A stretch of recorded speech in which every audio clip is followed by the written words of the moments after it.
In a world where the zombie apocalypse is running the whole damn show, supplies and weapons are basically the new religion. If you don't have them, congrats, you're zombie food by lunch. While everyone else is out there panic looting like headless chickens, our MC is chilling. Xiaoyang knew this mess was coming and prepped like a paranoid genius on 3 energy drinks. Dude built himself a full-on fortress, stacked supplies to the ceiling, and pulled his friends in so they could survive in comfort while the world outside went straight to hell. Of course, even mountains of supplies don't last forever when the apocalypse is busy screwing everyone equally. Just when things were about to get real ugly, Xiaoyang unlocked a system, a legit cheat code. The system throws tasks at him, and every time he clears one, boom, loot boxes. We're talking rare resources, insane buffs, and rewards so good they feel illegal. Each box turns him stronger while everyone else is still fighting over canned beans. This story of survival in an apocalyptic world kicks off with a harsh betrayal. The protagonist, Zhang Xiaoyang, finds himself suspended precariously above a cage packed with ravenous zombies. As if the situation wasn't dire enough, his ex-girlfriend sneers at him,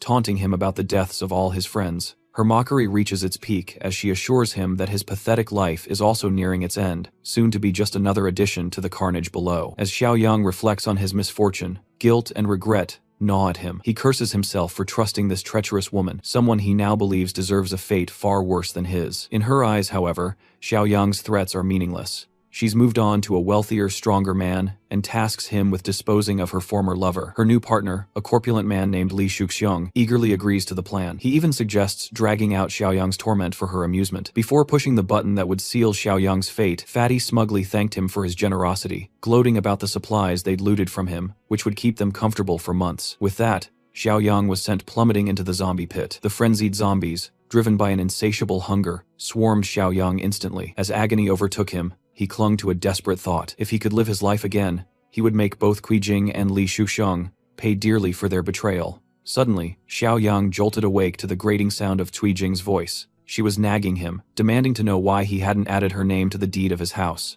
For a moment, he was disoriented. Was this a dream? Had he somehow gone back in time to before the apocalypse? Memories of his previous life flooded back. Jing had conned him, stripping him of his parents' inheritance and leaving him homeless. Shortly after, the apocalypse descended, unleashing a global catastrophe that turned humans into mindless, flesh-hungry zombies. Despite the chaos, Xiaoyang had managed to survive thanks to his resilience and the help of loyal friends. Together, they established a safe haven, fortified and well-stocked, where they could live without fear of the undead. But just when things seemed stable, Jing returned, feigning desperation to win his sympathy. Xiaoyang, blinded by her deception, let her in, only for her to betray him once more. She sabotaged the safe zone, allowing their enemies to breach the gates, leading to the destruction of everything they'd built. Now she was back, demanding an extravagant bride price and the deed to his home, as if her betrayal had never happened. This time, however, Jing was determined to take control. Though he kept his anger in check, he knew he needed a careful plan. Giving in to impulsive emotions could jeopardize everything. After pretending to agree to her demands, he sent Jing away, leaving her stunned at his newfound confidence. And used to being defied, she couldn't understand how her obedient slave had suddenly become so assertive. With Jing out of the picture, Xiaoyang could finally focus. He had a month left before the apocalypse struck, and every second was precious. He vowed to prepare thoroughly this time,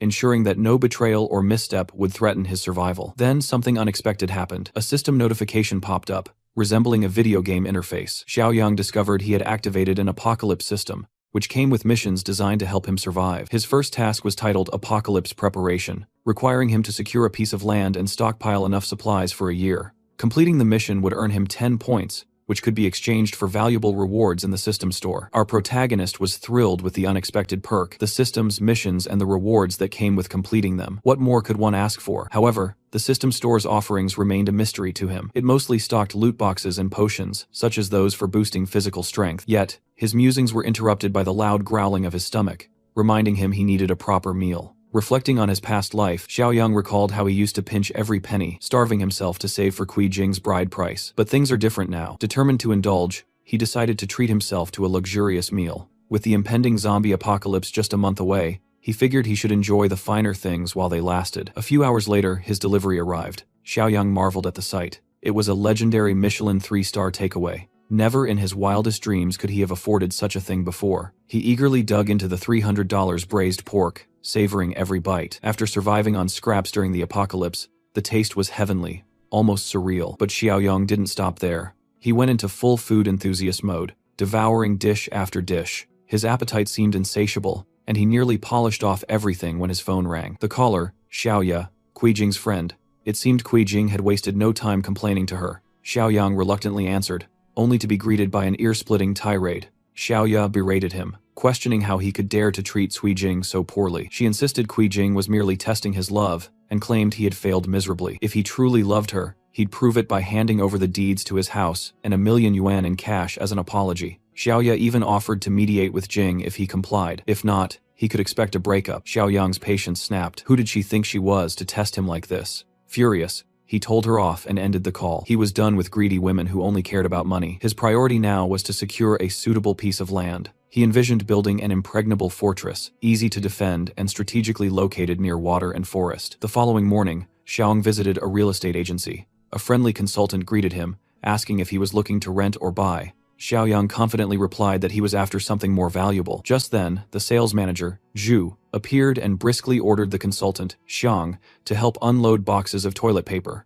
Despite Xiang's protest that she was assisting a customer, manager Zhu dismissed Xiaoyang outright, deeming him a broke nobody in shabby clothes who wasn't worth their time. The manager's arrogance irked Xiaoyang, who decided to put him in his place. He asked Zhu to repeat his words and explain his audacity in belittling others. Zhu, unfazed, doubled down, mocking Xiaoyang further. He even declared he'd eat a toilet on a live stream if Xiaoyang could afford to buy one. It was clear the manager was about to regret his words. Unbothered, Xiaoyang smirked and advised Zhu to prepare for a feast of porcelain. He clarified he wasn't here for a house, but to buy land. The announcement stunned everyone present. It wasn't every day someone came to buy land outright. Xiang quickly invited Xiang to sit, while she outlined the available options. Meanwhile, manager Zhu glared in disbelief, convinced Xiaoyang was bluffing. Xiang presented detailed listings, but Xiaoyang wasn't interested in browsing. He outlined his requirements instead. Land near mountains and running water, preferably with existing factories or large buildings. Xiang promised to check for suitable options.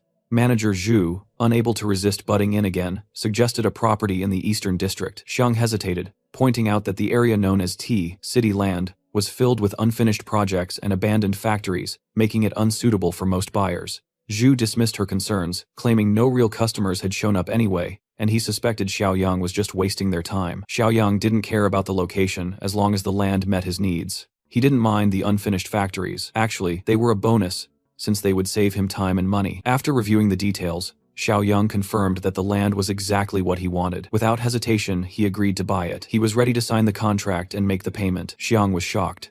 No one in their right mind would buy land with incomplete factories. But Xiaoyang stood firm. He even urged her to hurry up because, as he put it, someone here is eager to eat some fresh poop. Manager Zhu stood there holding the check, unable to wrap his head around what he was seeing. How is it even possible for this scrappy guy to pay 300,000 for land with old rundown factories? It made no sense to him. Before leaving, Xiaoyang had reminded him of the payment. Now, it was time for Zhu to fulfill his part of the deal. Meanwhile, other customers in the store were urging the manager to hurry up as the stream had already started. One guy whose stomach wasn't feeling too great promised to at least make it fresh for the stream. Xiaoyang had completed the first task. The next step was to figure out how to turn the land purchase into a real business by gathering supplies. As he was leaving the real estate office, an old acquaintance, Li Shuxiong, spotted him and couldn't help but wonder what Xiaoyang was up to. But all thoughts flew out of his head when he saw what was going on inside.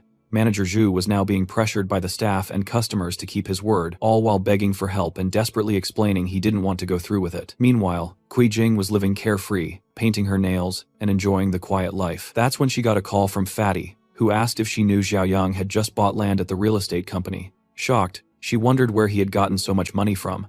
Fatty speculated it was probably the money he'd saved for the bride price. Jing was furious. She couldn't believe Xiaoyang would use her money for something like that. Li Shuqiang urged her to stay calm and go talk to Xiaoyang about it. But Jing's anger was blinding. She wasn't going to ask him anything. She was going to confront him. Back at his home, Xiaoyang was deep in thought about how to fund the supplies he needed to start building. Just then, there was a loud knock on the door. It was Jing with her friend, still fuming over Xiaoyang's use of her money. Xiaoyang had no idea what she was talking about, and Jing, with fire in her eyes, accused him of spending the bride price money to buy land. She claimed that, since the money came from her, the land was hers too. Xiaoyang, stunned by her accusations, didn't know how to respond. Finally, he decided to give her a straightforward explanation. He had plenty of money, but none of it would go toward her. He also knew about her little fling with Li Shuxiang. Jing was baffled, not understanding how he knew. But her friend, sensing where the conversation was heading, suggested they calm down and resolve the misunderstanding. Xiaoyang, however, wasn't having it. "There's no misunderstanding here," he said. "Suijing isn't my girlfriend. She's just a doormat for that old fat guy." He slammed the door in their faces, tired of the drama. Kui Jing still couldn't understand how he knew about her and Li Shuxiong. Her friend was just as confused, wondering why Kui Jing hadn't told her about her relationship with Li Shuxiong. Kui Jing quickly assured her it was nothing serious, just a few room rentals here and there. With things escalating out of control, they decided to head home and figure out their next move. But now, Xiaoya was thinking of taking things into her own hands and winning Xiaoyang over. After all, they were good friends. The following day, Xiaoyang arrived at his new property with a construction crew. He was ready to rebuild one of the factories, but wasn't sure how long it would take. Foreman Li quickly assessed the situation and explained that reinforcing the walls, setting up defensive towers, installing barbed wire, thickening the steel doors, and adding bulletproof glass would take some time. He couldn't help but wonder what kind of enemy Xiaoyang had made to need such heavy fortifications. Xiaoyang just waved him off, telling him that some things were better left unknown. He wanted to know how much it would cost to finish the project in a month. The foreman shook his head, stating that it couldn't be done that quickly. Xiaoyang wasn't fazed, saying he had connections who could get the job done faster. The foreman, standing his ground, said that the safety of the workers was more important. This took Xiaoyang by surprise. He had never met a foreman with a conscience. It turned out, though, that the cost would just be higher. Xiaoyang asked him to give him the price without further delays. After some quick calculations, Foreman Li estimated that if they were to finish in a month, the workers would need to work non-stop, and the cost would come to 20 million yuan. They'd also require a 5 million yuan deposit to start immediately. Xiaoyang didn't find this ideal. He told them to get started right away, and he'd transfer the rest of the payment within a week. The construction company had nothing to fear. If he failed to pay, the land would be theirs. Out of nowhere, Xiaoya appeared at the construction site. She confidently walked up to him, wrapped her arm around his, and asked, "What are you doing here?" Xiaoyang was already tired of this woman. In his past life, she, along with Kui Jing, had driven him out of his parents' inheritance, and now he was ready to make her pay twice as much for everything she had done. No matter how much she pretended to be a good girl, he could see through her rotten nature. Xiaoya, seeing the construction site, asked with feigned interest, "Is this the land you bought? It's so beautiful here. I bet you want to build a villa, right?" But Xiaoyang didn't care about her assumptions or thoughts on what he should do with the land. Her attempts to act like she cared made him feel nothing but disgust. She couldn't understand his cold response. Normally, just a gentle touch from her on his arm would have made him nervous, but today, he didn't even flinch. Instead, he turned away from her indifferently, walking over to the construction workers to instruct them on fixing the gate, which needed to be widened. Xiaoya couldn't miss this opportunity. After Kui Jing had ruined everything for Xiang, she thought this land might now be her chance. Xiaoyang returned home, his mind racing with ideas on how to get more money. After he had mortgaged his house, he received a loan of 3 million yuan, but that amount was barely enough to cover the first phase of construction. Still, considering the inevitable collapse of the world, he reasoned that it wouldn't matter. If he sold the house to a few buyers, it would be no problem. It was something that had to be dealt with no matter what. Then there was a knock on the door. Xiaoyang opened it to find his infuriating neighbor, Grandpa Li, standing there. This old man who lived downstairs was a wealthy, greedy person who owned the apartments on the first and second floors. He had been trying to buy the third floor from Xiang, but Xiaoyang refused to sell. As a result, Grandpa Li had started making life difficult for him, painting the doors, scattering trash, leaving coffins by his doorstep, and jamming locks. The old man had done everything in his power to harass Xiaoyang, and now he was accusing him of throwing a party the night before. Xiaoyang, however, had gone to bed early and hadn't made any noise, but there was no point in arguing over the false accusation. Xiaoyang knew what Grandpa Li really wanted, his house, so pretending to be fed up, he told the old man he was ready to sell. Grandpa Li, shocked and surprised, could hardly believe his ears. Xiaoyang had a condition though. He wanted to stay in the house for another 6 months, until he found a new place to live, but the old man had to transfer 5 million yuan into his account immediately, so he could pay the deposit for the new house. If Grandpa didn't agree to this, the deal was off. The greedy old man couldn't let the opportunity slip by, so he agreed, but insisted on signing a contract to make sure Xiaoyang couldn't change his mind. Xiaoyang had no issue with that. After all, the old man would still die in his house when the apocalypse began. Once Grandpa Li transferred the 5 million yuan, Xiaoyang now had a total of 8 million yuan, 3 million from the loan, and 5 million from the old man. It was time to tackle the next task and earn the reward. The biggest supermarket in the area was the perfect place to get started. Xiaoyang set off to stock up on supplies for the coming year. The people around him watched him, thinking he was mentally unstable. They kept their distance as he pushed several grocery carts through the aisles. When he reached the checkout line, the onlookers laughed at him, thinking he was just another fool caught up in the doomsday rumors. But Xiaoyang didn't care about their judgment. What mattered was completing the task that the system had set for him, and once he did, he earned 10 points. With those points, he bought a special supply box from the system store. Xiaoyang didn't hesitate. When he opened the box, he found a level 1 space ring, a personal subspace of 500 cubic meters, where time stood still, and anything stored there would never spoil. This was an incredible gain. The fact that time stopped inside the subspace meant he could store fresh food without worrying about it going bad. Along with a new item, Xiaoyang received a new mission, 10 years of sustenance, which would reward him with 20 points for completion. But just as he was starting to process his new acquisition, he was approached by the security chief of the supermarket, Yang Tao.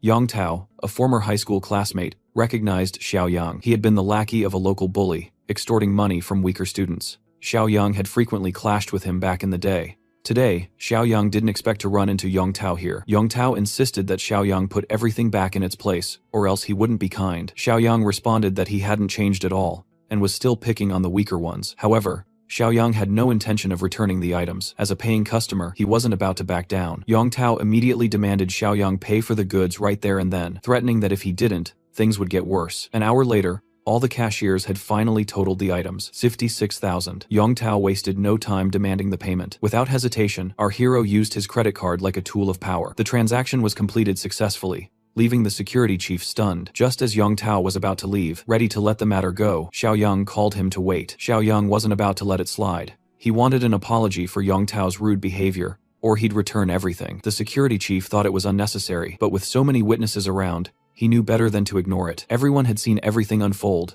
and was fully on Xiaoyang's side. They filmed the incident, threatening to make Yang Tao infamous on the internet unless he apologized. Xiaoyang even promised that if the apology was genuine, he'd buy 10 times the amount of goods. If Yang Tao didn't believe him, he could bring over the POS machine, and Xiaoyang would show him his account balance. When Yang Tao saw 7 million, his disbelief was evident. Xiaoyang only wanted an apology before he continued his shopping spree. Although the security chief struggled with his pride, the pressure was overwhelming, and he gave in, apologizing. As Xiaoyang walked past, he gave a piece of advice. Think before you act next time. You never know how things will turn out. Yang Tao, now trying to act friendly, asked why Xiaoyang was buying so much. Xiaoyang dismissed him, saying it was none of his business, and that he had big plans ahead. Yang Tao, seeing a business opportunity, offered his help. The supermarket didn't have enough stock for such a big deal, but he knew a wholesaler, Zhang Shengze, who had shifted to the wholesale business. Yang Tao immediately contacted him, excited to introduce Xiaoyang as a potential big client. Xiaoyang quickly realized that some people just never change. Since Yang Tao and Zhang Shengze were still working together, he could only imagine how much they were exploiting the supermarket. Soon enough, they arrived at the wholesale warehouse, and an expensive car pulled up. From the way Shengze drove, Xiaoyang knew this guy probably had never been deceived, and it was time to teach him a lesson. Although the arrogant Shengze didn't immediately recognize him, Yang Tao reminded him they were schoolmates. After a moment of thinking, Shengze finally remembered. He recalled Xiaoyang as the guy who had a bit of a backbone back in school. Shengze immediately judged him based on his cheap, non-designer clothes. He despised people who tried to act rich when they weren't. Turning to Yang Tao, Shengze began criticizing him for bringing such an unworthy client. He even kicked Yang Tao on his ass, scolding him for wasting his time. Despite Yang Tao's attempts to explain, Shengze was convinced that Xiaoyang couldn't possibly be rich. He had been in business long enough to spot who had money and who didn't. Xiaoyang, tired of the arrogance, called Shengze an ignorant person who looked down on others. Enraged, Shengze grabbed him and demanded he take back what he said. Xiaoyang wasn't scared at all, and repeated his words, calling him ignorant. To his surprise, it wasn't the insult about being looked down on that upset Shengze, but the accusation of being illiterate. It turned out that this arrogant man was far too sensitive about his lack of education. Yang Tao, seeing things escalating, stepped in quickly, warning Xiaoyang to be careful not to provoke Shengze further. Don't push him. He's really sensitive about being called illiterate. But for his trouble, Yang Tao received another kick and more insults from Shengze, who was furious that he couldn't do as he pleased. Shengze faced our protagonist with an ultimatum. Either Xiaoyang would purchase a massive shipment of goods, or he'd be forced to leave crawling on all fours. Xiaoyang didn't seem fazed by the threat. He calmly instructed Shengze to release his grip and requested the account details. Moments later, Shengze's furious expression turned into shock as he realized Xiaoyang had deposited 1 million into his account. Xiaoyang explained that this was just an initial payment. He intended to purchase 5 million worth of goods. Shengze asked about the specific items Xiaoyang needed. Xiaoyang listed basics like oil, rice, salt, snacks, and beverages, goods that had long shelf lives. A sly smile appeared on Zhang Shengze's face. He had just received a batch of near-expired products, and this was the perfect chance to unload them onto Xiaoyang. When they arrived at the warehouse, Shengzi offered the entire stock at a 10% discount off the original price. The deal seemed too good to be true, and Xiaoyang immediately suspected something was off. Before agreeing, he decided to inspect the quality of the goods. True to his suspicions, it was a setup. Although the packaging looked fresh, the products were nearing their expiration dates. Zhang Shengzi hadn't expected Xiaoyang to catch on so quickly, so he immediately offered a 50% discount, but Xiaoyang wasn't satisfied. He was willing to spend his 5 million, but he expected top-quality goods. However, he had a different plan for these near-expired items. Xiaoyang told Shengzi he'd take the expired goods off his hands for half the price with one condition: he would pay in a month. Shengzi was taken aback,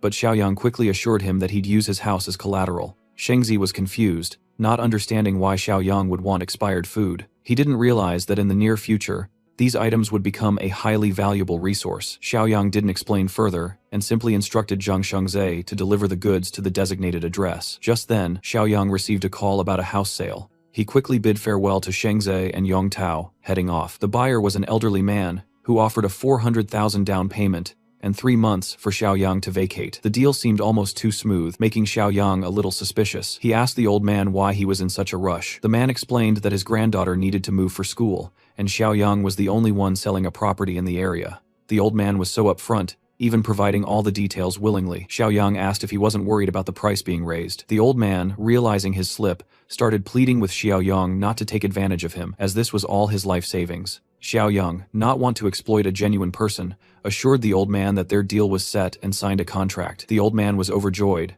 grateful that his granddaughter had a home, and even apologized for distracting Xiaoyang from his work. As Xiaoyang observed the old man's kindness, he felt concerned. He didn't think the man and his granddaughter would survive the apocalypse for long. Before the man left, Xiaoyang asked for his address. Later, Xiaoyang visited his property, where construction was progressing steadily. He checked with a foreman who confirmed that nearly 80% of the work was done. The walls and doors were reinforced just as Xiaoyang had requested, and the warehouse was ready for use. Excited by the progress, Xiaoyang immediately contacted Zhang Shengzi to expedite the delivery of the supplies. The warehouse, which looked more like an underground bunker, began filling up quickly. By evening, everything was in place under Xiaoyang's meticulous supervision. Once the workers departed, Xiaoyang took a moment to inspect the work. Everything was on track, and he could finally relax. At that moment, the system sent a notification congratulating him for completing the task, earning him 20 system points. When he opened the system store, he found a new item available, abilities that could be awakened before the apocalypse.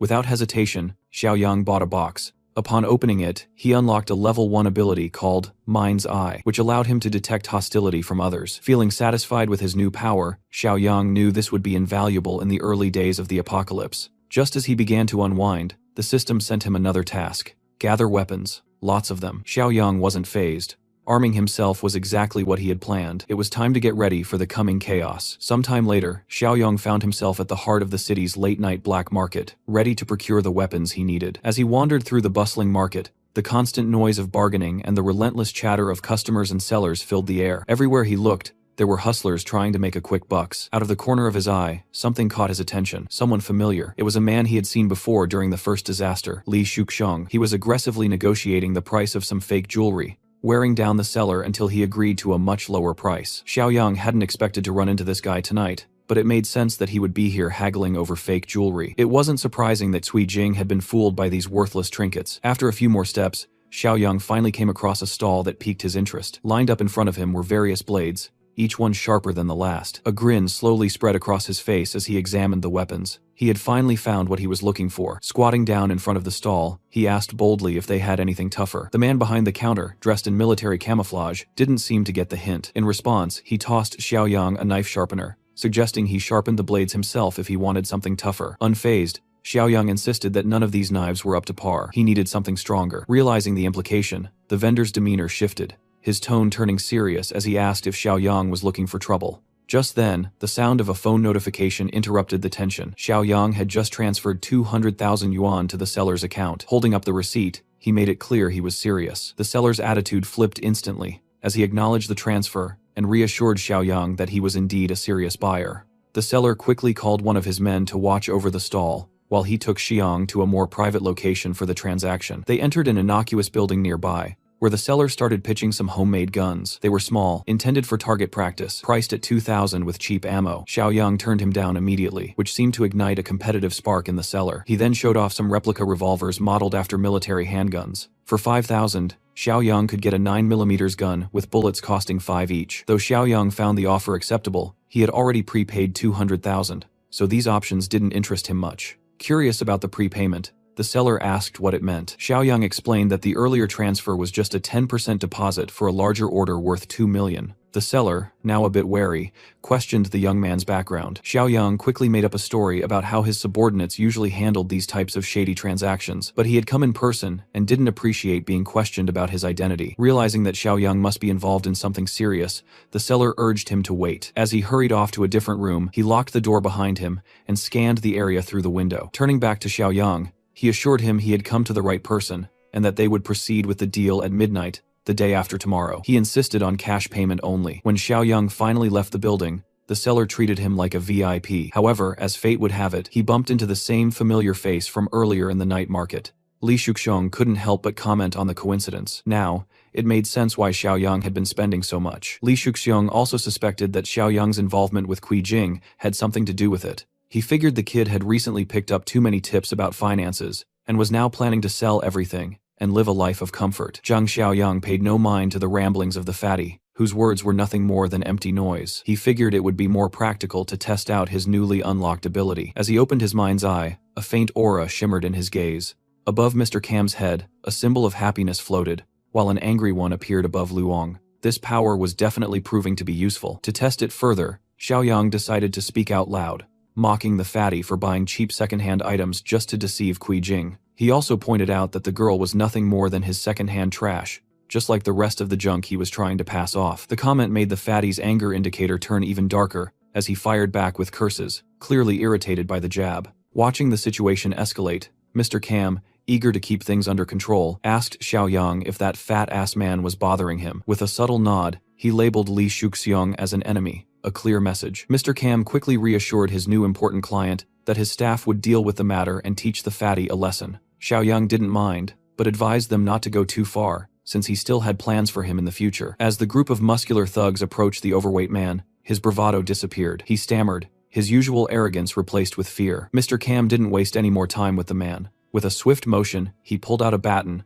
and the men quickly took care of the fatty, leaving him bruised and battered on the dark road. His white suit was now covered in shoe prints, and his face showed the evidence of a hard beating. The incident only deepened the fatty's hatred for Xiaoyang. 2 days later, the agreed-upon meeting was set at a warehouse, and both parties were punctual. In front of Xiaoyang, a truck full of suspicious crates awaited, exactly what he was hoping for. When his firearm arrived, signaling the success of his task, the system rewarded him with 10 points, bringing his total to 20. He eagerly opened the crates, revealing an arsenal of weapons, heavy rifles, pistols, and all the necessary gear. Then, unexpectedly, the system added a bonus, a +2 physical enhancement potion. Xiaoyang was pleasantly surprised by this bonus, especially since it was double the strength of the potions in the system store. Not wasting a moment, he injected the potion into his veins. He had expected a brief pinch, but the surge of power was far more intense than he anticipated. The pain was sharp and immediate as the enhancement spread through his body. With his physical score now boosted by 2 points, Xiaoyang felt 40% stronger than before. Determined to make the most of this newfound strength, Xiaoyang checked out the system store once more and noticed another physical enhancement potion.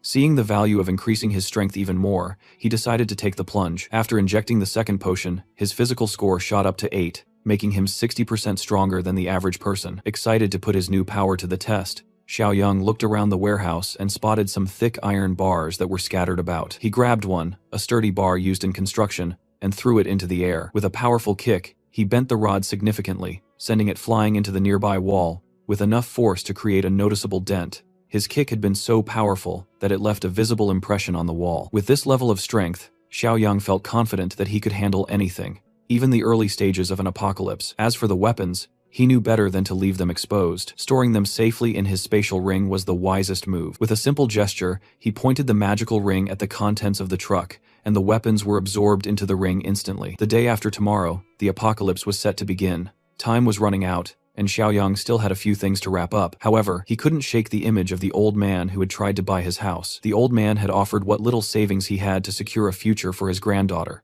Xiaoyang had been through countless battles and betrayals during the first apocalypse, But he'd never ignored the needs of the less fortunate. The least he could do was send some supplies to the old man and his granddaughter as a small token of repayment. The following day, Xiaoyang found himself at a shabby apartment building, located in a rundown area of another city. The building was in such bad condition that without a GPS, it would have been impossible to find. The old man had been renting in such a low-cost, dilapidated place, and without an elevator, it was clear he wasn't well off. His apartment was located on the top floor. Xiaoyang knocked on the door, but then quickly realized he should probably remove the supplies from his storage ring, or explaining them would be difficult. Activating the ring, he watched as box after box of essential supplies materialized, filling the hallway with provisions. At that moment, the old man reached the door and opened it, expecting it to be the landlord. He quickly assumed the young man was here to collect the rent, promising to pay next week. But when he took a closer look, he realized it was Mr. Zhang. Behind him, boxes were piled up, filling the hallway and stretching up the stairs, making the old man even more confused. Xiaoyang told him to wait until later for the full explanation, but for now they needed to get the boxes inside before anyone noticed. After a few minutes of lifting, most of which Xiaoyang did on his own, they managed to get everything in. The old man couldn't believe how easily the young man handled it, not even looking tired. Meanwhile, Xiaoyang was checking the space, trying to figure out if it could serve as a safe shelter. He decided it would do, especially since the front door was sturdy enough. Once everything was inside, Xiaoyang turned to the old man, urging him to pay close attention. He explained that the supplies they brought needed to be rationed carefully because they were meant to last for about 6 months, starting tomorrow. Just as he was about to go into more detail, something caught his eye. A photo placed nearby. It was of the proud old man with a beautiful young woman, his granddaughter. To his surprise, the woman in the picture was none other than Li Shanshan, a close friend from his past during the first apocalypse. Xiaoyang immediately asked the old man if the girl in the picture was named Shanshan. This puzzled the old man further, as he hadn't mentioned her name to the young man before. Xiaoyang's expression grew serious, and he quickly asked where Shanshan was now. The old man explained that she was still at school while they were finishing up the house paperwork. Xiaoyang remembered how Shanshan had once regretted dragging her grandfather into the chaos during the early days of the first apocalypse. He recalled how her grandfather had risked everything to save her. In that doomed timeline, the old man had fought his way through a zombie-infested school to save Shanshan, only to die in the process. As someone who had been close to the old man in his past life, Xiaoyang promised himself he wouldn't let that happen again. Turning to the old man, he declared that the house was no longer for sale. The old man panicked, thinking Mr. Zhang was backing out of the deal. But Xiaoyang gave him a chilling piece of news. The world would soon descend into chaos, and the house along with Shanshan's school wouldn't matter. The only thing that mattered now was getting Shanshan to safety. This sudden declaration only confused the old man further. Xiaoyang realized he couldn't explain everything in detail right now, so he decided to simplify things. He urged the old man to imagine the horrors of a famine. While it sounded terrifying, the old man couldn't grasp how this applied to their situation. Seeing that words weren't enough, Xiaoyang decided to show him instead. With a simple gesture, he made all the supply boxes disappear, sucked into a storage ring in an instant. The room, once crowded with boxes, was now completely empty. The old man stared, dumbfounded. Xiaoyang calmly explained that he had special powers and could see the future. If the old man wanted to survive and save Shanshan, he needed to listen carefully and follow his lead. Their next task was to get Shanshan out of her school. As they drove there at full speed, the old man was still trying to process everything, his mouth opened in disbelief. Xiaoyang drove like a man on a mission, ignoring all traffic rules in his haste to get there. When they arrived, they found Shanshan surrounded by a group of students near one of the school buildings. She was being bullied by a couple of jealous girls. One slapped her across the face, while another kicked her in the stomach for daring to speak out. The situation was escalating, but the old man was too focused on reaching his granddaughter to notice the growing tension. As he ran toward Shanshan, the bullies shifted their attention to him. He yelled at them to stop hurting his granddaughter, but their attitude only grew more aggressive.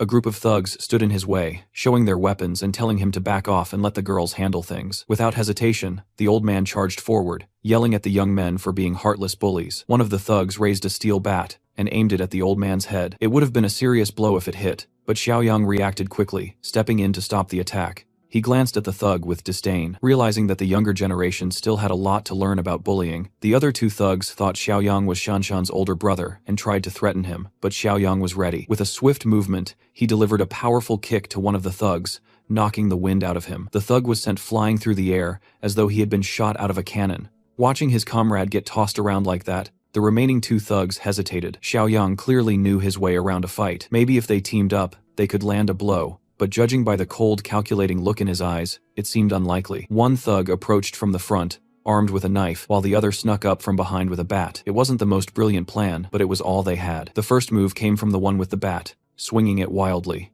Xiaoyang, sensing the attack, easily dodged by ducking low. His enhanced body was already proving its worth. Thanks to the potions he'd taken to boost his physical abilities, his reflexes were on another level. He grabbed the thug by the collar, and with a swift motion, he slammed the thug into the ground, the impact knocking him out cold. Seeing his partner go down, the remaining thug rushed at Xiaoyang, knife in hand. Xiaoyang didn't even flinch as he deflected the weapon, locking eyes with a blonde thug in a chilling stare. With no hesitation, Xiaoyang prepared for another strike, kicking the thug on the side of his leg. The power behind the kick was enough to send him crumpling to the ground. In mere moments, the two wannabe tough guys were out of the picture. Now, Xiaoyang's focus shifted to the bitches assaulted Shanshan for no reason. After surviving the brutal first apocalypse, Xiaoyang had adopted a mantra of equal rights, equal fights. So, without warning, he slapped one of the girl across the face. The slap was forceful, sending a shiver through her and leaving her cheek red and stinging. As for the other bitch, who had been pulling Shanshan's hair, Xiaoyang decided she needed a taste of her own medicine. He didn't release his grip, no matter how much she begged. With a fierce glare, he drew the knife from the fallen thug and pressed it to her neck. Terrified, the girl's eyes widened with fear, and the next sound that rang out was a sharp slash, followed by a gut-wrenching scream. Xiaoyang didn't even flinch. During the first apocalypse, he had done whatever it took to survive, and those instincts still guided him. The girl, now trembling, watched in shock as her friend collapsed to the ground, seemingly defeated and powerless. Don't worry, our protagonist isn't all that brutal. Well, not yet, at least. When faced with a bully, he didn't resort to anything too extreme. Instead, he just gave her a little haircut. Yep, right there in front of everyone, humiliating her completely. Did she learn her lesson? Not a chance. The bully, furious and teary-eyed, screamed that she wouldn't let Xiaoyang get away with it. But he didn't even flinch at her empty threats. With an air of dominance, he glared at her crumpled figure on the ground, sprinkling the freshly cut locks over her head like confetti, a final touch of maximum disrespect. While everyone else stood around, baffled by his actions, Xiaoyang calmly told her he'd done her a favor.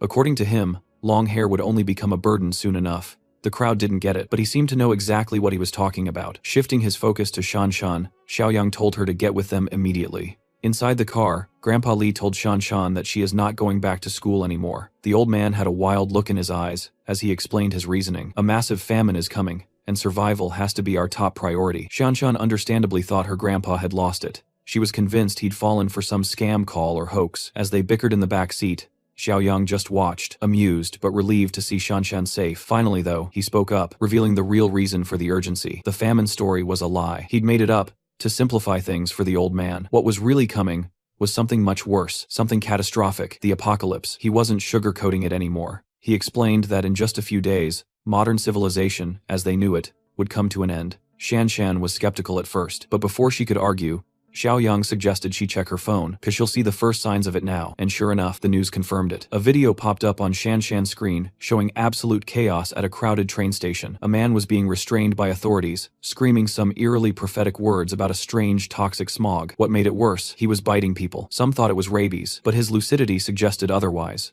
Things spiraled out of control fast. The man broke free, attacking more people, and the scene turned into an outright nightmare. Xiaoyang's chilling words rang true. This was only the beginning. The first signs are already here, he said. Tomorrow will officially mark day 1 of the apocalypse. He explained that a mysterious toxic smog would begin spreading across several provinces, including Province B. The effects would be devastating. Mutations, madness, and worse. A significant portion of the population would turn into mindless zombies, driven only by a hunger for flesh. And for the lucky ones who survived the smog, their fate wouldn't be much kinder. For Shanshan, the idea of zombies wasn't new. She'd seen them in movies, TV shows, and pop culture, but this wasn't fiction anymore. Still, it was hard to grasp the reality of it all. Yet, when the chaos erupted, whether tomorrow, next week, or the week after, there'd be no room for disbelief. On their journey back to headquarters, time was everything, but luck wasn't on their side. Traffic was backed up for miles. Even the emergency lane, usually a safe bet for getting through quickly, was jammed. Cars weren't moving,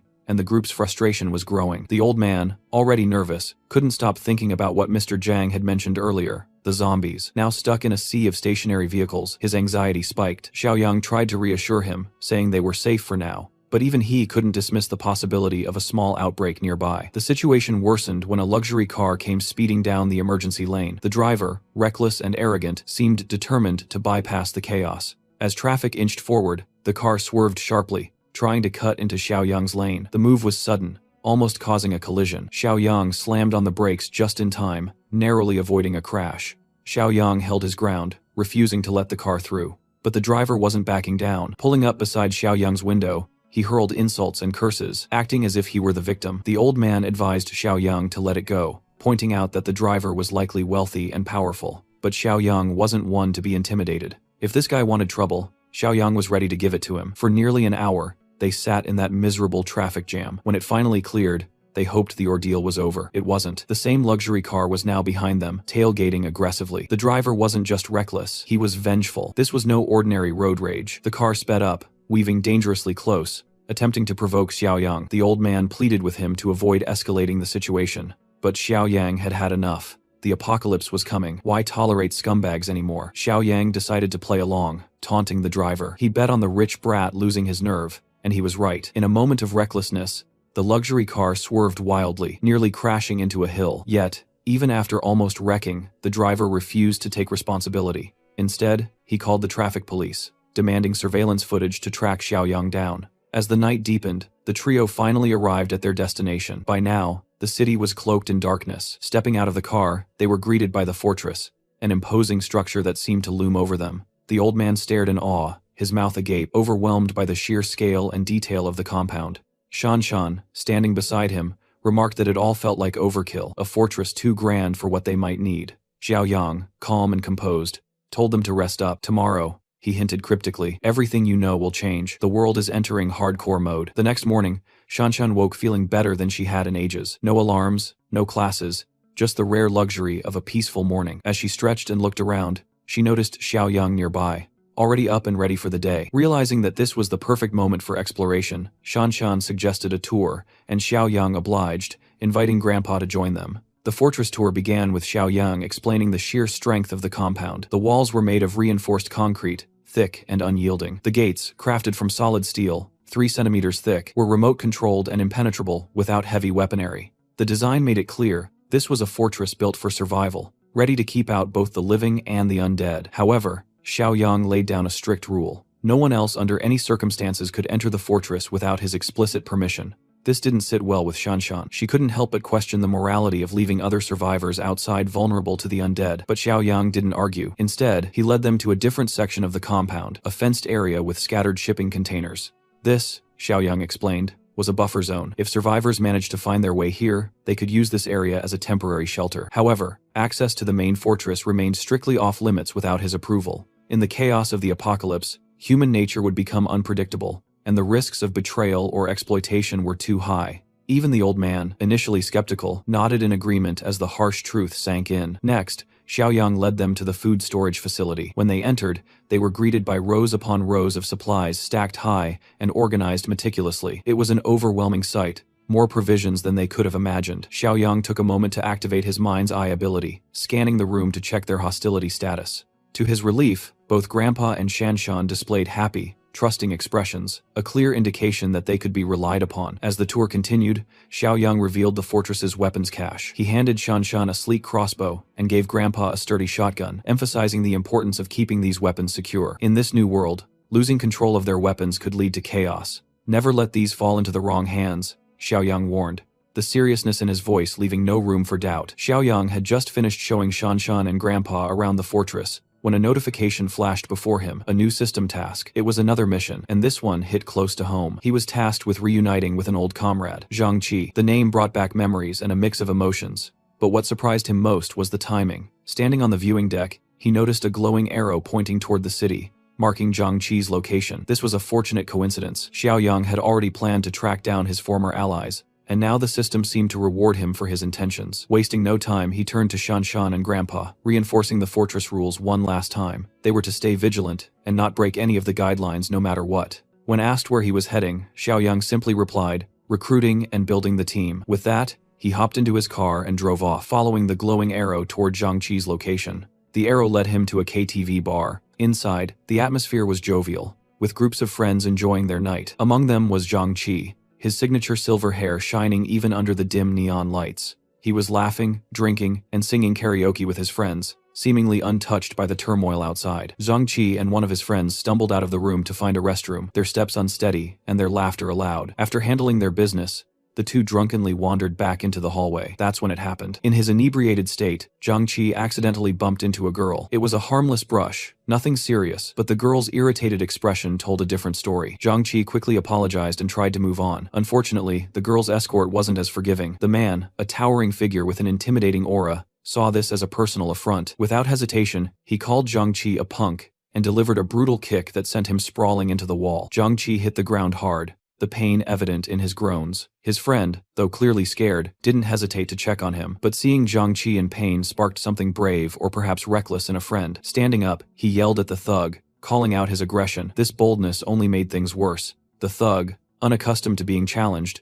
became enraged. Grabbing Jiangqi's friend by the collar, he effortlessly lifted him off the ground, showcasing his brute strength. Jiangqi, despite his pain, tried to intervene. Struggling to his feet, he pleaded with a thug to let his friend go, admitting fault and apologizing profusely. Amid the chaos, a KTV staff member appeared, drawn by the noise. He wasn't in the best shape, recently recovering from stomach flu only to catch a cold, but his sense of duty prevailed. Bar fights were nothing new in his line of work, and he knew the drill. Approaching cautiously, he tried to mediate, asking both parties to calm down and de-escalate, but the thug wasn't having it. He turned his fury on the staff member, interpreting his interference as disrespect. To make matters worse, he loudly demanded that the bar's owner come out immediately, threatening to shut the place down if his demands weren't met. The staff member, though clearly nervous, gestured discreetly to Jiangqi and his friend, urging them to leave while the thug's attention was diverted. The two young men fled. Back in karaoke room 3090, Jiangqi and his friend barged in, panting and wide-eyed as if they barely escaped a predator. Their other friends turned to ask what had happened. The duo quickly explained,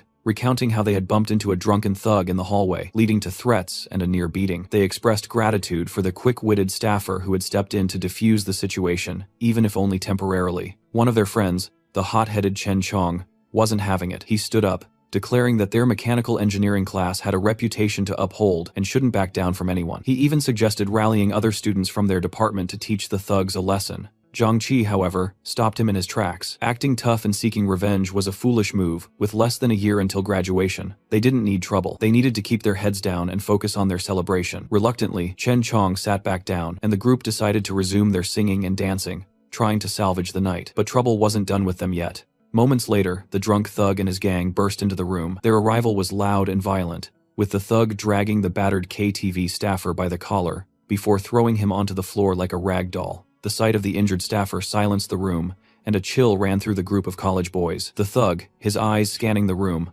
pointed directly at Jiangqi and his friends, grabbed them. He barked at his crew. His henchmen moved swiftly, closing in on the group. Fear paralyzed the students, who didn't dare resist. They had seen what the thugs were capable of, and didn't want to escalate things further. Chen Chong, however, wasn't about to go down quietly. He taunted the gang, daring them to let him make a single phone call, implying he had backup of his own. This only enraged the thug further. Grabbing a full whiskey bottle, the thug smashed it against Chen Chong's head. The impact was brutal, sending a mix of blood and whiskey streaming down Chen Chong's face as he collapsed to the floor. Jiangqi watched in horror, his mind racing. Outside the KTV bar, help was arriving, but he didn't know it yet. Xiaoyang had just pulled up, stepping out of his car with a calm smile. The glowing system notification had guided him here, and the sight of the lively bar amused him. A KTV bar was exactly the kind of place he expected college-age Jiangqi to frequent. Inside, chaos continued. Chen Chong, despite his injuries, showed remarkable resilience. Grabbing a nearby metal ashtray, he tried to fight back. His guts impressed even the thugs,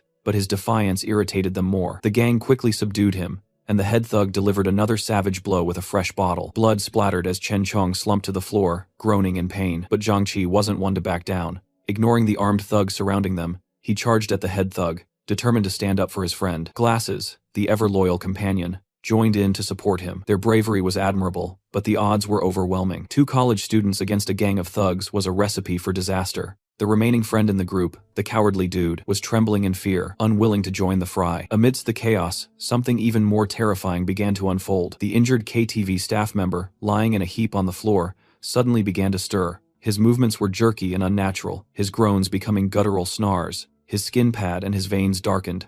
A horrifying transformation was taking place. In mere moments, he became a rabid zombie. With terrifying speed, he lunged at the nearest thug, sinking his teeth into the man's back like a predator attacking its prey. The bitten thug yelled in shock and pain, trying to shake the zombie off. At first, he thought it was just some deranged, dog-like behavior, but the creature's bite was unrelenting, and its strength was unnatural. Another thug rushed to pull the zombie off his friend, but the creature was too strong. In a swift motion, it let go of its first victim and latched onto the second thug's arm, biting down with alarming ferocity. The room erupted into screams as panic spread among the gangsters and students alike. Meanwhile, Zhang-Chi and Glasses tried to hold their ground. Even as fear gripped their classmates, the cowardly friend was now trembling uncontrollably, nearly fainting from terror. The situation looked bleak. The zombies' attacks were relentless, and its enhanced physical strength made it nearly impossible to overpower. If this continued, everyone in the room was at risk of falling victim to the infected staffer. At that moment, Zhang Xiaoyong had arrived. Without hesitation, he grabbed the rabid zombie by the back of its neck and effortlessly lifted it off the ground with a single arm.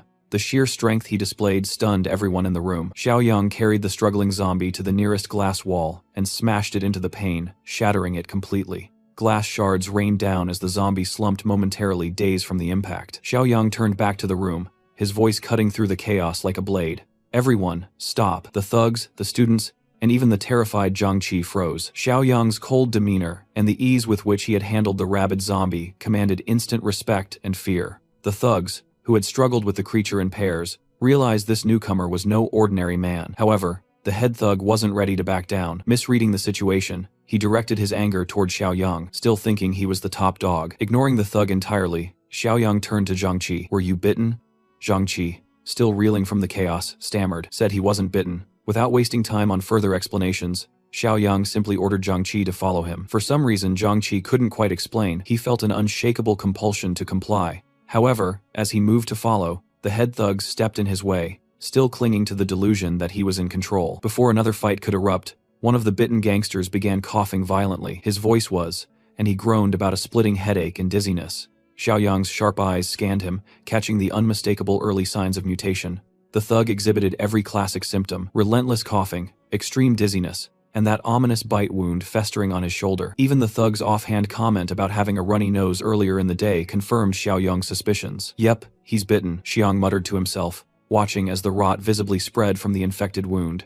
The proximity of the bite to the nervous system was accelerating the process. The man didn't have much time left before he'd turn into a full-blown zombie. They couldn't afford to deal with two rabid zombies in such a confined space. Still holding the first rabid zombie by the neck, with one hand, Xiaoyong made his move. He began dragging the thrashing creature across the room, his strength leaving everyone dumbfounded. Xiaoyong hauled the zombie to the restroom door. He yanked it open, shoved the undead creature inside, and slammed the sliding door shut in one fluid motion. The rabid zombie immediately started pounding on the door, snarling and clawing with feral rage. The sound sent shivers through the room. Everyone stared at Xiaoyong, their faces a mix of shock and confusion. What kind of person could casually wrangle a zombie like that? Xiaoyong dusted off his hands, his expression darkening. The immediate threat was contained, but his focus now shifted back to the living threats in the room. His gaze locked onto Zhang-Chi, who was still frozen in disbelief. Xiaoyong then asked him, "Which one of these thugs do I need to deal with first?" Zhang-Chi blinked, his brain struggling to catch up. The question confused him even more. Who is this guy? Why was he so protective of him? They didn't even know each other. Meanwhile, the head thug, his pride now in tatters, decided he'd had enough. "You're dead, punk," he roared, charging at Xiaoyong with a wild swing. Xiaoyong didn't even flinch. His expression was one of pure boredom, as if he were dealing with a pesky mosquito. Before the thug's fist could connect, Xiaoyong moved like lightning, grabbing the man's face with one hand. His fingers dug into the thug's skin as he pushed forward, smashing him face first into the glass table in the center of the room. The table shattered with a deafening crash, sending shards flying everywhere. One of the other bitten gangsters, his face pale and sweaty, staggered forward in a fit of rage. Xiaoyong adjusted his stance, his movements calm and precise. In one swift motion, he delivered a sharp blow to the man's windpipe. The thug collapsed instantly, his breath choking out as he fell flat on his back. As his comrades rushed to his side, panic set in. The thug started convulsing violently, foam spilling from his mouth as his body jerked uncontrollably. His eyes rolled back, and his skin began to turn an eerie gray. The infection had reached its final stage. The man was turning right before their eyes, and there was nothing they could do to stop it. Xiaoyong stepped forward, flexing his fists. "Anyone else want to test their luck?" he asked, his voice calm yet menacing. Turning to Zhang-Chi, Xiaoyong gave a firm command. "Take your friends and get out of here now." Zhang-Chi didn't hesitate. He and his classmates helped the injured Chen Chong to his feet, lending their shoulders to support him. Together, they stumbled out of the room as fast as they could, grateful to escape the nightmare. The gangsters, now desperate to retreat, tried to follow suit. They carried their wounded comrades, who were showing increasingly alarming symptoms of infection. But as they reached the door, Xiaoyong blocked their path. "You're not going anywhere," he said coldly, his presence towering over them like a storm cloud. The head thug, still nursing his injuries, tried one last act of defiance. "You think you can stop us?" he spat, his voice shaky yet defiant. The gangsters cowered under his gaze, their drunken bravado long gone. For the first time in their lives, they realized they weren't the top dogs they thought they were. Xiaoyang didn't bother responding. He shoved the thug back effortlessly, sending him sprawling to the ground once again, and the closing door shut. The gangster's bruised ego couldn't take it. He scrambled up and started pounding on the door as Xiaoyang stepped outside, slamming it shut behind him. The head thug screamed, banging on the locked door in a blind rage, but his tirade was cut short by a guttural growl behind him. One of his bitten men had succumbed to the infection. The thug turned just in time to see the bloodshot, crimson eyes of his now rabid friend lunging at him with terrifying speed. The room erupted into chaos as the other gangsters tried to fight off their former friend, but it was too late. The infection spread quickly, and soon the room devolved into carnage. Outside, Xiaoyang stood silently, holding the door handle firmly to keep anyone from escaping. Muffled screams and the sound of tearing flesh echoed from the other side, sending chills down the spine of anyone who could hear. A hesitant KTV employee approached him, curiosity mixed with fear, asking, "What's going on in there?" Xiaoyang didn't waste time. "Get the keys and lock this door now. Don't let anyone in or out. Call the police and paramedics. Tell them it's a rabies flu outbreak." The employees stared at him, frozen in shock, but Xiaoyang told him to move now. The urgency snapped the worker out of his daze. He ran to grab the keys, returning to lock the doors securely from the outside. The eerie, inhuman noises coming from the room made the employees shiver. One of them, too curious for their own good, hurried to the security room to check the live footage inside the room. What they saw made their blood run cold. The screen showed a grotesque scene of rabid figures feasting on their dead comrades. Blood splattered the walls, and the head thug's girlfriend, previously full of life, was now being torn apart by the monsters. Her lifeless eyes stared blankly as the infected devoured her. The security team immediately called the authorities, their hands trembling as they reported the horrors unfolding in their establishment. Meanwhile, Xiaoyang led Zhangqi and his friends out of the building. "This area isn't safe anymore," Xiaoyang said, his tone firm. "You need to leave now." Still shaken, the college boys didn't argue. They followed him to his car, helping the injured Chen Chong inside. As Xiaoyang drove them away, Zhangqi finally broke the silence. "Thanks for helping us back there," he said hesitantly. "But who are you? Why did you step in?" Xiaoyang glanced at him, said, "I was hired to protect you by someone who wants to stay anonymous." The explanation made sense, at least enough for the moment. The coward boy nervously asked, "That rabid flu, it's real, isn't it? I thought it was just a hoax." Xiaoyang's expression darkened. "What do you think you saw back there? Those weren't drunken fights or wild animals. It's real, and it's just the beginning." Glasses gulped, his voice trembling. Is there any cure? A vaccine? No," Xiaoyang said bluntly. "There's no cure, no medicine, and no way to stop it. It's already started, and it's only going to get worse. If you want to survive, you'll listen to everything I say from now on." As they drove through the streets, Xiaoyang's point was further proven when they saw an infected man chasing a terrified pedestrian on the side of the road. The chaos hadn't completely consumed the city yet, but the outbreak was spreading rapidly. Soon, there would be no safe place left. Looking at the back seat, Xiaoyang's mind wandered to a darker memory. In their past life, one of Zhangqi's friend had betrayed him, leading to the deaths of countless people at the hands of zombies. Zhangqi was the only one who barely survived, but the betrayal scarred him deeply. Xiaoyang's eyes flicked to the rearview mirror, scanning the faces of the college boys sitting behind him. One of them had been the traitor. The question was, which one? On the other side of town, Kui Jing was on a phone call with the man she affectionately called Honey. She had been feeling unusually anxious lately. The witch was promised some much-needed supplies, but things in her neighborhood had started to spiral out of control. Too scared to step out herself, she relied on his assurances that he'd deliver the goods as soon as he could. Just as she was about to press him for details, a sudden knock at the door startled her, nearly causing her heart to leap out of her chest. She hung up immediately, her breath shaky as she cautiously approached the door. Peeking through the peephole, she exhaled in relief. It was her friend, Xiaoya. Kui Jing quickly unlocked the door to let her in. Even as they exchanged greetings, a lingering unease hung in the air. Earlier that day, an elderly man named Lu, who lived on the building's first floor, had been taken away by both the police and an ambulance. Though the incident was hushed up, Kui Jing had heard the commotion from her apartment that morning. The two witches began to piece together what was happening around them. It was hard to dismiss the growing evidence that the rabies flu news wasn't just media fear-mongering. As for Li Shuxiong's promised delivery of supplies, it was still nowhere to be seen. Xiaoya had warned Ka Jing that greasy fatty couldn't be trusted, but they both knew he had his uses. If nothing else, he could be their pawn in a plan they just cooked up. Her idea was simple: ransack Zhang Xiaoyang's secret stockpile. The stockpile they'd learned was massive, enough to make anyone rich in the middle of this escalating epidemic. Xiaoya had already tried and failed to seduce Xiaoyang, getting herself kicked out in the process. Not wanted to give up, she had one of her devoted followers spy on him, That's how she discovered trucks regularly unloading supplies at an abandoned factory he'd refurbished. Clearly, Xiaoyang had known about the epidemic long before the news broke. The two witches decided it was time to act. They planned to use Li Shuxiang to get into Xiaoyang's fortress and take a share of his hoarded riches by force. Meanwhile, Xiaoyang had just returned to his base camp without any trouble. As his car rolled into the compound, it was hard not to be impressed by what he had built in such a short time. Zhang Qi was visibly amazed. Fortress seemed a more fitting term than base camp. Xiaoyang smiled at Zhang Qi's reaction. It was the same awe everyone felt the first time they saw it. The sound of their arrival stirred the camp's residents, who emerged with weapons at the ready. Once they recognized Xiaoyang, relief washed over their faces. Grandpa Shan and his granddaughter Shanshan were particularly glad to see him return safely. Xiaoyang reassured them he was fine and introduced his companions. He knew Zhang Qi well, but simply referred to the others as Zhang Qi's classmates. Grandpa Shan and Shanshan welcomed the newcomers warmly, assuring them they were now in a safe place. Xiaoyang quickly assigned Grandpa Shan to take the group on a tour of the fortress, explaining the rules and regulations. Glasses, one of the newcomers, couldn't help but feel like they'd walked into a military base. Before they could even start the tour, Yiming, another new arrival, timidly spoke up. He asked if they could be given weapons to help defend the fortress. Xiaoyang shot him a sharp look, suspicion flickering in his eyes. They had barely been there an hour, and this guy was already asking to be armed. That was suspicious. Glasses whispered to Yiming, urging him to tone down his eagerness. They were newcomers after all. Trust had to be earned first. To calm the situation, Xiaoyang promised that weapons would be issued to everyone in a few days. For now, their priority was to get Chen Chong's head injury treated. His condition was severe, so the medical room was their next stop. After a few hours, the boys finally managed to shake off the tension and the lingering smell of booze after their life-or-death ordeal. Yiming turned to Glasses with a grumble. "Why'd you stop me earlier?" he asked. "If you hadn't, we'd probably have guns by now." Yiming's little speech about needing protection in their current situation would have been funny if it weren't so irritating. Without weapons, he compared staying in the fortress to being under house arrest.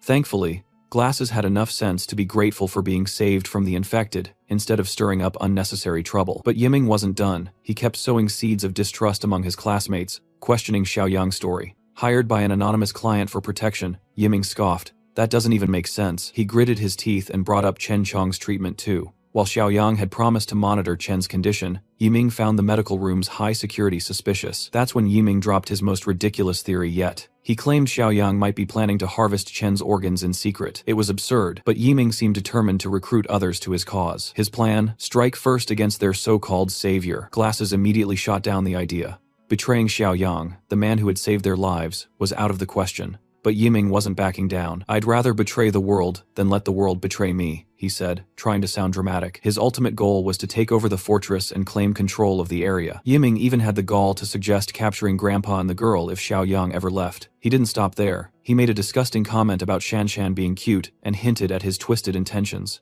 The boys stared at him with utter disgust. Realizing his plan was going nowhere, Yiming waved it off with a laugh. "Relax, I was just joking," he said.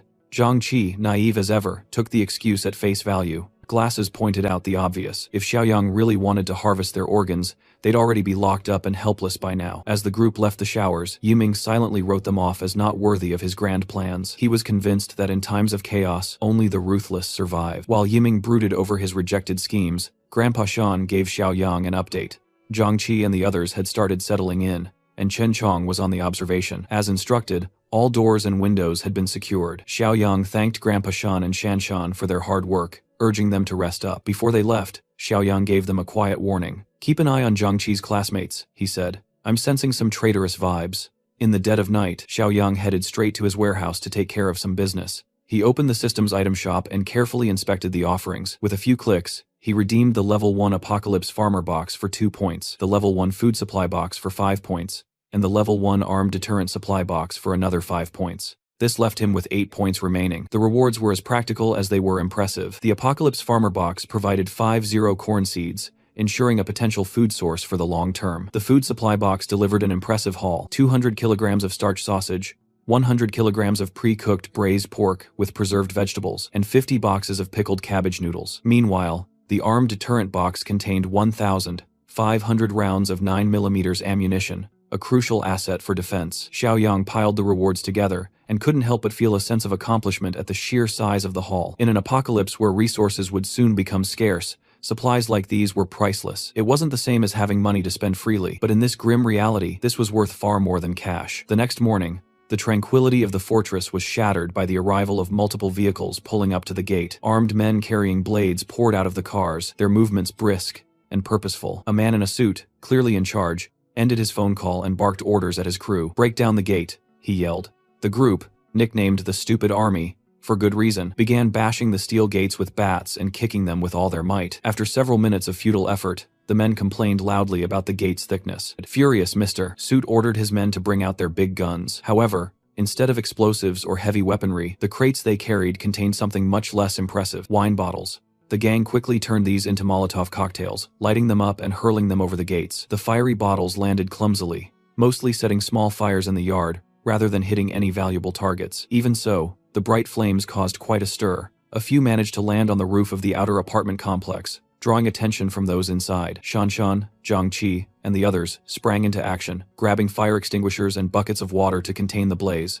Thankfully, Xiaoyang had already warned them about the likelihood of attacks like this. Though the larger disaster hadn't yet unfolded, situations like these were becoming all too common. While the younger group dealt with the fires, Xiaoyang and Grandpa Shan emerged from the warehouse, armed with an assault rifle and a shotgun, respectively. They climbed up to the watchtower for a better view of the chaos outside. Once at the top, Grandpa Shan peered at the scene below and squinted in recognition. "That guy in the suit, doesn't he look familiar? Pretty sure he's the one who had that road rage incident with us on the highway a few days ago." One of the thugs on the ground spotted the two figures standing on the watchtower and pointed them out to Mr. Suit. "Boss, there he is. That's the guy from the road." Mr. Suit's anger exploded. Recognizing Xiaoyang, he screamed obscenities, his voice carrying loud and clear to the watchtower. "You little punk, you got some nerve. Get your ass down here or I'll burn this place to the ground." Xiaoyang, calm and composed, replied coldly, "You've got 5 minutes to get off my property. If you're still here after that, you won't like what happens next." The gangsters were enraged. To them, Xiaoyang's warning was nothing more than a brat's empty threat. Instead of backing down, they doubled down on their efforts, hauling out 2 more crates of Molotov cocktails to negotiate their way in. Suddenly, Xiaoyang's system sent him a new task. While Grandpa Shan was stressing over whether they should fire a warning shot, Xiaoyang was busy reading the mission details. The task was straightforward: eliminate the threats as quickly as possible for a reward of 10 points. The generous reward quickly dispelled any notion of firing warning shots. These intruders were no innocent bystanders. They were criminal gangsters, causing chaos even before society had fully broken down. Their reckless use of Molotov cocktails could have easily burned someone alive. Xiaoyang believed that leaving scum like this alive during the apocalypse would only lead to more harm for innocent people. With that thought in mind, he made his decision. Without warming, he steadied his aim and pulled the trigger. The first bullet tore into Mr. Suit's arm, stunning him in his silence and causing him to clutch his now severed limb. The man's agonized screams filled the air, and the thugs quickly realized they had picked the wrong fight. From the watchtower, Xiaoyang remained calm on the outside, though he silently cursed himself for missing the kill shot. His aim had grown rusty after living a peaceful life for so long. The thugs, panicked by the sight of the assault rifle, scattered in dove for cover behind their vehicles. Leading the retreat was none other than their injured boss, Mr. Suit. But Xiaoyang wasn't one to let his targets escape. With a grim determination, he began picking off the retreating thugs one by one. They had rained fire on his property, so he returned the favor with lead, aiming for their chests, heads, and anything else in his line of sight. It was a brutal slaughter. Mr. Suit, driven by pure adrenaline, managed to reach one of the vehicles and scramble inside, ignoring the bleeding stump that used to be his arm. He screamed at the driver to get them out of there immediately. Grandpa Shan, watching from the tower, cast a worried glance at the escaping car, but Xiaoyang showed no concern. This was why he had grabbed the automatic rifle from the armory. Taking careful aim, he tracked the vehicle's movements and unleashed a relentless barrage of high-caliber bullets. Magazine after magazine, Xiaoyang emptied his load, each shot finding its mark. Grandpa Shan observed in awe. The young man's fluid movements, aiming, firing, reloading, were a sight to behold. Even during his years of military service, Grandpa Shan had never seen such precision and efficiency. When Xiaoyang was finally done, silence returned to the area around the fortress. The fire set by the Molotov cocktails had been extinguished, and the road leading to the gate was littered with the bodies of thugs. The getaway vehicle, riddled with bullets, had broken down entirely. Everyone inside was lifeless. Their escape attempt was cut short. Without missing a beat, Xiaoyang turned to Grandpa Shan. "Call Zhangqi and the others," he said. "Have them come out and clean up the mess at the front door." But as he watched the scene below, a new idea formed in his mind. It was still the early days of the apocalypse, and this incident could be used to their advantage. Instead of disposing of the bodies, he could allow them to mutate into zombies. This would create practical combat scenarios to help Zhangqi and Shanshan develop their fighting skills. With a faint smirk, Xiaoyang revised his instructions. "Leave them where they are. We'll use this for something more productive later. Not far from the fortress, another group of cars and vans approached, closing in steadily. Inside one of the white cars, Li Shusheng impatiently asked if they were close to the site. Xiaoya, seated beside him, answered with her usual cutesy and playful tone, cheerfully assuring him they'd arrive after the next intersection. In the back seat, Jing was growing increasingly irritated by Xiaoya's act. To her, it was obvious that Xiaoya was putting on this performance to keep Li Shuxiong, her gangster sugar daddy, entertained. Jing, being no stranger to manipulation, could easily see through another schemer's moves. When they finally pulled up to the outskirts of the fortress, Jing turned to Li Shuxiong and told him to wait while she and Xiaoya went ahead to investigate. The moment Jing stepped out of the car, she tried to drag Xiaoya into her scheme, insisting that Xiaoya was the only one who knew the exact location of Xiaoyang's supposed factory. Xiaoya, however, didn't want to get involved, pointing out the obvious. She claimed it was the building directly ahead, adding that it was impossible to miss. She also complained that her shoes weren't suitable for walking long distances. But Jing wasn't taking no for an answer, ignoring Xiaoya's protests. Even her request to grab her phone, Jing physically dragged her out of the car. Reluctantly, Xiaoya followed, though she silently fumed at being forced into this mess. Back in the car, Li Shuxiong called his crew to action.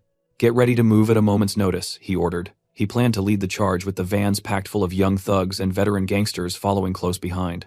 As they walked toward the fortress, Xiaoya whispered her frustrations to Jing, making it clear she didn't want to be dragged into whatever chaos was about to unfold. But Jing, ever suspicious, saw through Xiaoya's reluctance. She assumed Xiaoya was making a play for her gangster sugar daddy. The truth was far more calculating. Xiaoya had no interest in Li Shuxiong. She had dressed up and played her part in hopes of catching the attention of Xiaoyang. After all, Jing's involvement with Fatty had already compromised her in Xiaoyang's eyes. As they approached the gate, the women finally noticed the grisly scene ahead. The road leading to the fortress was littered with corpses riddled with bullet wounds. Xiaoya froze in fear, urging Jing to turn back. Judging by the dried blood, it was clear the bodies had been there for some time. Jing, however, was undeterred. She guessed that the bodies belonged to two rival groups who had fought over Xiaoyang's supplies. With hardened criminals lying dead in the aftermath, she assumed that Xiaoyang, the supposed loser, must have been caught in the crossfire. But even if he hadn't survived, the supplies were all that mattered. Xiaoya tried to reason with her, suggesting they let Li Shuxiong and his boys handle the situation. But Jing insisted on sneaking closer to check if the factory gates were locked. What the women didn't know was that the gangster corpses had already begun mutating, the virus in their systems activating post-mortem. Oblivious to the danger, the two women pressed on toward the gates. Standing in front of the massive steel barrier, Xiaoya pointed out that there was no visible way to open it. The gates were sealed tight, and even the interior compound was obscured from view. That at least gave her some relief, as it suggested Xiaoyang might still be safe and secure. Their scheming was interrupted when a voice called out from the outpost near the entrance. Shanshan, armed with a crossbow, stood guard. Putting on a tough front, she demanded to know who they were and how they'd found the fortress. Xiaoya quickly adopted a friendly tone, pretending to be an old acquaintance. She told Shanshan that the two of them were friends of Xiaoyang.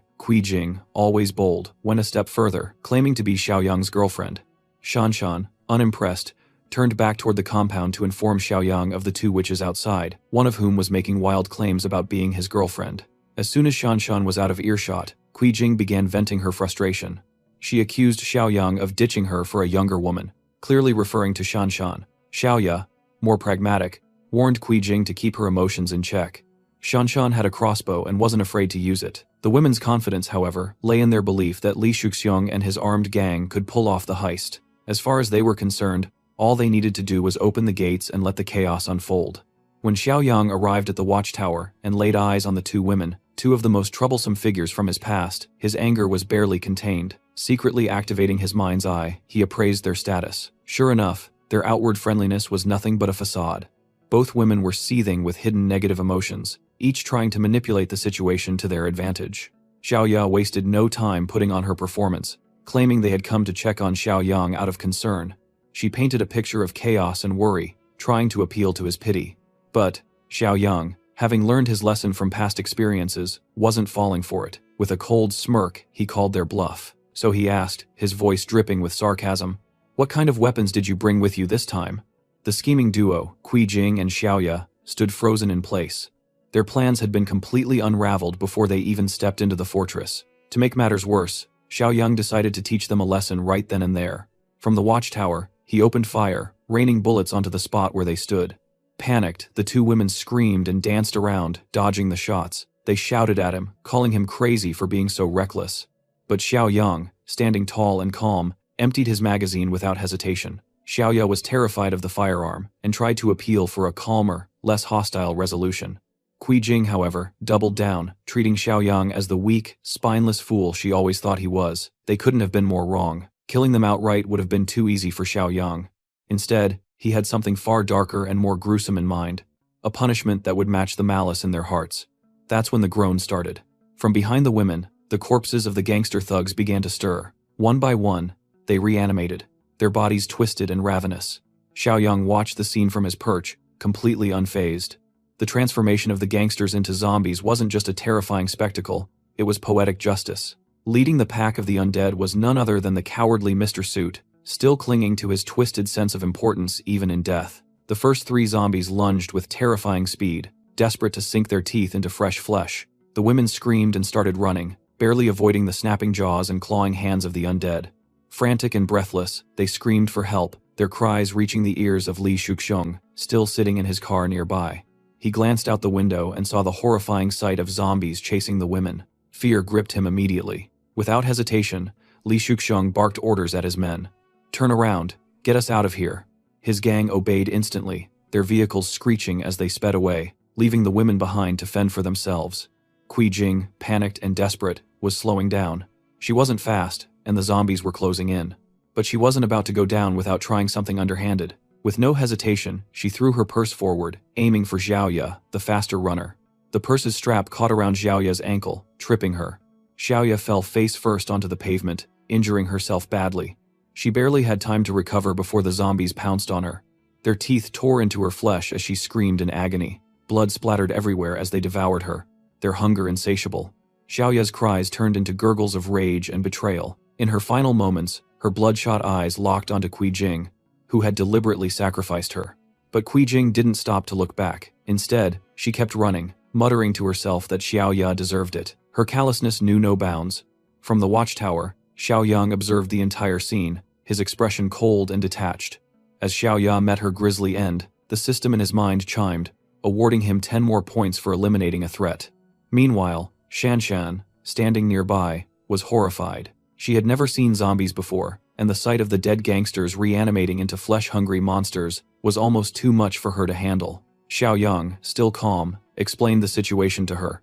"This is the true beginning," he said. "The air is filled with infectious alien particles now. Anyone exposed to the outdoors for too long, especially the dead or weak, will mutate quickly." He wasn't interested in watching the chaos unfold any longer. Turning his focus inward, he decided it was time to regroup and prepare for what was coming. Summoning everyone in the fortress, Xiaoyang called an urgent meeting.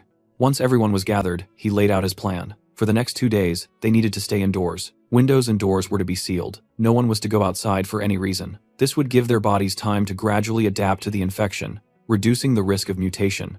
Hearing this, Zhang Qi brought up a critical concern. What about Chen Chong? He was still unconscious in the urgent care room. The mention of Chen Chong shifted the mood. While his head wound had improved thanks to basic medical care, he still hadn't regained consciousness. Worse, his condition was deteriorating. It was clear that the infection was spreading rapidly through his body. Even though his subconscious fought back against the mutation, the virus was relentless. His veins bulged visibly, the infection coursing through him like wildfire. Meanwhile, the city had descended into utter chaos. Violence and pandemonium filled the streets. Some people were trying to escape, some were losing control, and others were eating each other.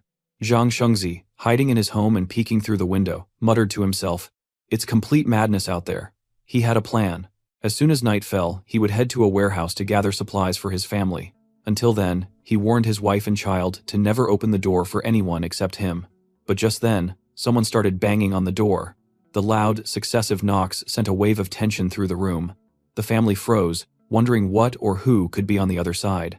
Shengzi gestured to his wife and child to stay silent.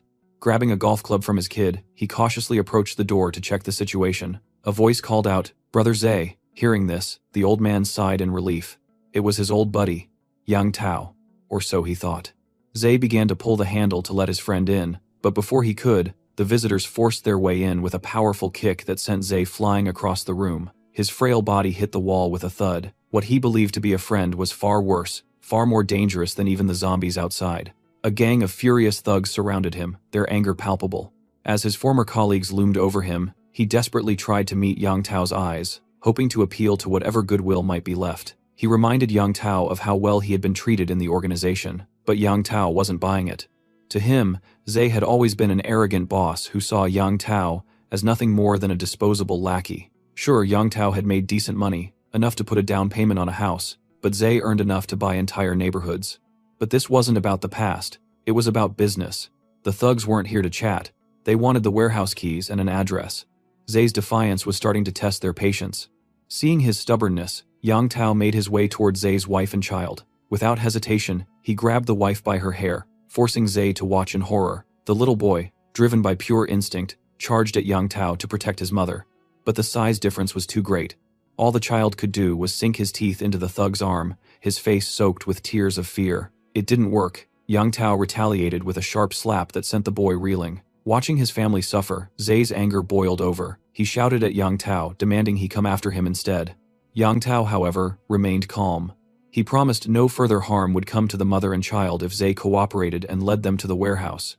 Left with no choice, Zay complied, and the group set off, dragging him along as their hostage. They soon arrived at the warehouse.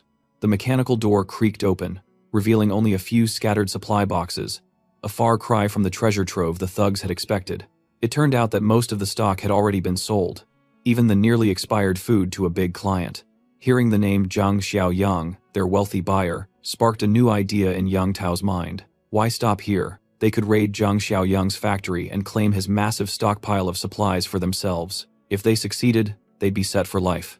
Brother Zay strongly advised against such a reckless plan. During his routine deliveries, he had accidentally spotted a young man carrying a gun. This led him to suspect that Xiaoyang had somehow learned about the looming disaster beforehand. Yang Tao, however, remained calm and unbothered by the mention of guns. To him, it was a matter for Brother Zay to handle, not his concern. The thug's explanation was simple yet chilling. His job was to take Zhang Xiaoyang's supplies in exchange for ensuring the safety of his wife and son. Yang Tao called it a fair trade. But Brother Zay was trapped in a terrible dilemma, torn between saving his family and his moral compass, unsure how to navigate the crisis. Back in Xiaoyang's seemingly impenetrable fortress, the situation was tense yet quieter. Following repeated failed invasion attempts, the group had assembled in the urgent care area to confront a grim reality. Their biggest problem now lay in the bed before them, Chen Chong, who had succumbed to the infection. After losing consciousness for several days, he had finally woken up, but his mind was gone. His body was alive, but his humanity had been lost. His classmates were devastated. Tears flowed as they mourned their brave and kind friend. Almost everyone was crying. Everyone except Yiming. Unlike the others, Yiming boldly declared that they should kill Chen Chong immediately. His suggestion shocked the group. Xiaoyang turned to look at the defiant young man, while Zhangqi glared at him with disgust and disappointment. How could you suggest something so cruel? But Yiming stood firm. He argued that Chen Chong was already gone. If they didn't put an end to his suffering now and he somehow broke free, everyone's lives would be at risk. Xiaoyang, known for his pragmatism, agreed with Yiming's cold logic. The chances of recovery were nearly zero. Slowly, he drew his combat knife and unsheathed the blade. But instead of handling the matter himself, Xiaoyang handed the knife to Yiming. You want him gone? Then you do it, Xiaoyang said calmly. Yiming froze, fear spreading across his face. Every fiber of his being resisted the idea of carrying out the execution. Xiaoyang, unimpressed, reminded him of how he had been asking for a weapon since the beginning. Here's your weapon, Xiaoyang said, pushing the knife closer. Use it. But Yiming couldn't bring himself to move. His hands trembled, his courage failing him completely. After a tense moment, Zhangqi stepped forward. Swallowing his fear, he took the knife from Xiaoyang's hand. I'll do it, Zhangqi said, with determination. He wasn't proud of the decision, but he knew it had to be done. If Yiming was too much of a coward to act, then he would. As he gripped the knife, Zhangqi hesitated. His mind wrestled with the reality of the situation. Could he really go through with it? Xiaoyang, observing his hesitation, asked calmly, Are you sure? Once you do this, there's no going back. If you're wrong, it makes you a murderer. Zhangqi clenched his jaw. I trust you, he said to Xiaoyang, his voice firm despite the turmoil in his heart. Xiaoyang smiled faintly, almost as if he had expected this response. He gave Zhangqi the green light. Zhang Qi approached Chen Chong's bedside, tears streaming down his face. He raised the knife high, aiming for his friend's throat. His hands shook as he prepared to strike. But just as the blade was about to pierce the flesh, Xiaoyang intervened. The knife stopped midair. Zhang Qi, startled and confused, turned to Xiaoyang, desperate for an answer. "Why did you stop me?" he asked with a shaky voice. The answer was straightforward. The system had given Xiaoyang an intriguing evaluation. For now, he instructed everyone to leave. They had something extraordinary in their possession, a zombie that still held value. Chen Chong had transformed into a rare mutated variant, a discovery of immense significance. The group left the urgent care unit and went about their tasks within the fortress, leaving only Xiaoyang and the mutated zombie behind. Chen Chong, now a grotesque creature, thrashed violently, desperate to sink his teeth into Xiaoyang's flesh. His bulging veins, dark and foreboding, were enough to haunt anyone's dreams. But not Xiaoyang. Standing face to face with the aggressive mutant, Xiaoyang remained calm, even exhilarated. With a hint of excitement in his voice, he told the creature it had an important mission to fulfill. Outside, near the fortress on the town's outskirts, a car was swerving uncontrollably, struggling to stay on course. With no other vehicles on the road, the poorly driven car eventually crashed into a lamppost, rendering it useless. Brother Zay stepped out, scratching his head in frustration. His bad luck had cost him a car before reaching his destination. Fortunately, the factory wasn't far, just a short walk away, so he was almost there. However, his calm demeanor quickly shifted to fear when a gang of zombie stragglers attacked. Drawn by the noise, Brother Zay foolishly shielded himself with his arm, allowing the zombie to bite deep into his flesh. He pushed the mindless monster away, his left arm bleeding. As the zombie staggered to its feet, Brother Zay ran back to the wrecked car, desperate to find the crowbar he had prepared as a weapon. It might help, but would it be enough? His anger and adrenaline fueled his strength as he swung the crowbar, striking the zombie across the face with a brutal hit. After knocking the eager zombie down, he continued bashing its skull until it stopped moving completely. Dealing with one of these creatures had drained him, and standing exposed while more zombies approached was not a good strategy.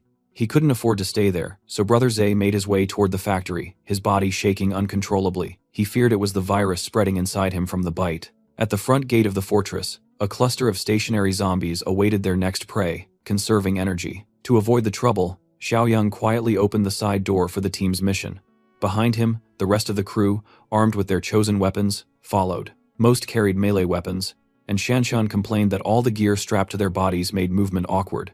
Xiaoyang explained that zombies were irrational but powerful, and with their current combat experience, they were likely to get hurt, so the protective gear was necessary. He promised they could remove it once they were more skilled. The team crept along the building, sticking close to the walls to avoid being noticed immediately. As they reached the front, Xiaoyang spotted the first zombie in their path and signaled the team to prepare. Entering the zombie's detection range, it turned toward them, revealing its decaying teeth. With the battle imminent, Xiaoyang reminded his team to remember their training. Always watch each other's backs and maintain a safe distance. As the zombie charged, Xiaoyang demonstrated his impressive evasion technique, dodging its attack effortlessly. He remained calm enough to provide a lesson in the middle of the fight. When a zombie misses its attack, he explained, survivors must take advantage of the moment, be quick, and aim for the temple or the back of the neck. Glasses, however, was the first to act on instinct, ignoring Xiaoyang's advice about targeting the right spots. As he raised his blade, his attack struck with precision. The machete's edge lodged between the zombie's partially split skull. It might have stunned the creature, but hitting the head directly caused the blade to vibrate, sending a sharp pain through his hand. The skull is the hardest part of the head, and using a melee weapon on it only makes the hands go numb, as Glasses had experienced. After a brief stun, the zombie snapped back with renewed aggression, desperately trying to bite into the student's flesh. Thankfully, Glasses had the presence of mind to use his blade defensively, trapping the zombie's teeth on its edge while calling out for help. Xiaoyang commended him for his excellent defense and instructed Zhang Qi to snap out of it and assist his teammate. Zhang Qi, with a calm and determined expression, moved behind the zombie, positioning his bat at the back of its neck. When his wooden bat hit the neck, a sharp cracking sound followed. Xiaoyang was pleased with their first real training results and reminded them that one strike wouldn't be enough. So, everyone joined in to finish off the zombie. Once it was down, Zhang Qi eagerly turned to Xiaoyang, seeking validation for their successful hit. Xiaoyang only smirked as another aggressive zombie appeared, snarling and charging, hungry for human flesh. Zhang Qi's face turned worried, fearing Xiaoyang might be sneak attacked by the mindless corpse. But instead of a bite, the group watched as Xiaoyang turned around, grabbing the zombie by the head like a toy. He pushed its mouth away from his body while the zombie struggled helplessly. Xiaoyang reminded everyone to follow his example, always observing their surroundings and never letting their guard down. Zhang Qi took this lesson to heart, while the others were simply amazed by Xiaoyang's proficiency with just his bare hands. Meanwhile, Brother Zhe, still fighting through his bite wound, inched closer to the factory gate. From his hiding spot, he could see more mutants wandering the area. He began to wonder if Zhang Xiaoyang had already met his end when he suddenly heard voices near the outer wall. He recognized Xiaoyang's face and moved closer for a better look. Using a van as cover, he peered through and saw Xiaoyang with a group of strangers hunting mutants, crushing their skulls with every blow. However, the desperate gangster failed to notice something lurking beneath the van. It was none other than Xiaoya, or what was left of her. Despite the zombie infection, her heavy makeup hadn't changed her face much. She reached up, grabbing Brother Zhe's foot and refusing to let go. Her sudden grip made him stumble, and when he looked down, his eyes widened in terror. Xiaoya's torn mouth opened to emit a guttural roar, her clothes in tatters. It seemed like this might be the end for Brother Zhe. Before he even had a chance to fight back, as he braced for death, a gunshot rang out. Someone had taken pity on him and saved him. It was none other than our hero, Xiaoyang. Now, the zombie Xiaoya was headless, and not just in a metaphorical sense. Her head was physically gone. Brother Zhe was left disgusted, throwing the corpse away from him.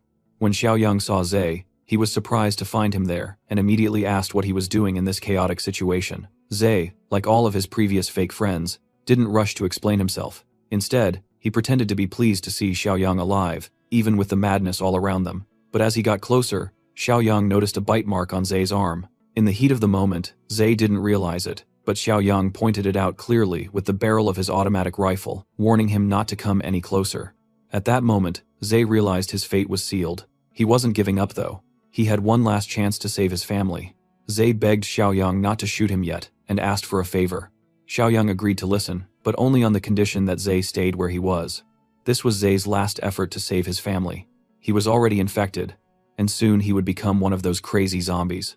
But he still had one final request. Yang Tao had kidnapped his wife and son and was using them to blackmail Zhe, forcing him to infiltrate Xiaoyang's base and seize all of its resources.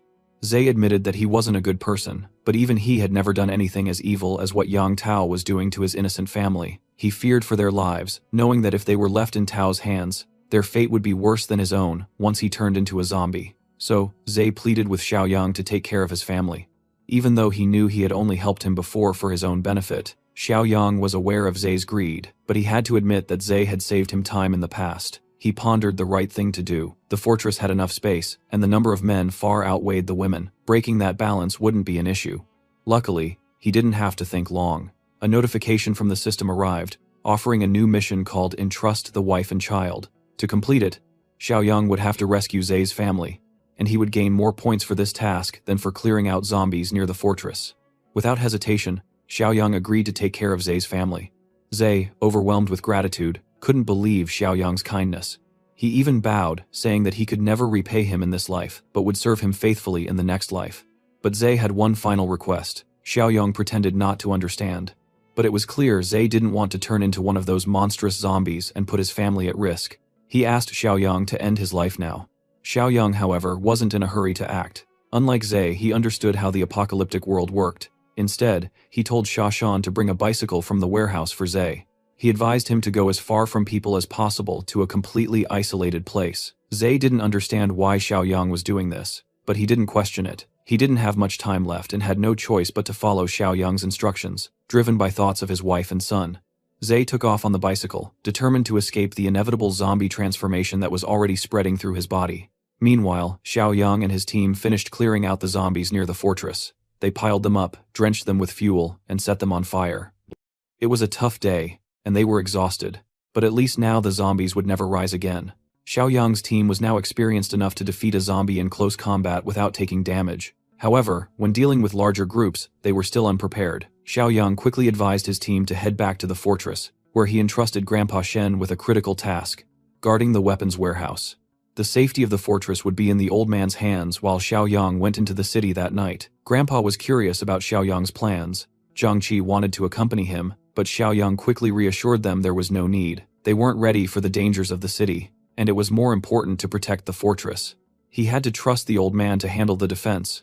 Before leaving, Xiaoyang loaded up on melee and ranged weapons and prepared to buy more supplies from the system store. Unfortunately, it was updating too slowly, and he was frustrated.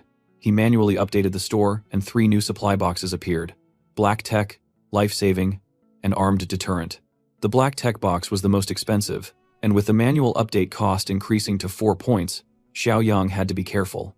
Still, he bought the Black Tech supply box. After opening it, a blinding light filled the car, and Xiaoyang was rewarded with a physical enhancement serum that increased his strength by 5 points. The intense flash made him momentarily disoriented, but once the pain subsided, he realized the value of the serum. With his strength now at 13 points, about 2.6 times stronger than an average person, he was ready for the mission ahead. Back at Brother Zay's home, things were tense. His wife was trying to reassure their son, telling him that his father would take care of everything. But Yang Tao's thugs had grown impatient. They broke into the room, and the terrified wife asked what they were going to do. The answer was clear. Yang Tao was going to have his fun. Sadly, in this apocalyptic world, no one would come to her rescue. That was exactly what Yang Tao was counting on. Xiaoli's clothes were being torn apart by a group of thugs, their faces showing not even a hint of shame. Her desperate son struggled, pushing one of them with all his might, trying to protect his mother. Just then, Li, the guy with the ponytail, walked in, his eyes scanning the room as he asked what all the noise was about. One of the goons smirked, saying they were just about to have some fun, and even invited Li to join them. But Li wasn't interested. He told them the job wasn't finished yet, and they had no time for distractions. They needed to focus and get it done. Annoyed, one of the thugs grumbled, asking what the big deal was. They'd done this sort of thing plenty of times before. That's when Li's patience wore thin. He shot the thug a sharp look and reminded him exactly who they were dealing with. This wasn't just anyone. It was Zhang Shengzai's wife and kid. If she couldn't take it and ended her life, Zai would have nothing left to lose. And when that happened, he'd come after every single one of them. None of them would make it out alive. Still, Li didn't completely shut him down. He assured the thug that once they took care of Zai, they could come back and break her spirit however they wanted, not letting her rest for a single day. The thug, though disappointed, called Li a party pooper for ruining the mood. But in the end, he backed off and motioned for the others to leave. Yang Tao threw Xiao Li a chilling look on his way out, taunting her to wait for her turn. Left alone, Xiao Li and her son could do nothing but cry, helpless as night fell. Meanwhile, on the deserted streets outside, our boy was behind the wheel, cruising through the city with a lot on his mind. With 13 points in stamina, he now had more than twice the strength of an average person. His reaction time was sharper, and his control had improved significantly. As he zoomed through the cluttered streets, drifting around corners with precision, he felt the rush of adrenaline coursing through him. But the city center was up ahead, and he knew driving any further would only attract more unwanted attention. It was time to move on foot. Just as he stepped out of the car, a chilling roar echoed through the empty streets. Turning around, he spotted 2 zombies charging straight at him, but he didn't flinch.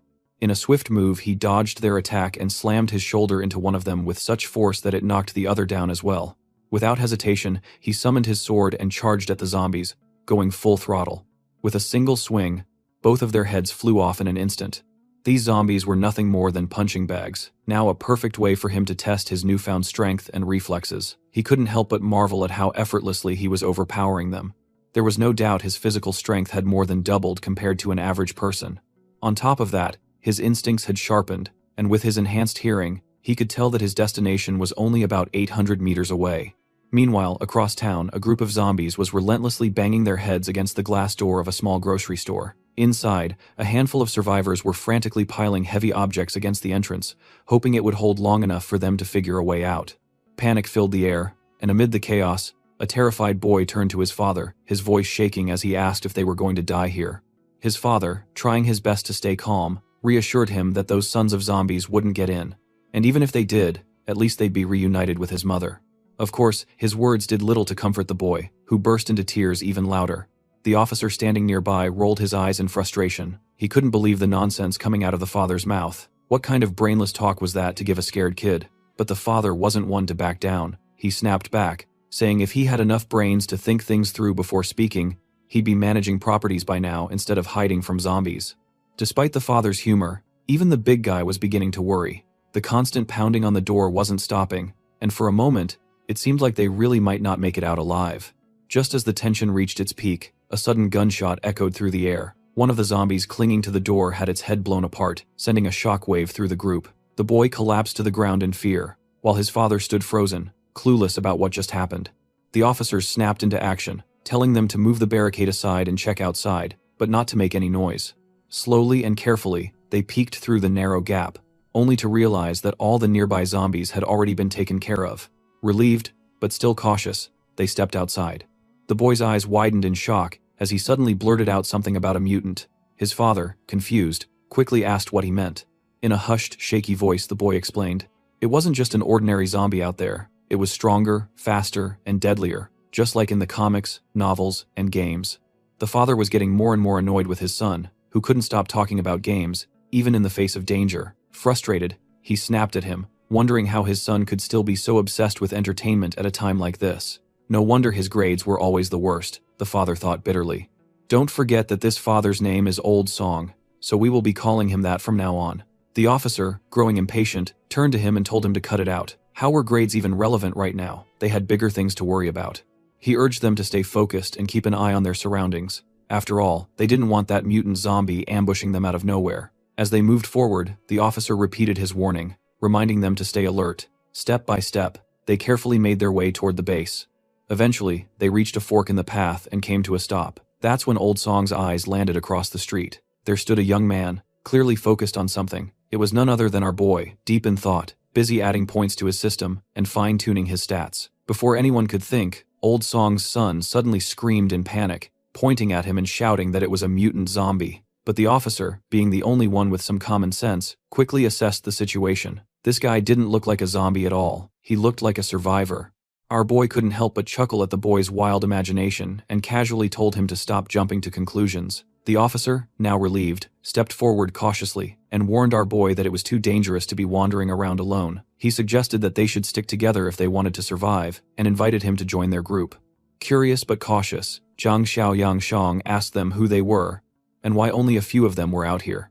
As he scanned the area, the officer explained that they were searching for supplies and mentioned that many civilians were still gathered at Rancian Garden. The mention of the place triggered a memory in Xiaoyang's mind. He recalled that Jinyu Mansion was nearby, not far from where they stood. Old Song immediately agreed, pointing out that it was just across the street. He then urged Xiaoyang to join them, emphasizing that there was strength in numbers. With Officer Li carrying a gun and their experience dealing with mad zombies, they were confident in their ability to protect him. Of course, they had no clue about our boy's true capabilities. But instead of showing off or bragging about his strength, he simply nodded and agreed to go with them. And with that, they cautiously continued their journey forward, each step taken with care and vigilance. Old Song looked at Zhang Xiaoyang with a curious expression, asking why he wanted to go to Jinyu Mansion. He wondered if there was someone important he was trying to find. Xiaoyang simply replied with a yes, offering no further details. But Old Song wasn't done yet. He pressed on, asking if it was a relative or perhaps a girlfriend. Then, with a somber tone, he reminded Xiaoyang that it was the end of the world, and whoever he was looking for was probably already dead. He advised Xiaoyang to prepare himself mentally for that harsh reality. The officer gritted his teeth and nodded. He admitted that even if they hadn't been killed by the Ravagers, there was still a chance they might have run into those beasts. The mention of beasts caught Xiaoyang's attention, and he immediately asked what he meant by that. Officer Li revealed that a group of thugs had taken over the Bichui Mountain Villa area in the eastern part of the city. To survive, they didn't hesitate to harm other survivors. Their group had once encountered them and lost many companions in the process. Officer Li's face darkened at the memory, and he decided not to dwell on it further, simply reminding everyone to stay vigilant when dealing with other survivors. Suddenly, a sharp voice cut through the tense atmosphere. The boy shouted for the officer to be careful. Spinning around, Officer Li spotted a zombie lunging straight at him. Without hesitation, he took it down with a few well-placed shots. He stood there, panting heavily, his heart pounding in his chest. For a brief moment, he thought it was over. But the relief didn't last long. The sound of gunfire had attracted more zombies, and panic quickly set in. Just then, his eyes landed on an abandoned bus nearby. Without wasting a second, he signaled for everyone to run toward it. Xiaoyang, however, grinned to himself, thinking a step ahead. Running blindly could attract even more zombies, but the bus, being a closed shelter, offered solid defense. The only downside, if it got surrounded, there would be no way out. By the time he finished his assessment, everyone had already made it into the bus. Officer Li, still catching his breath, called out to him, urging him to hurry and keep up. Just as the tension reached its peak, Zhang Xiaoyang jumped into the bus, and Officer Lee wasted no time slamming the door shut behind him. With urgency in his voice, the officer warned everyone to stay alert and check each seat for any hidden ravagers. But before anyone could act, the boy shouted, his voice filled with panic, that the zombies weren't giving up. They were still gathering outside. Officer Lee gritted his teeth in frustration. Despite their quick escape, the undead were still on their trail, closing in fast. The bus shook violently as the zombies began banging on it, their relentless attacks growing stronger with each passing second. The officer struggled to keep the door shut, but it was clear the pressure was becoming too much for him. Just then, Xiaoyang stepped forward and, without hesitation, slammed the door with such force that the zombies were thrown back, and the door sealed shut completely. Officer Lee stood there stunned, his jaw hanging open in disbelief. The sheer strength Xiaoyang displayed was beyond anything he could have imagined. Without wasting a moment, Xiaoyang came up with a plan. He firmly stated that he'd hold the door shut, buying them time, while the others should break the windows and fight back. Surprisingly, Officer Lee nodded, deciding to put his trust in Jiang's judgment. Without delay, they shattered the bus windows, and Old Song took the lead, striking down the zombies that tried to cling to the vehicle. The others quickly joined in, making sure Old Song didn't lose his balance while hanging out the window. Meanwhile, Officer Lee held back from using his bullets, carefully counting his remaining rounds. He knew he couldn't afford to waste them, and needed to save them for when things got truly desperate. That's when Xiaoyang pulled out a crossbow, casually handing it to the officer. Lee stared at him in confusion, unable to comprehend how Xiaoyang had just produced the weapon out of nowhere. Xiaoyang simply shrugged and said he'd picked it up earlier, as if it was no big deal. With no time to question further, Old Song and Officer Lee got to work, using the crossbow and their own strength to push back the attacking horde. After what felt like an eternity, they finally managed to clear out the zombies and step out of the bus they had been using as shelter. The boy, now beaming with confidence, puffed out his chest and declared that they had just turned a dangerous situation into a safe one. He was convinced this wasn't mere luck. Surely they were the chosen ones, the children of fate in this apocalypse. But before his excitement could get out of hand, Xiaoyang firmly reminded everyone to stay cautious and avoid making the same careless mistakes again. Meanwhile, back at the fort, everyone was anxiously hoping that things would go smoothly for Zhang Xiao. Yiming decided to keep watch. Seeing his sudden enthusiasm, the guy with glasses couldn't help but tease him, asking why he was suddenly so dedicated. Annoyed by the remark, Yiming shot back, telling him to stop talking nonsense. He reminded him that he had always been sincere about his duties. The fatty, realizing he might have pushed too far, quickly backed down and asked why Yiming was getting so worked up over a little joke. Despite the light-hearted moment, Grandpa Shen stepped in, deciding that since Yiming was willing to take charge bravely, everyone else should head back to their rooms and rest. They needed to be well prepared to make the most of Yiming's help. Before leaving, he advised Yiming to wake everyone immediately if anything unusual happened. As the night deepened and silence settled over the fort, Yiming sat quietly, realizing how late it had gotten. He knew the others were already fast asleep, but his mind remained focused on his real goal. He was determined to settle things before our boy returned. In the dimly lit room, the old man slept soundly, the key to the weapons room lying just inches from his pillow. Moving with practiced stealth, Lu Yiming quietly opened the door and crept inside. Step by step, he approached the bed, his eyes fixed on the key. Just as his fingers were about to grab it, the old man stirred unexpectedly, his voice breaking the silence as he groggily demanded to know what Yiming was doing. But before he could react further, Yiming landed a solid punch to his face, knocking him out cold. Without wasting a second, Yiming snatched the key and bolted out of the room. The old man, groaning in pain, called after him, shouting for the key to be returned. His cries quickly roused the others, and within moments, the entire fort was in an uproar. As the old man frantically explained what had happened, everyone sprang into action, chasing after Yiming. But Yiming was one step ahead. As he ran, he tossed anything he could find in their path.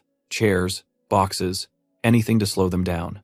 Strangely enough, instead of simply jumping over the obstacles, they all stood there as if frozen, like game characters stuck behind an invisible wall in a restricted area. It was almost comical how easily they were stopped. While making his escape, Yiming noticed the nursery room up ahead. Since he was already in this deep, he figured he might as well go all the way. He slipped inside, where Chen Chong, the zombie, was strapped to the bed. As Yiming cautiously approached, the zombie Chen suddenly lashed out with its free hand. Yiming stumbled back in shock. Realizing that only one hand was properly restrained, he wondered if the straps had been too loose when they tied the creature down. Oddly enough, instead of feeling worried, Yiming grinned. If the zombie was already partially free, it would save him the trouble of untying it himself. Meanwhile, the others finally made it past the obstacles. But what they found in the corridor was far from pleasant. Frustration was evident on their faces as they realized Yiming had gone out of his way just to let Chen Chong out of the infirmary. The old man couldn't help but regret not realizing sooner what a snake Yiming was. But Shanshan quickly reminded him that there was no point in regretting now. They needed to focus on what to do next. With all their weapons locked in the warehouse, their first priority was to make sure the zombie was secured back in the infirmary. Grandpa Shen decided they should use the method Zhang Xiaoyang had taught them earlier. Stay cautious and avoid letting the monster get too close. With that in mind, they cautiously approached the zombie. In a swift move, Zhang Qi grabbed the creature by the neck, while the other two quickly pinned its hands down. The old man, taking charge, pointed toward the infirmary and told them to drag it back inside. With a quick countdown of 3, they shoved the zombie back into the infirmary and locked the door as securely as possible. Once the door was shut, Zhang Qi couldn't help but wonder aloud if restraining the zombie had been easier than expected. Surprisingly, everyone else felt the same way. But before they could dwell on it, the old man brought them back to reality, reminding them that they had wasted too much time. By now, that little brat must have already grabbed all the weapons. And just as he finished speaking, Yiming appeared with a smug look, questioning the old man's audacity to call him a little brat. To make things worse, he now had a gun in his hands. Unfortunately for everyone, the storeroom only had one weapon, which annoyed Lu Yiming, but he figured it was enough to deal with them all. Once he was done with them, he could take his time searching for the rest. With the gun pointed straight at them, Yiming ordered them to move back into the room. Zhang Qi tried to reason with him, reminding him that it was Zhang Xiaoyang who saved everyone and gave them a chance to survive. But Yiming simply sneered, saying that just because he saved them didn't mean they had to serve him like slaves for the rest of their days. The old man, furious, called him an ungrateful fool, but there wasn't much they could do now. Meanwhile, inside the infirmary, Chen Chong seemed to have his own plans. Watching the heated argument unfold outside, it looked like he was about to make his move. But before anything could happen, the scene shifted to Rancian Garden. There, Officer Li was giving precise directions to Zhang Xiaoyang, explaining how to reach Jinyu Mansion. He warned that the layout of the residential area was complex, making it an easy hiding spot for zombies. Xiaoyang needed to be extra careful. Officer Li advised him to use the side gate of the community instead of the main gate. It would be safer that way. Xiaoyang nodded, taking the advice to heart, and assured Officer Li that he'd keep it in mind. As he walked toward his next destination, Old Song suggested they should help him out. After all, he had saved their lives by fending off those zombies. But Officer Li wasn't convinced. He reminded Song that they had no idea what was waiting inside Jinyu Mansion. If they accidentally walked into a horde of zombies, it would all be over in an instant. Still concerned, Old Song asked why they were letting Xiaoyang walk straight into what seemed like certain death. Officer Li sighed, saying he had already warned the boy as much as he could. There was nothing more to do now but feel sorry for him. However, Li also pointed out that Xiaoyang shouldn't be underestimated. His skills were far beyond ordinary. Meanwhile, outside the mansion, zombies roamed everywhere, and inside, the goons holding Zhang Shengzi's family hostage were getting impatient. One of them grumbled, annoyed that Zhe hadn't returned yet, but another thug, less concerned, declared that he had held in his frustration long enough. Tonight, he was going to take it all out on Zhe's wife. Otherwise, he wouldn't be able to sleep. It was clear that these fools were simply waiting for a dead man to walk through the door. However, one of them, smarter than the rest, pointed out that Zhang might already be dead. After all, he had gone out alone. The disgusting thug shrugged and added that when they finally got their hands on the woman, they'd make sure to tie her up tight so she wouldn't even have the chance to take her own life. Hearing their vile plans, the woman trembled in fear, helpless against their cruelty. Finally, the man with the ponytail gave the signal, allowing his men to do as they pleased. But he made one thing clear. Nothing should happen to her, at least not while they were busy with their dirty games.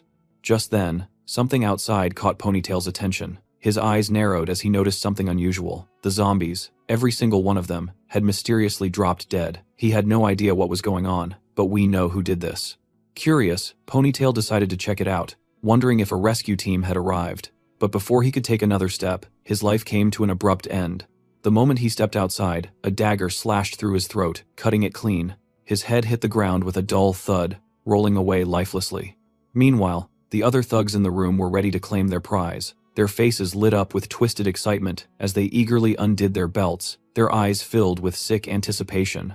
Xiaoli's son clung to her desperately, but they yanked him away without a second thought. A sharp slap landed across Xiaoli's face, silencing her cries. The kid, despite his fear, refused to back down, his tiny fist clenched, ready to fight with everything he had. But the thugs had no patience for his defiance. They kicked him out of the room, slamming the door shut behind him, leaving him alone outside. Just then, The headless body of the guy with the ponytail collapsed to the ground in front of him. The boy stood frozen, his eyes wide in shock. But what stunned him even more was the dark silhouette standing in the doorway. Zhang Xiaoyang glanced down at the trembling boy and calmly asked if Zhang Shengzi was his father. The kid stammered for a moment before nodding, his voice barely escaping his throat. Meanwhile, inside the room, the thugs were already tearing at Xiaoli's clothes as she desperately tried to cover herself. One of them, smug and arrogant, slapped her again, demanding that she scream. But Xiaoli remained silent, refusing to let her son hear her suffering. Frustrated by her resistance, the thug decided to take his turn first before letting the others have their way. Before he could act, the door suddenly slammed open. One of the thugs, thinking it was the brat trying to fight back, scoffed and turned toward the door. But before he could even react, his head was sliced clean off, and he fell silent.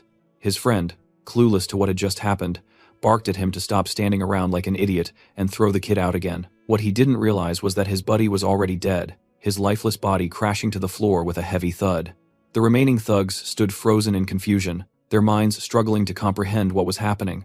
At that moment, Zhang Xiaoyang seized one of the thugs and slammed him hard against the wall. The thug, who had been happily undoing his belt just seconds ago, stuttered in shock, asking who he was.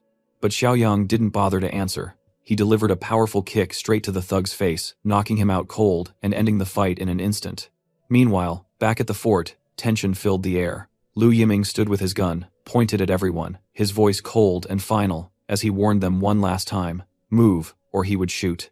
The old man, seeing no other choice, urged the others to do as the bastard said and step into the room, but Shanshan hesitated, unwilling to comply. The old man, however, insisted she follow orders for now, reminding her that Yiming had the gun and promising to figure something out later. Yiming smirked, his expression full of arrogance and disgust. He told them there was nothing to figure out, no escape, no clever plan. They hadn't even seen his true ruthlessness yet. He was determined to establish his dominance once and for all. Without wasting another second, he decided to take down the old man first, since he was the one talking the most. The two people standing behind the old man desperately tried to talk him out of it, but before they could finish, a sudden noise froze everyone in place. The infirmary door's lock began to rattle. In the next instant, with a loud swing, the door flew open, leaving everyone in shock. To their disbelief, it was Chen Chong. Somehow, even in his berserk state, he had managed to unlock the door himself. It seemed impossible, ridiculous even. But there he was, free, and it was clear he had only one target in mind. His deadly gaze locked onto Yiming like a predator eyeing its prey. Panic washed over Yiming as he quickly raised his gun, determined not to let this monster, who could open locked doors at will, live a second longer. He pulled the trigger without hesitation. But to his horror, the gun jammed. His eyes widened in despair as he realized he was completely screwed. Before he could even react, Chen Chong lunged at him with terrifying speed. In a flash, he tore Yiming apart, ending the reign of the bastard who had kept everyone on edge for so long. But the horror didn't end there. Chen Chong, without a word, dragged Yiming's lifeless body toward the infirmary, leaving everyone speechless. They could only watch in stunned disbelief, unable to comprehend what they had just witnessed. Then, in a chilling move, Chen Chong picked up the key to the infirmary door, tossed it aside, and locked himself inside once again, leaving everyone outside standing in utter bewilderment. Meanwhile, Zhang Xiaoyang had finished dealing with the thugs and finally freed the terrified mother as she clung to her son protectively. Xiaoyang called the boy over to him, but the mother, holding him close, anxiously asked what he intended to do with her son. Without offering any explanation, Xiaoyang simply told the kid to come. After a moment of hesitation, the boy assured his mother that everything would be fine and slowly stepped forward. When he reached him, Xiaoyang handed him a dagger and, in a calm yet firm voice, told him to finish off the thugs. The remaining goons, realizing what was coming, dropped to their knees and started begging for their lives. Even the mother, desperate and afraid, pleaded with Xiaoyang, insisting that her son was just a child, but Xiaoyang's response was unwavering. He stated that the boy wasn't just a kid anymore. Everything changed from this moment on. From now on, he was the one responsible for protecting his mother, and if he wanted to keep her safe, he needed to gather his courage and eliminate the monsters who had hurt her. As the disgusting smirks of the thugs flashed through his mind, a wave of anger surged within the boy. Fueled by rage and newfound determination, he charged at them, striking them down one by one. The mother's horrified gaze never left her son, and though the thugs were finally gone, the boy's heart remained heavy. He knew that no matter how many enemies he defeated, his father was never coming back.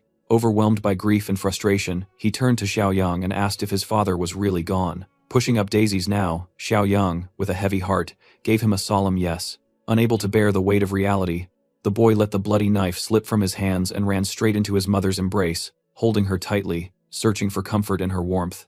Desperate to keep her son safe, the mother turned to Xiao Yang and pleaded with him to take the boy with him, offering to do anything in return. But the boy wiped his tears and declared that he wanted to stay with his mother and protect her himself. Seeing his determination, Xiao Yang made an offer to both of them. He invited them to come with him. He revealed that he had promised Zhang Shengzi to keep them safe. With that assurance, the mother and son agreed to follow him, walking past the lifeless bodies of the thugs who had once tormented them. As they moved on, the boy Shuai glanced at the corpses scattered around, fear creeping into his eyes. What terrified him more, however, was the man who had taken them down so effortlessly.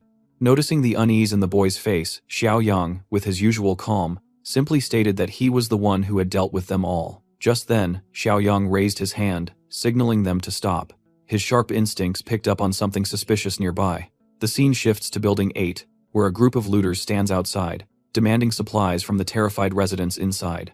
They shout threats, assuring everyone that if they surrender their resources, they'll be spared. But deep down, everyone knows it's a lie. Inside the apartments, tension fills the air as our team debates whether they should give in. The fear is real, but Officer Lee quickly shuts down the idea, his voice firm. He reminds everyone that these looters are nothing more than animals. They won't keep their word. If they surrender, the men will be killed, and the women, well, they'll suffer a fate worse than death. The pressure is too much for one of the women, and she hesitantly suggests going outside to beg for mercy. But another woman immediately protests, refusing to become a plaything for those monsters. Before the argument can escalate, the gorilla stops them, silencing them both with a calm but commanding voice. There's no need to panic. Surrendering isn't an option. He assures them that they have a plan and instructs them to guard the hallway, confident that the looters won't be able to break through. Meanwhile, outside, the gang leader watches the building with a smirk. He knows they're well armed, but his lackey isn't so sure. The guy voices his doubts, pointing out that forcing their way in won't be easy, especially since the survivors inside are armed and staying hidden, making an ambush even more difficult. But the leader only chuckles, his eyes gleaming with cunning. There's no need for brute force.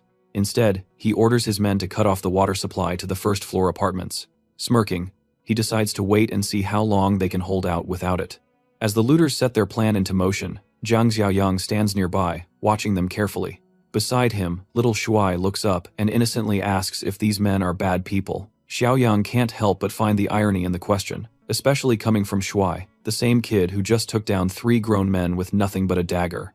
Xiaoyang reminds him that these are the same kind of people who bullied his mother, and that's exactly why they need to be dealt with. Back inside, Officer Lee takes charge, instructing everyone to guard the stairs and stay hidden. He plans to check things out himself. Moving cautiously, he creeps over to the window and sneaks a glance outside. 7 looters, all armed, 3 of them carrying guns. Just as he processes the situation, a sudden loud bang echoes through the air, catching him off guard. His heart pounds in his chest as the rest of the group freezes, confusion and fear spreading through them. No one knows what just happened. As the chaos unfolds, bullets tear through the air, ripping apart the thugs. One of their men goes down, and the rest are left clueless, frantically looking around to figure out who's attacking them. That's when Brother Lee spots Zhang Xiaoyang, gun in hand, steadily making his way forward. Without hesitation, Xiaoyang opens fire again. A single shot lands right between the eyes of one of the goons, dropping him instantly. As the remaining thugs spot him standing in the middle of their circle, they panic and start firing their pistols wildly. But the boy just keeps walking, completely unfazed. Not a single bullet even grazes him, and that only makes him smirk. Watching their sloppy aim, he can't help but find their attempts laughable. Raising his gun, Xiaoyang takes aim at the leader hiding behind a concrete block, but his bullets only manage to chip away at the surface. Frustrated, the boss barks at his lackey to stop messing around and fire back properly. One of the thugs, finally gathering his courage, stands up with determination, ready to take Xiaoyang down himself. But before he could do anything, Xiaoyang smoothly adjusts his aim, and, with just a couple of shots, blows the guy's head off. The leader, still crouched behind the block, sneers. In his mind, Xiaoyang must be out of bullets by now. Feeling smug, he decides it's his turn, raising his gun to fire. But Xiaoyang meets his gaze with a cold, unwavering stare, standing tall without a hint of fear. The moment the thug pulls the trigger, Zhang Xiaoyang moves with lightning speed, effortlessly dodging the shot. Before the thug can react, Xiaoyang grabs his arm, the one holding the gun, and, in a swift motion, turns it upward, pressing the barrel right under his neck. Without a second thought, he pulls the trigger, sending a bullet straight through the thug's skull. Just like that, the entire squad of criminals is taken care of.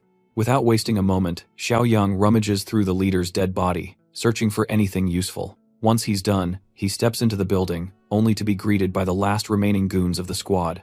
Desperation fuels them as they charge at him, but Zhang Xiaoyang doesn't even flinch. He stays rooted in place, calm and collected. The silence is shattered by 3 crisp gunshots, each perfectly placed, dropping the thugs one after another. Watching all of this, Shuai is over the moon, his excitement barely contained. He's beyond impressed with how effortlessly Xiaoyang handled the fight, and can't help but admire him even more. Just then, a system notification appears in front of Xiaoyang, revealing his next objective: recruit survivors from Rangxian Garden. Completing this task promises a valuable reward. Curious, Xiaoyang asks about these people, and Officer Li responds, explaining that they're from the Bichui villas, located to the south of the city. Officer Li quickly called over the 2 men in yellow jackets, Lu Chao and Shinji, instructing them to brief Xiaoyang about Bichui since they had just come from the south. Without hesitation, the 2 men shared what they knew. The people in Bichui weren't just survivors, they were an organized gang, well-armed and well-supplied, holed up in Bichui villas. They had taken in nearly all the survivors from the southern regions. Hearing this, Zhang Xiaoyang paused for a moment, memories from his past life flooding back. He couldn't help but wonder if Bichui was where Li Shuxiong and Kui Jing settlements had been. Could it be them who had taken over? He turned to Lu Chao and Shinji, asking if they meant that Bichui was the only settlement left in the south. One of the men nodded, explaining that it hadn't always been this way. The gang, armed to the teeth, had crushed smaller settlements one by one. Wherever they went, they slaughtered half the population, abducted young women, and recruited anyone willing to submit. Zhang Xiaoyang was sure now. He knew exactly who was behind this. Officer Li, noticing his certainty, asked what he meant. Without hesitation, Xiaoyang pointed out that the 3 guys they had just taken down were carrying handguns, which meant there were likely more of them out there. He told the men to hold onto the guns and check for extra magazines. There was no doubt they'd need them. Handing over his rifle to Officer Li, Xiaoyang told him to keep it, adding that he'd leave them with 5 magazines. He warned that the Bichui crew wouldn't let this go easily, but with these weapons, 10 or so men should be able to hold their ground. Xiaoyang then instructed them to stay put for a couple of days while he reorganized things back home. After that, he would return and personally deal with the Bichui gang. His words left one of the men standing nearby in shock. He pointed out that the gang was probably dozens of times stronger, if not more. It wasn't a small task to go against them. Officer Li, clearly concerned, tried to talk him out of it. He suggested that it wasn't worth the risk and that they could always look for another place to settle, but Xiaoyang simply told him not to worry. He already had unfinished business with the Bichui crew. Besides, in a few days, he planned to come back with a bigger vehicle and evacuate everyone to the east of the city near the old Tea City, where he was building a stronghold. He would need all the help he could get. With that, Xiaoyang turned to leave, casually tossing a goodbye over his shoulder and telling them to take care of themselves. At the Bichui mountain base, zombie bodies were hanging like grim decorations. Inside, Li Shuxiong was attending a meeting held around a table. A man wearing glasses, Chief Lin, questioned Li Shuxiong on whether he had fixed the supply issue yet. Shuxiong answered that he had dispatched people to handle the situation and expected them back shortly. Another member named Kai noted that many allies were staying in their mansion, and they could not simply raid the entertainment district to get supplies. Li Shuxiong clarified that everyone was in the same situation, and he had already sent his team to collect all the people and goods. However, Lin asked if he had truly failed the only task he had been assigned so far. Li Shuxiong attempted to reassure him, stating that everything would work out perfectly this time. Later on, Li Shuxiong asked about the location of his subordinates since the group had not returned. One man explained that a reinforcement squad had been sent an hour prior to investigate, but they had also failed to return. They had all been killed. Li Shuxiong was stunned to hear they were killed by regular civilians at Rangxiang Garden and could not grasp how that many armed men had failed. Consequently, he ordered a gathering of everyone, intending to ensure they would not fail again. Meanwhile, Xiaoyang was heading back to his base. Shanshan got excited when she heard the car approaching. Upon his arrival, he finished the mission and gained 25 more system points, bringing his total to 36. Shanshan felt relieved to see him return. Xiao Yang asked if Yiming was a traitor. Surprised, Shanshan asked if he had been aware of that the entire time. Instead of answering, Xiao Yang told Zhang Qi to take Xiaoli and her son to the infirmary. Afterward, they asked if he really knew Yiming was the traitor. Xiao Yang clarified that he wasn't certain, but he had a suspicion that one of Zhang Qi's friends was a problem. Because of this, He had only left a fake weapon in the armory to avoid larger risks. Grandpa Shen then mentioned another significant topic. He noted that Chong, who was in the infirmary, was acting strangely. Xiao Yang replied that he already knew Chong was a special zombie and an extremely rare mutant. Entering the infirmary, Xiao Yang asked if Chong understood him and instructed him to blink 3 times if he did. Chong complied. Xiao Yang explained that after the apocalypse began, some of the infected underwent different mutations. These rare mutants possessed higher intelligence and more potential than standard zombies, and they could keep pieces of their previous memories. He noted they were very fortunate that Chong was one of these rare types. As Chong walked, he intentionally stepped on Yiming's head, then gave a small grin and waved playfully at his friends. Xiao Yang decided there was no reason to wait any longer and gave the order to finish Yiming off. Chong then pulled Yiming away. Zhang Qi asked if Chong still recognized him. Chong stared at him for a second and then pretended to grab his crotch. This caused Zhang Qi to complain that he was still the same fool and that, even as a zombie, he should keep his hands to himself. It was obvious Chong had only done it to tease him. Afterward, Xiao Yang reviewed his system. He had unlocked an achievement for possessing a mutant ally, which granted him 10 additional points and brought his total to 46. The system store displayed a level 1 medical supplies box, a level 1 weapons box, and a level 2 high-tech box priced at 50 points. Xiao Yang noted that this was his first time seeing a level 2 box, though he found the cost quite high. He chose to purchase the 2 level 1 boxes first, saving the level 2 option for when his points increased. Following these purchases, he had 36 points remaining. From the first box, he obtained an interdimensional infection blocker, which could prevent or stop an infection in its early stages, even if someone was contaminated, though it was unable to reverse a full mutation. Inside the second box, he discovered a sniper rifle, along with a large amount of ammunition. He felt the boxes were very valuable, since he now had the literal ability to stop a person from becoming a zombie. Next, he examined his upcoming mission, which offered 25 points for successfully recruiting the survivors from Rangxian Garden. He decided to open the level 2 box at a later time, and set out for the mission the following day. Meanwhile, outside, Chong was disposing of Yiming's body. The next morning, Xiao Yang started the initial marksmanship and shooting drill with the group, using cans and bottles for target practice. After some time, he told Shen to bring everyone together because there were survivors in Rangxian Garden, and he intended to relocate them to the base later that day. Chong was picked to accompany him on this task. During the journey, they encountered an abandoned bus blocking the road, and had to clear out all the zombies inside by force.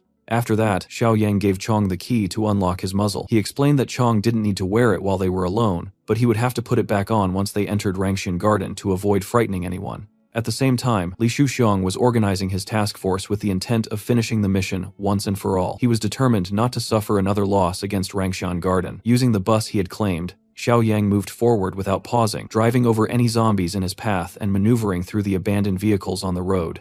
There was no traffic to stop him, so he used the opportunity to clear the route without concern. Meanwhile, in the 8th building, the survivors met to divide the small amount of food they had left. Despite their hardships, everyone remained alive. A boy staying there with his father heard a vehicle getting closer. The group's police officer went to check and saw that it wasn't Xiao Yang arriving, but a group of thugs. They were heavily armed and clearly prepared to attack and seize the building. The officer identified them as the bandits from Bichui Mountain and cautioned that they were not friends. Song noted that they were seeking revenge this time, and felt confident since they were also armed. However, the officer pointed out that the enemy still held the advantage of the terrain. He quickly headed to the rooftop to secure a better vantage point, telling the rest of the group to stick to the agreed-upon plan. Meanwhile, Li Shuxiong and his men repositioned themselves slightly to find a suitable vantage point to fire at the building. They readied their submachine guns and unleashed a coordinated volley of gunfire. Li Shuxiong then picked up a loudspeaker to threaten the occupants and issue a warning. Before he could speak, however, one of his allies was killed by a shot to the head, and another was brought down by a shot to the leg.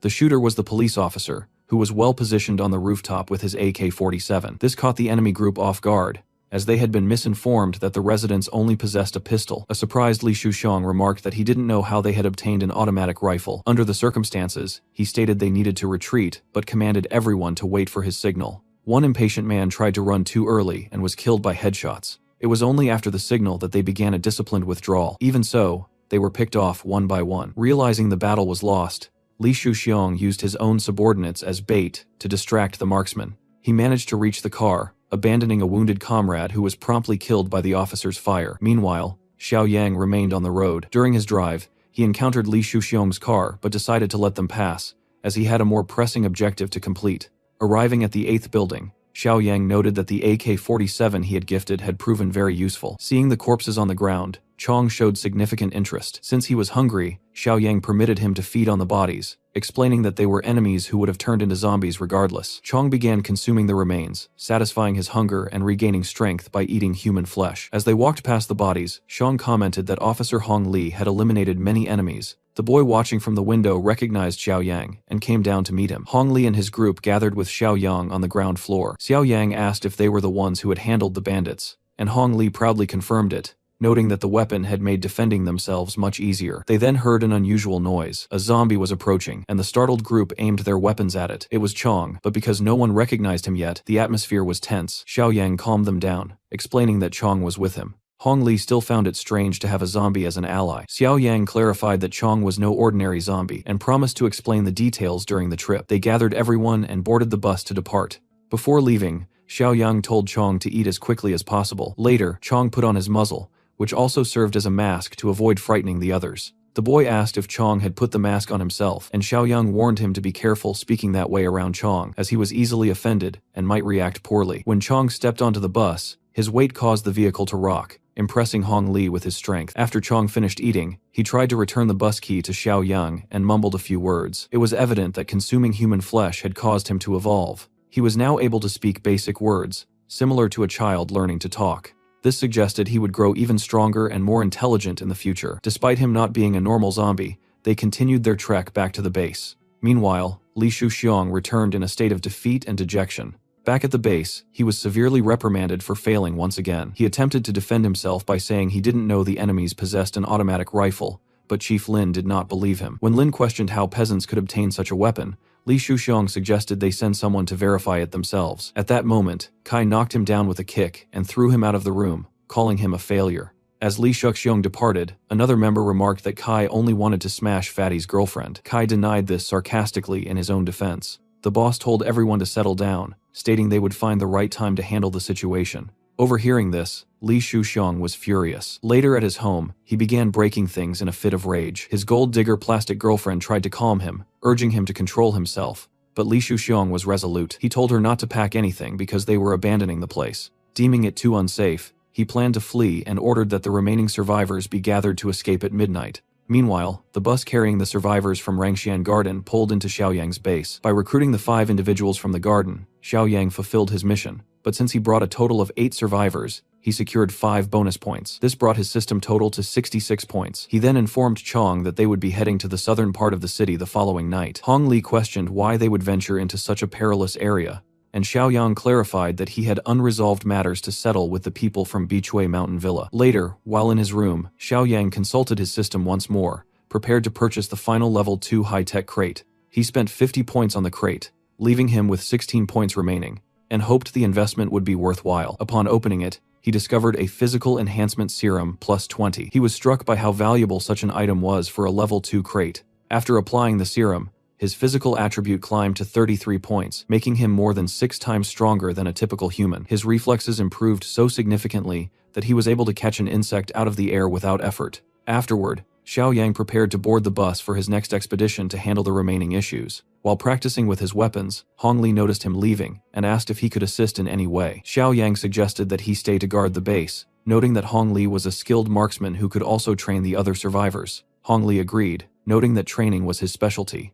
With that, Xiaoyang and Chong departed on the bus for their mission. In the meantime, at the Beechway base, Li Shuxiang attempted to flee with his group under the cover of night. However, they were immediately intercepted by a car carrying Chief Dongshu. Dongshu questioned where he thought he was going, and Li Shuxiang tried to lie, claiming he was simply on his way to Rangxian Garden to finish a mission. To expose the lie, Dongshu ordered the truth to be shown, and his men threw the corpse of one of Li Shuxiang's messengers directly in front of him. When one of Li Shuxiang's subordinates tried to intervene by claiming the man was a friend, a nervous Li Shuxiang punched him and insisted he had never seen the man before. Dongshu and his men then opened fire, killing all of Li Shuxiang's subordinates and leaving only Li Shuxiang alive. Cruelly, Dongshu mentioned that someone in the car had a very loose mouth. At that moment, Li Shuxiang realized that Kui Jing had betrayed him by telling them everything. He became enraged, questioning how she could do such a thing. Kai wanted to know what to do with Li Shuxiang, and Boss Lin ordered his immediate execution. With no way to defend himself, Li Shuxiang was hanged and left in front of the base as a grim warning to any other potential traitors. After some time, Xiaoyang arrived with the bus, and that was the first thing he saw. He recognized Li Shuxiang's cruel fate and told himself it was deserved. Even so, he saw a use for him. He He freed the now zombified body and remarked that despite such a tragic end, Li Shuxiong could still help him get revenge. Meanwhile, inside the Beechway base, there was a disgraceful scene that does not deserve a detailed description. Huijing was wearing extremely revealing clothes and was clearly involved in an intimate situation with Lin. While they were distracted, Kai heard a strange noise coming from outside. He peeked out and saw the guards were dead as someone knocked on the door to draw their attention. Xiao Yang approached stealthily from behind without giving them a chance to react. He slit Kai's throat, killing him silently, and then threw another knife with precision into Lin's head, killing him instantly and spraying blood everywhere. Terrified, Huijing recognized Xiao Yang and asked how he had gotten there and what he wanted. Xiao Yang observed the situation and sarcastically noted how much fun she seemed to be having, commenting on what Li Shuxiong would think if he saw that. Huijing tried to react but had no time. Xiao Yang released the zombie Li Shuxiong, who completely ignored his former ally and went straight for Huijing, who was now tied up and unable to resist. She died in a miserable and cruel way,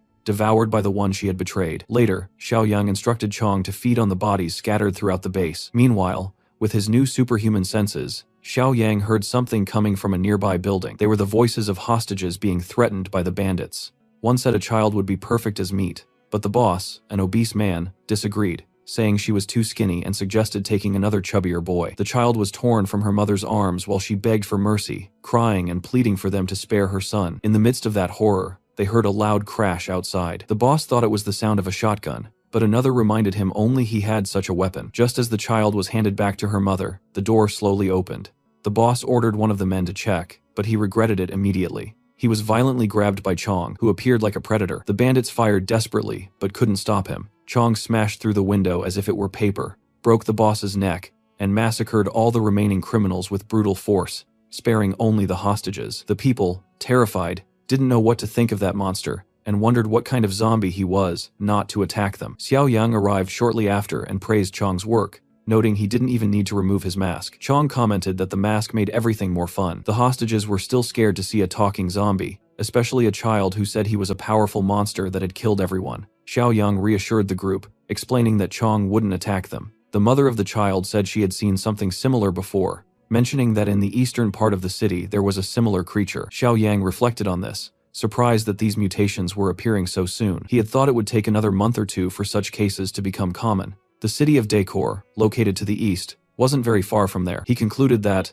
like Chong, there were other rare mutants. Some zombies, depending on the individual, could retain part of their sanity and memory, turning into extremely efficient killers, but there were also unstable mutations that were far more violent and dangerous to everyone. Chong asked Xiao Yang if he was like those dangerous mutants. Xiao Yang explained that he didn't need to worry because he wasn't like that. In fact, he told Chong that he was one of the luckiest, and with Xiao Yang around, he would never lose his sanity. Then Xiao Yang asked if there were any other survivors in that place. The people replied that there were still several locked rooms and mentioned that there were people alive in the basement. When they went down there, they found a terrible scene. It looked like a human slaughterhouse full of human remains. Xiao Yang thought that might explain why there were no other survivor groups in that area. They must have killed so many people on purpose. He considered that either the meat had been wasted because there weren't enough people to eat it, or it was being used to feed zombies. Xiao Yang asked about the situation in an office they had mentioned earlier. One of the men explained it was about a kilometer away near the south gate, where several people had been locked up and would probably suffer the same fate.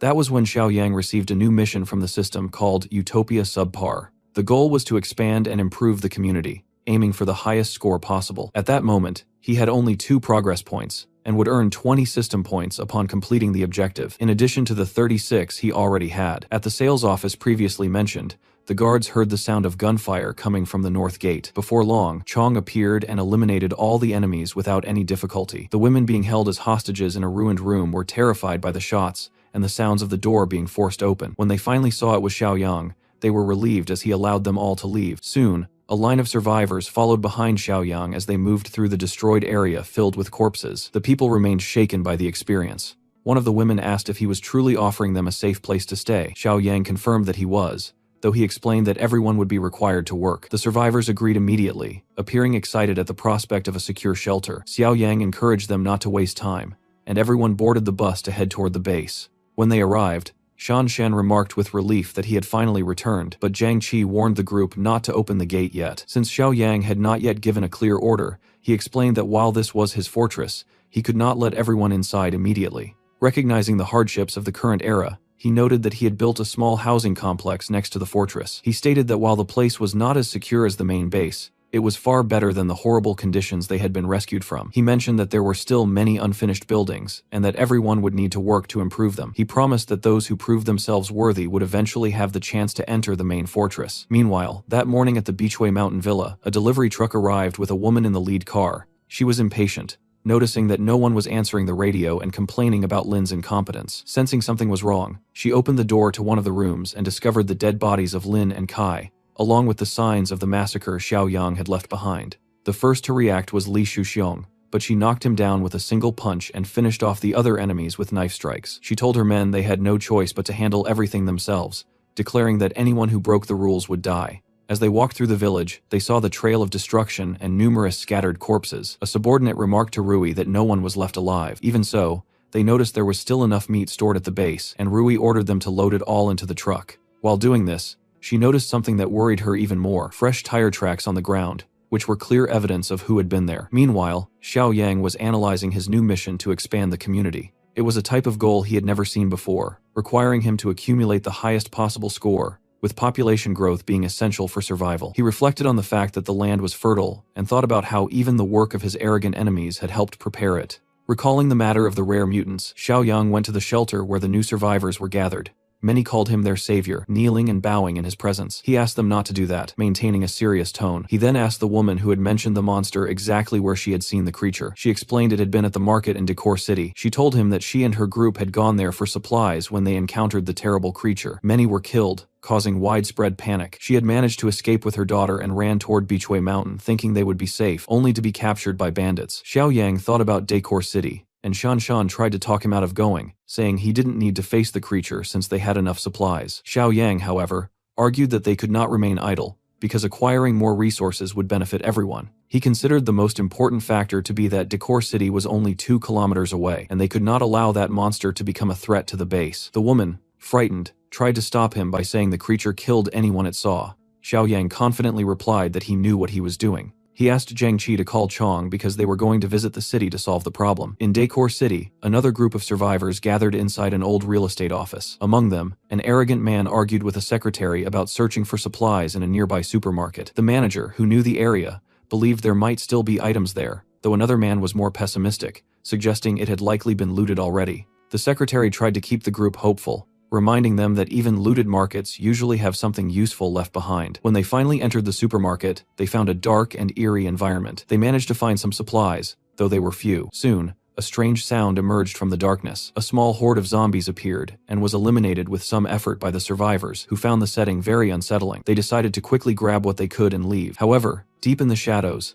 a silent mutant watched them, waiting for the right moment to strike. While the survivors gathered goods, the secretary lay down on an old bed to rest, suggesting they could turn the place into an improvised base. Outside, the manager and another man smoked and discussed the plan. One asked if it was safe to stay, but the manager admitted he wasn't sure. The group analyzed the mall and noticed its many entrances and exits made it difficult to defend. They also knew a place with so many supplies would attract other survivors. As he explained this, one of the men was suddenly caught off guard when a blade sliced through his throat. The attack came from a mutant who killed him, remarking that fresh meat was the best. One survivor tried to flee, screaming for help, but only managed a few steps before being cut in half. The others panicked and ran in fear, but the mutant warned that no one would escape. One by one, they were all killed brutally. The secretary got closest to the door, running with all her hope, but something reached her. It was Chong, who completely ignored her and kept going. Then Xiao Yang appeared and tried to calm her, telling her not to be afraid. The secretary recognized him as the boy who had bought that piece of land, and he remembered her as well. Her name was Ning Wan Wan,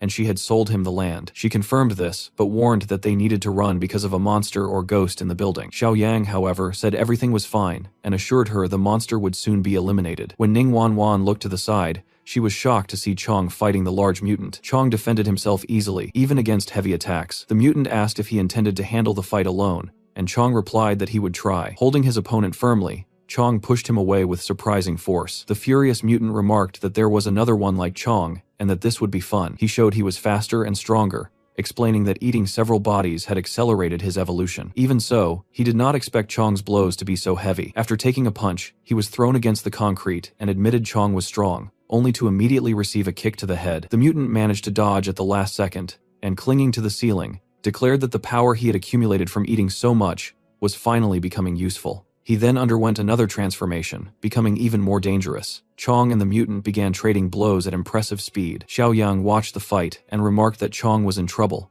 Recognizing the enemy's power, Xiaoyang thought the trip was worth it, as the creature would only become more dangerous if not killed now. Without hesitation, Xiaoyang pulled an AK-47 from his inventory, which surprised Wan, who didn't understand how he made a gun appear from nowhere. Xiaoyang asked Chong to hold the mutant for a moment, promising it wouldn't take long. Chong grabbed the mutant's hands tightly, allowing Xiaoyang to shoot straight at the creature's head. The mutant survived the initial shot, admitting Xiaoyang was different for being able to hurt him, but swore he would now kill him. Xiaoyang was shocked the shot wasn't enough, but did not stop. He fired for several seconds until the mutant's head looked like a sieve, ending the threat. After the battle, Xiaoyang asked why Chong had not eaten the mutant's body, suggesting it might make him stronger. The system quickly notified him that he had received another mission point for removing a danger to the community. Satisfied, Xiaoyang said that since they were there, they would not leave empty-handed. They decided to clear out all available supplies, and he used his spatial ring to store everything. Jiang Qi watched, always finding Xiaoyang impressive. Xiaoyang remarked that instead of letting the bodies turn into monsters, he wanted to know if Chong was still hungry. Meanwhile, not far away, Rui and her subordinate were carefully observing Xiaoyang's base. They studied the guards and the number of people inside, concluding that while the group was decent in size, they were poorly armed, a weakness they could exploit. The driver asked if this was the same man who had defeated the Bichui group. Rui confirmed it was, recalling that they had used stealthy tactics to take down the other faction. She mentioned she had already warned people from the district that the area was unsafe. To Rui, it looked like a divine gift, a new location to turn into her own base. Her companion even joked that he almost felt guilty. When the driver asked if the plan was to attack immediately, Rui was clear that they would not. They would return to plan better, regroup, and bring heavier weapons to attack with everything they had. Meanwhile, Xiaoyang and his group were heading back to their base. Wan asked if the place was truly as good as described. Jiang Qi confirmed it was, mentioning they even had hot showers. Wan became excited at the idea, but Xiaoyang quickly noticed something strange. Seeing people approaching, he told everyone to arm themselves, and Jiang pulled out his machine gun. As one car passed the other, Xiaoyang stared at Rui and received a new mission from the system called Nemesis Villain Volume 1. He needed to resist the enemy invasion to earn 50 system points. Xiang wondered if that woman was planning to invade his base. Later, Xiaoyang spoke with Shan, asking if she had seen anything suspicious that day. She mentioned seeing a car in the distance without knowing its direction, and asked if he had noticed anything strange. Xiaoyang suggested they ask Grandpa Shen to call everyone for a meeting, because they had an important announcement. Meanwhile, at a coal mine in the southern suburbs, some survivors were walking around using communicators. They had been lured there by a message promising a base. They were searching for the exact location when Rui's car and her team approached. She asked if they had come because of the message, and if they wanted to see the base. The survivors confirmed they had, impressed by Rui's appearance, and she replied they had arrived at the right time, asking them to follow her. The men showed suspicious intentions. Later, at the base built in the coal mine, the group was very impressed by the scale of the place, saying they had finally found a good home. One of them asked for a bathroom, and Rui smiled, telling him to follow her.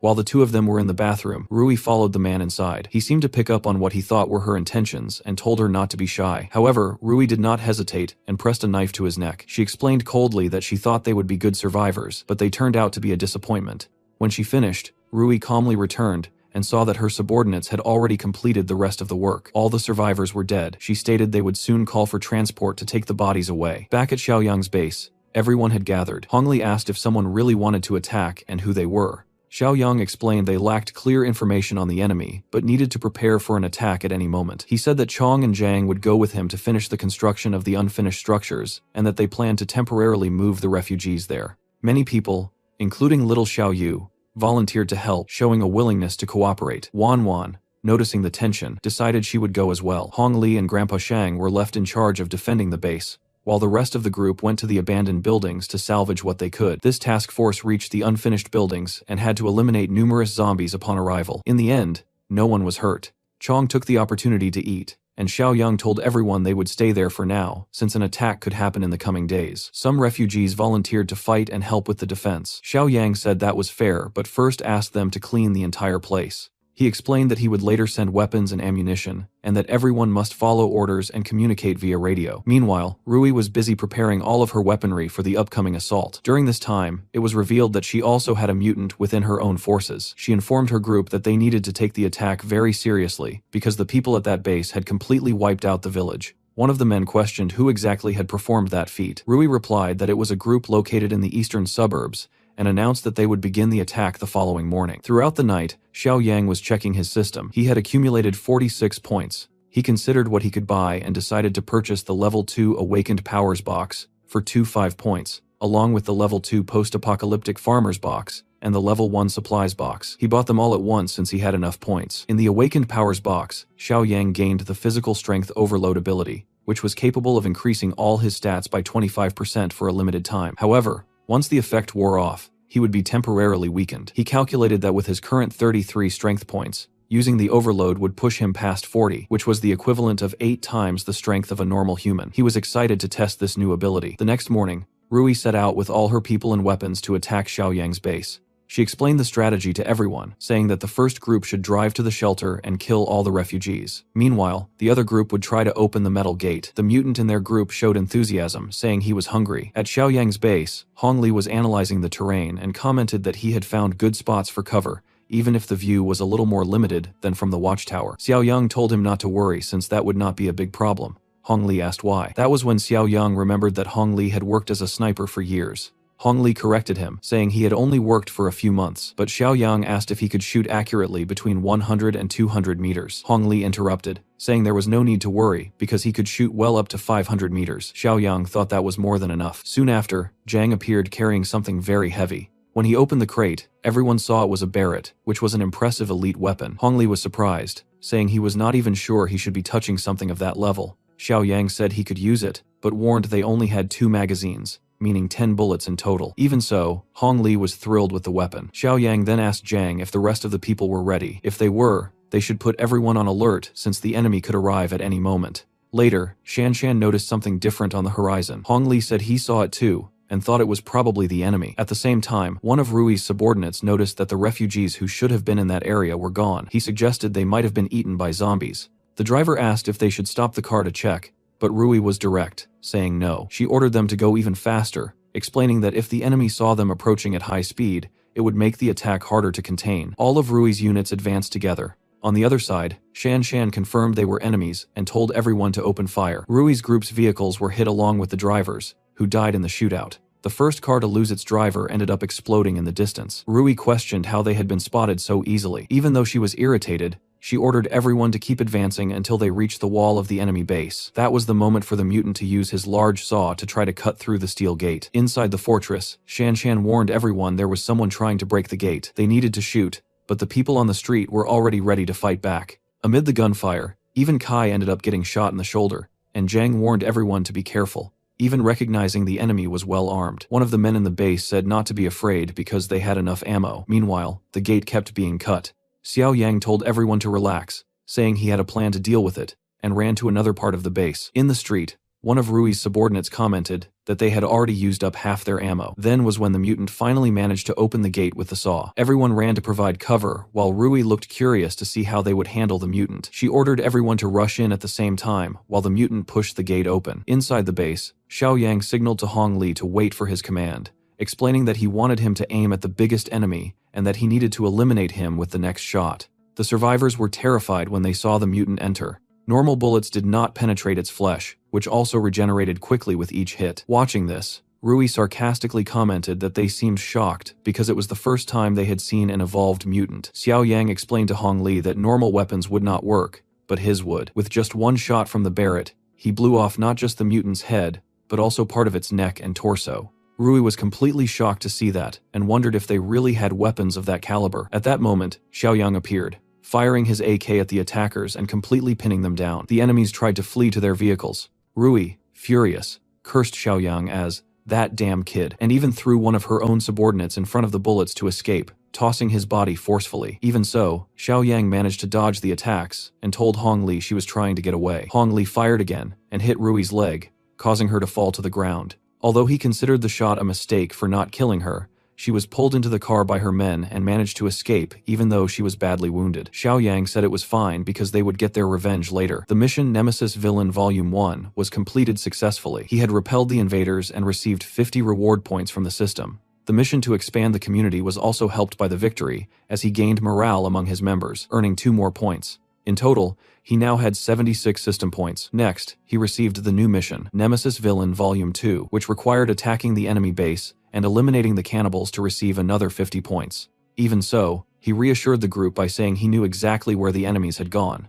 The people celebrated the victory, pleased that they had not lost anyone from the fortress, even though there were some injured. Xiaoyang ordered everyone to be taken to the infirmary immediately to disinfect their wounds. He also asked for all the bodies inside the fortress to be removed, and for the refugees who had been relocated to the abandoned building to be brought back. He was very satisfied with the number of points he had earned so far. Meanwhile, Rui was returning to her own base, now missing a leg. Her men were shocked to see her in that state and asked what had happened to her. Rui, irritated, admitted that she had not been careful enough and confessed that she did not know the enemy possessed that kind of weapon. Noticing her subordinates' suspicious looks, she asked why they were staring at her like that. She complained that she needed to eat meat to recover and demanded their obedience. The man who had previously controlled the mutant asked if she had really sunk to that level and dared to speak to him in that manner. Rui, furious, asked if everyone was rebelling against her and ordered her men to take him down. However, they remained silent and did not obey her. The man then declared that she was missing a leg and that the number 2 in the group, the mutant, was dead, which made him the most powerful person now. He also stated that everyone was tired of putting up with her. Rui, panicking, asked if they were really rebelling against her,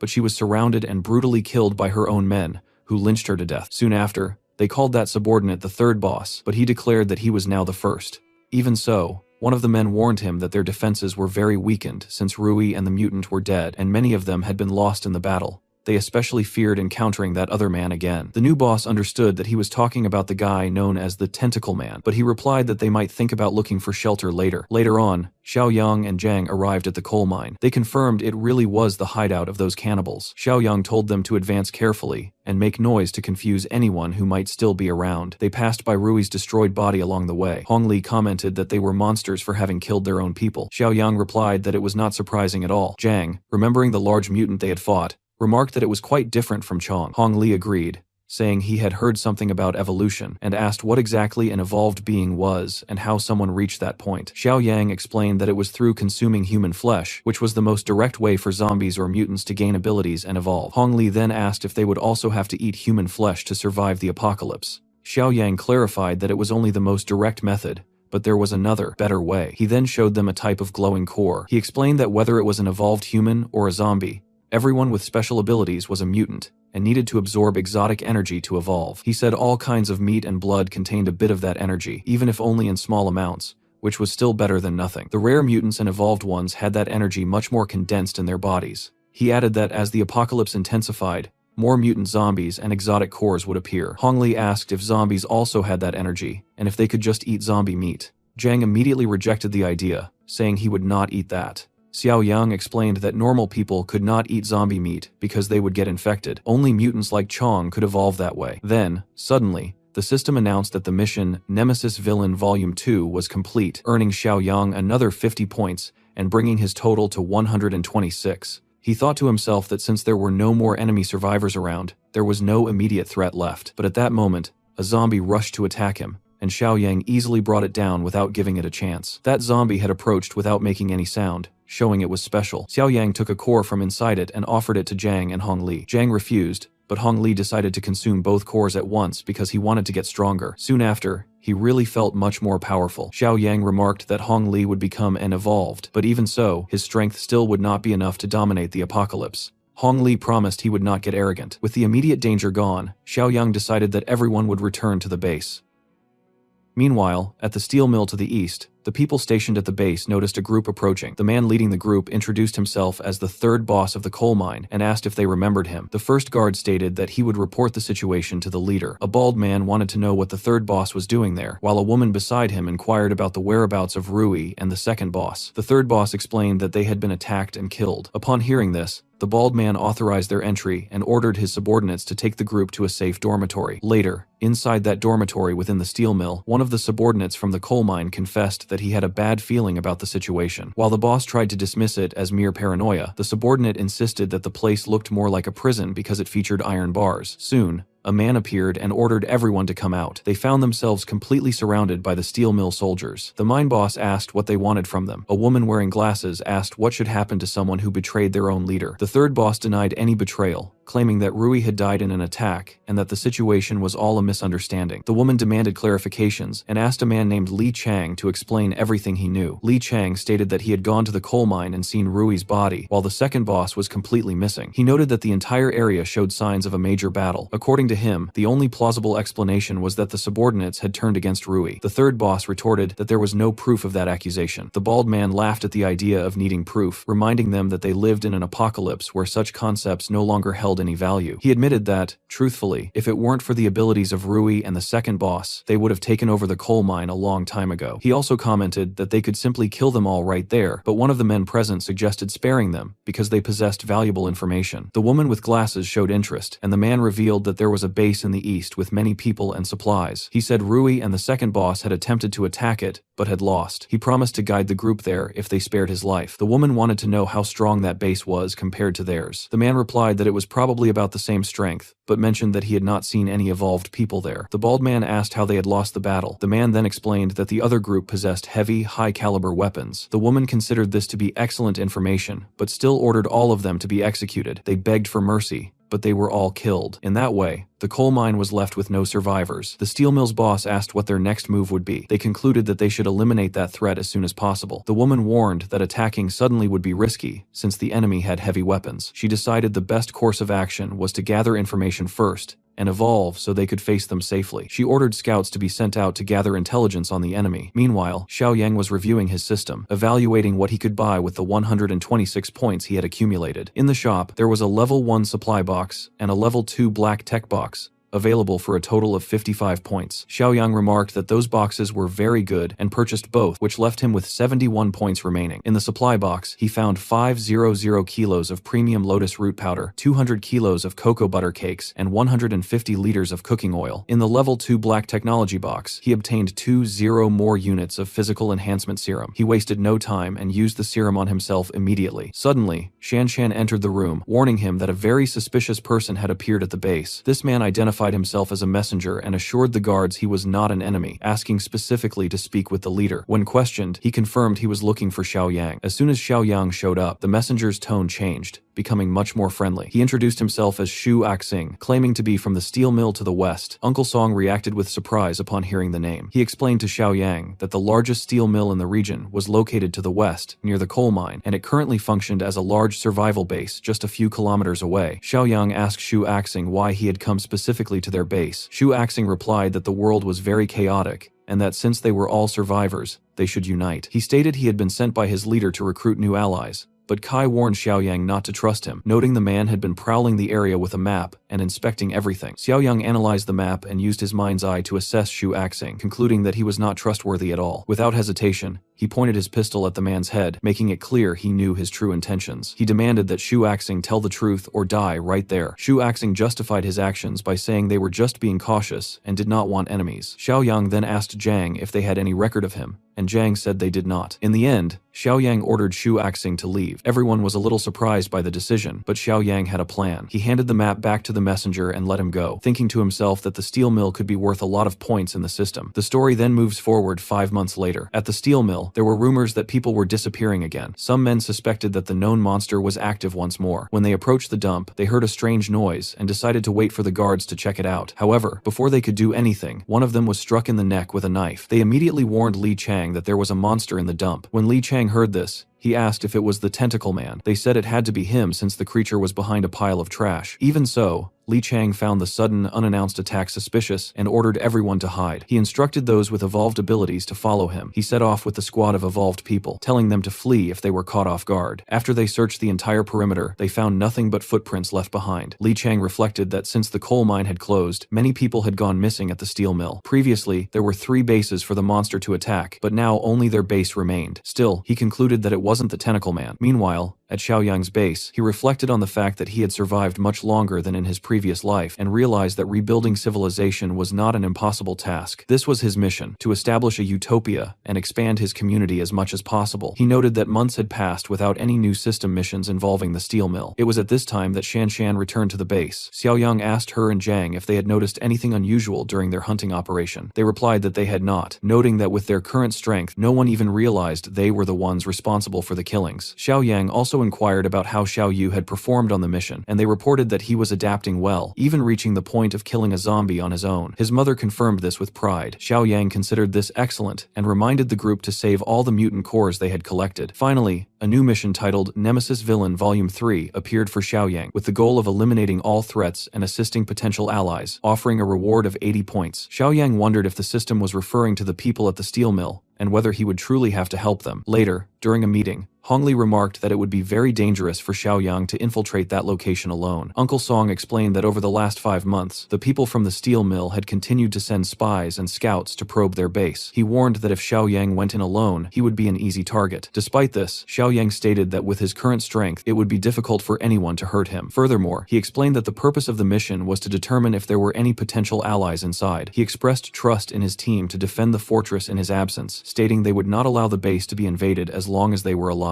Back at the steel mill, Li Chang was outside the boss's door attempting to deliver an urgent report. The guard, however, stated that no one was permitted to enter except for the 2 leaders. Impatient, Li Chang lunged at the man and grabbed him by the neck. He then apologized, realizing he was losing control of his own body, something that had been occurring since he began evolving. The leader in the room, Ling, ordered them to let him in. She listened to Li Chang's report, in which he explained his theory that the disappearances were not the work of the tentacle man. He noted that he had found women's footprints at the crime scenes, even though none of the victims were women. Ling understood that this pointed to the possibility of another killer among them. She warned him not to spread this information, as the people were already terrified of the tentacle man, and a rumor of another killer would cause panic. She moved closer to ask if he had a plan, but an embarrassed Li Chang said no and left the room, realizing afterward that he had forgotten to ask something else. Inside the office, Ling spoke with another boss whom Li Chang had not noticed. This man asked if the presence of female footprints was confirmed. Ling noted they would have more work ahead, and the man agreed, remarking that he killed while she cleaned up his favorite arrangement since he liked to drain bodies. Meanwhile, Xiao Yang approached the steel mill, killing a horde of zombies along the way. Knowing he was close to his destination, he prepared a disguise. He cut his hair slightly, smeared dirt on his face, changed his clothes, and put on glasses. When he reached the entrance of the steel mill, a guard stopped him and asked who he was. Xiao Yang, in character, claimed he was alone and had finally found a base of survivors to ask for help. The guard asked how he had survived alone for so long, and Xiao Yang explained that his previous base of 10 people had been wiped out by a horde, leaving him as the sole survivor. The guard commented that he must be quite strong, to which Xiao Yang humbly replied that he had gained some strength from surviving many attacks. Even so, the guard made it clear that he would have to pass a test to enter. Xiao Yang thought the people there were not very friendly. At that moment, Li Chang appeared and asked about the newcomer. The guard explained he was a lone survivor and that he planned to take him to an evaluation area. Xiao Yang became suspicious, thinking they might want to kill him in an isolated spot. However, Li Chang surprised him by saying he could enter and even pick up more weapons if he wished. Xiao Yang asked if he could trust them, fearing he might be shot upon entry. Li Chang replied that being cautious was normal in the apocalypse,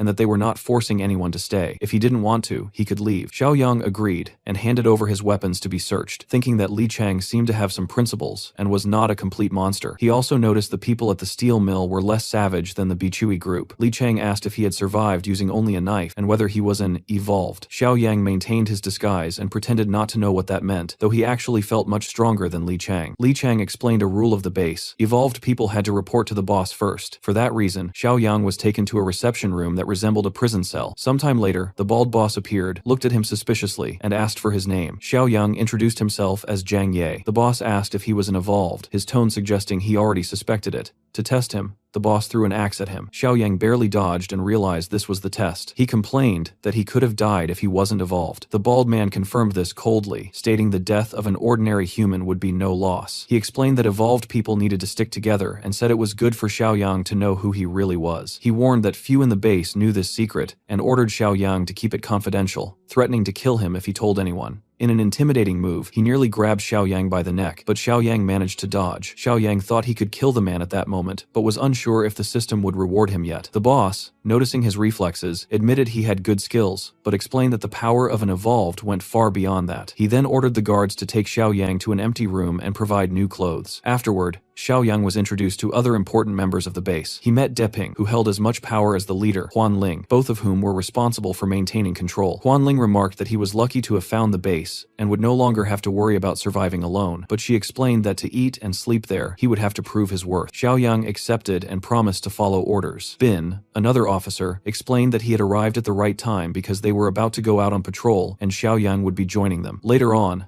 the same guard who had welcomed Xiao Yang at the gate was part of the team, and casually asked Bin about this new member. Bin simply said there wasn't really a choice since the order had come directly from the boss. Meanwhile, Axing kept staring at Xiao Yang, feeling like his face looked oddly familiar. As they moved forward, Bin quietly explained to Xiao Yang that he had to keep his evolved status completely secret. Inside the base, only the two leaders, Diping and Huan Ling, knew the truth about evolving through eating human flesh. Apart from them, there were only 4 evolved members in total: Bin himself, Axing, Aqiang, and Deping, and all of them were family. Axing was Bin's brother, Deping was their cousin, and both of them were nephews of Hong Ling, so the secret stayed within the family. Bin made it clear that if this secret ever leaked, everyone would immediately assume Xiao Yang was responsible. Hearing this, Xiao Yang recalled seeing Axing pass by his old base about 5 months ago. He then asked about another officer, and Bin explained that it was Li Chang, a highly talented and powerful foreigner, but someone who had no knowledge of their secret. Bin warned him again that if the truth ever got out, Xiao Yang would be killed without hesitation. Xiao Yang internally admitted that Chang did seem incredibly capable, and that with more resources or proper support, he could easily surpass the other leaders. Soon, the group arrived at a small survivor base. According to their intel, there were only 7 people inside, none of them evolved and barely armed. Xiao Yang couldn't help but wonder why they were targeting such weak people, but Bin clarified that they weren't planning to kill them outright, they intended to recruit them. Aqiang then added that since Xiao Yang was now evolved, he needed to start changing his mindset. In their eyes, they were no longer ordinary humans, but a superior species standing at the very top of the food chain. Xiao Yang questioned whether they planned to recruit people only to eventually send them to the slaughterhouse, but Bin explained that not everyone would be recruited, some would be killed immediately, depending on how valuable they were. For now,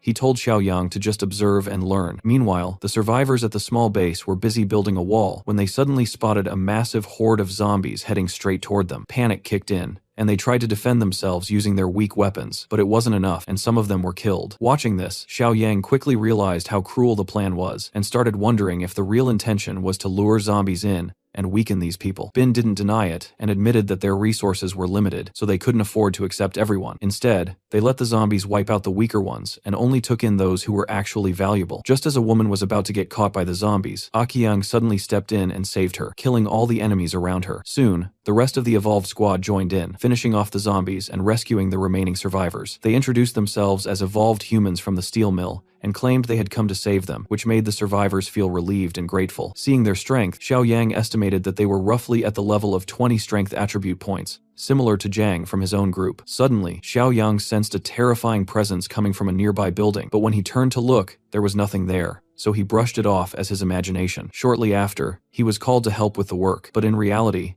something was indeed hiding inside that building, the infamous mutant known as the Tentacle Man. At the same time, the survivors mentioned they had some supplies stored inside. Bin then assigned Xiao Yang the task of collecting all the supplies, loading them onto a truck, and also gathering the bodies to take later, while Bin himself left with the rest of the survivors. Xiao Yang saw this as a perfect chance to be alone. Meanwhile, the rescued survivors felt relieved and happy, with one of the women even asking if there would be water to bathe, only to be told there would even be hot water available. Suddenly, Axing noticed something strange in the distance, and Bin immediately ordered everyone to stay alert. Aqiang stood protectively in front of the rescued woman, telling her to stay behind him, but Axing strongly felt that something dangerous was approaching, even though no one else could see anything. He insisted he wasn't wrong, but in the very next moment, a tentacle pierced straight through his neck. The hidden monster had revealed itself and was ready to slaughter everyone present. At that moment, Xiao Yang was some distance away, collecting zombie cores and thinking that getting 2 of them was already a decent result, when he suddenly heard distant screams. The Tentacle Man had begun attacking the group. Bin was instantly captured by the tentacles and brutally killed, his body crushed completely. The others were filled with fear, and even Aqiang couldn't react in time, realizing he had no way to deal with such a creature. Instead of running away on his own, he cowardly pushed the woman forward, so she could escape first. Just as she was about to be killed by the tentacles, Xiao Yang suddenly appeared, slicing through all of them and saving her. Looking at the creature, Xiao Yang wondered if this was the famous tentacle monster everyone talked about. Aqiang clarified that it wasn't the original, but one of its offspring. He explained that the real tentacle monster had the ability to transform normal humans into smaller tentacled creatures, continuously creating such offspring. Although these were weaker than the original,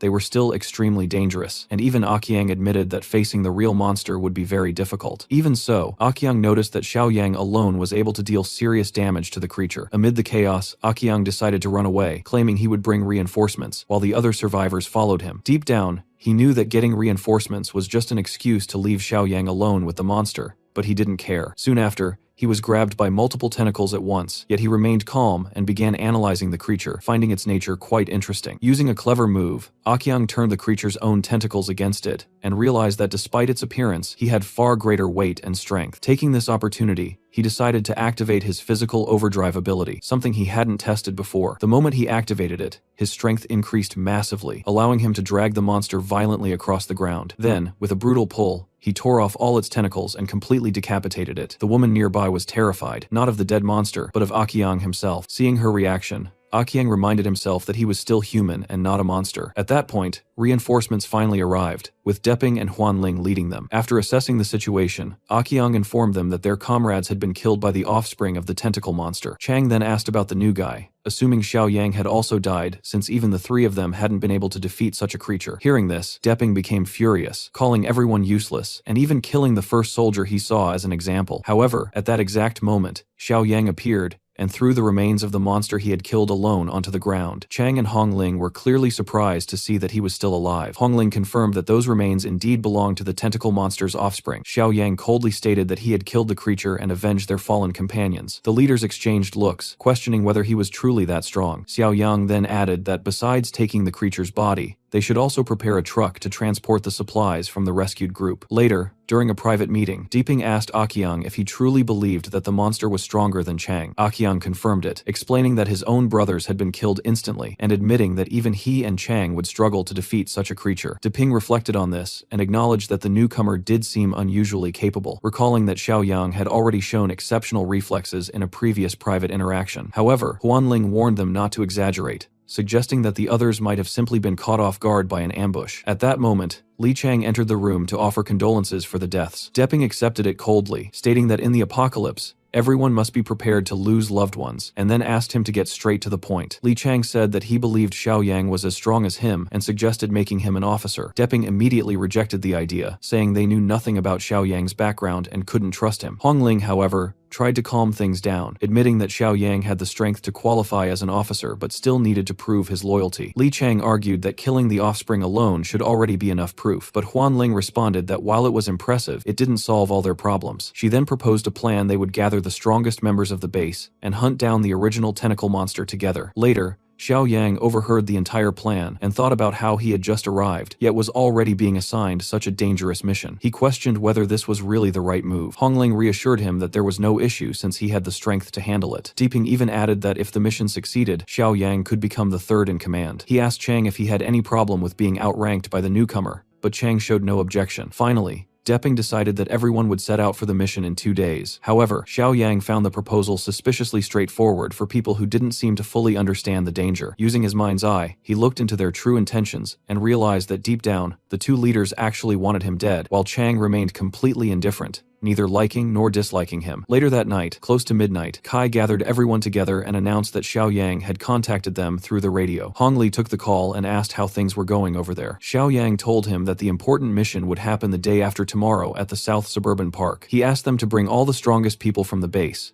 including Chong, because the time had come to completely wipe out the threat at the steel mill. After hearing that, Hong Li began organizing the group and decided that Grandpa Shan, even though he was highly skilled, could not go. He was simply too old, and the mission would be too dangerous for him. Grandpa Shan accepted that decision without complaint, saying he would stay behind to guard the base and wishing the others good luck. Hong Li then put the team together. The youngest boy also wanted to join, but his mother protested, saying the mission was only for adults. The boy argued back that he needed to prepare for the apocalypse and that he was not a child anymore. Song told the mother to calm down, reminding her that the boy was already capable of killing zombies by himself. In the end, Hong Li agreed and said he actually liked the idea, believing it would be good for the boy to gain experience as early as possible. When the day of the operation arrived, everyone finally assembled with the leaders Li Chang and Xiao Yang, prepared for the mission that could decide all of their fates. Xiao Yang was uneasy, wondering whether his people would really be able to get him out of there when the time came, but Depping assured him that he already had a plan. As Xiao Yang observed the building, he noticed his own group positioned above with binoculars and long-range weapons, ready to move at the right moment. Hong Li reminded everyone that it had been Xiao Yang himself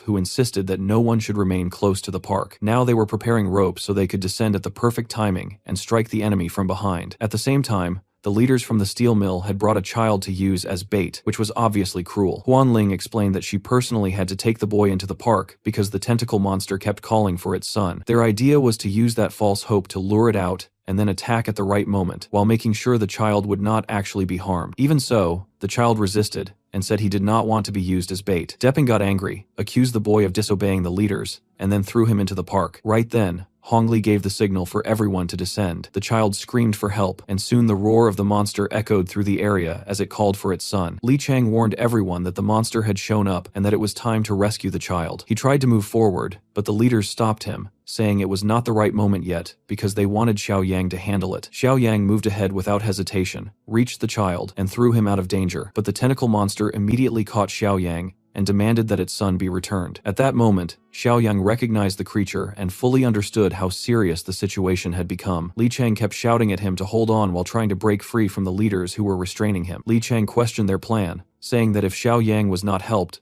the newcomer would die. But Huanling coldly answered that this was part of the plan from the start. They wanted to test whether the boy was truly strong enough to handle one of the tentacle monster's offspring alone. If he died, then to them he had only been disposable. Li Chang was furious when he realized this had all been planned beforehand and demanded to know why. Xiao Yang then exposed their secret, revealing that they were cannibals who ate human flesh. Hearing that, Li Chang was completely shocked. Then the gunfire started, exposing the ambush. Hongli and the others from the base opened fire with everything they had. At the same time, Xiao Yu and the rest of the team hurled Molotov cocktails at the tentacle monster. As the monster moved forward, it suddenly noticed the child and reacted with surprise. The creature was actually Shang Zi, someone Xiao Yang recognized. The frightened boy said that the monster was extremely strong, yet the creature still tried to calm him down. Zhang warned everyone to be careful, because this was no ordinary zombie. Then Chen Chong moved in and displayed incredible skill, dodging the tentacles with ease. Meanwhile, the evolved members from the steel mill scrambled to take cover from the barrage of gunfire. Huanling asked whether the enemy side also had a mutant, and wondered how a mutant could possibly be fighting alongside humans. Chong had entered an absurdly powerful state. Even when all the tentacles wrapped around him, he could simply break free, as though it meant nothing. Even though the fight was still difficult, Xiao Yang watched with satisfaction because Chong had finally found an opponent worthy of him. Depping then wondered out loud if the rookie had been pretending all this time. Xiao Yang, meanwhile, easily sliced through the monster's tentacles and freed himself. At that point, Akiang suddenly realized something important. He remembered that they had once talked about the leader of the eastern base, the same man who had massacred the people at the coal mine, and that leader's name was Xiao Yang. Depping immediately understood that they had been deceived. Ling then concluded that the entire enemy force had to be Xiao Yang's people. Everyone surrounding the area and fighting the monster was made up of his strongest allies, the same ones who had defeated Rui and taken over the coal mine. She quickly realized they had no guarantee of victory, and that even if they somehow won, they would suffer massive losses. Akiang asked what they were supposed to do, and Ling told Depping to cover her because she was about to take decisive action. Depping hurled his axe with such force that it caused an explosion in the forest, forcing Hongli's group backward and creating an opening. Ling used that moment to rush towards Xiao Yu. Kai tried to protect the boy, but Ling kicked him so hard that he was sent flying, exposing the fact that she too was evolved. She grabbed the little boy and declared that he was the answer to everything. Even after recognizing that the boy had skill, she still punched him in the face. That made Shangzi even more furious, and he roared in rage. Chong seized the distraction and grabbed the monster by the neck, but Xiao Yang remained calm and told everyone that the monster would not attack them now, because it would never risk the child's life. Ling then threatened to kill Xiao Yu if they did not all drop their weapons. Hongli begged her to take him hostage instead, but Ling noticed their desperation and realized she had targeted the right weakness. Hongli could only think about how he would explain it to the boy's mother if anything happened to him. Even so, Ling forced everyone to lay down their weapons, and Hongli obeyed. She then ordered Xiao Yang to use the monster he had brought to kill the tentacle monster. But before anyone could predict it, the enemy launched a sudden attack so quickly that only Ling and Diping managed to dodge in time. Akiang and the others in their group died instantly. Ling had not expected that outcome at all. She had believed that once Xiao Yu was captured,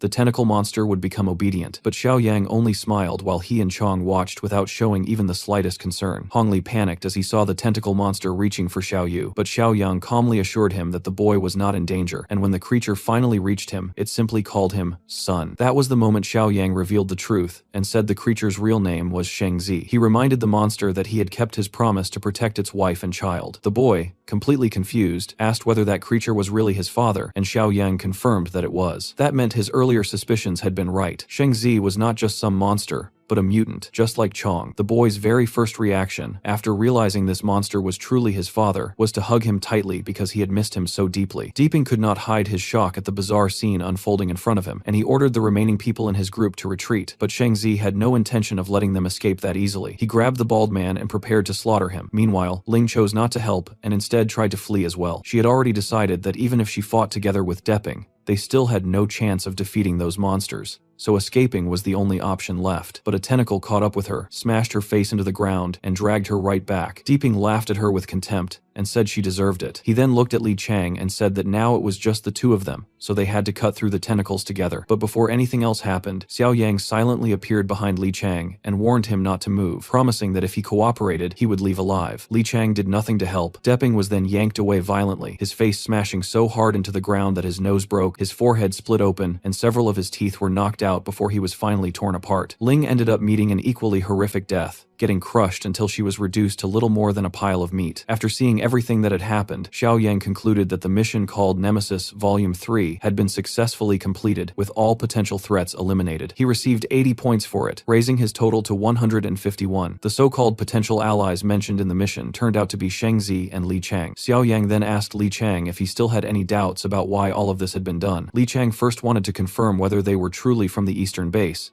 and Xiao Yang confirmed that they were. He then brought up the disturbing topic of evolving by eating human flesh. Xiao Yang explained that evolved individuals didn't just appear randomly. Reaching that level of strength required consuming human flesh. Hearing this, Li Chang was struck with horror, as he recalled how he had once fed meat to a starving mother and her daughter, not knowing where it had come from. The realization hit him that he might have unknowingly been serving human flesh to people all along. He then remembered a tense moment during the earlier tentacle monster incident, realizing that the woman's daughter hadn't been killed by the monster, but had instead been taken to the slaughterhouse. Just imagining that made him feel sick, and he ended up vomiting from the sheer disgust. Overcome with anger, he walked over to Depping's corpse and smashed it into pieces. After that, he turned to Xiao Yang and asked whether the people at his base also became stronger through such a disgusting method. Hong Li immediately answered no, assuring him that they didn't follow that path. Xiao Yang then explained that their group used a completely different method. He tossed a zombie core to Li Chang and told him to examine it, explaining that mutant zombie cores could also help people evolve. Although this method wasn't as common or as easy as consuming human flesh, it was far more effective and didn't come with those horrible side effects. He further explained that people who used the human flesh method became increasingly violent, lost control over their emotions, and developed strong, murderous tendencies. Li Chang admitted that this matched what he had been experiencing himself. Xiao Yang warned him that there was no complete cure, because once someone started down that path, the effects would stay with them for life. However, if he stopped now, the symptoms could still improve over time. After that, Xiao Yang turned toward Shang-Zi and asked if they could talk. Shang-Zi, still struggling to speak properly, thanked Xiao Yang for saving his son,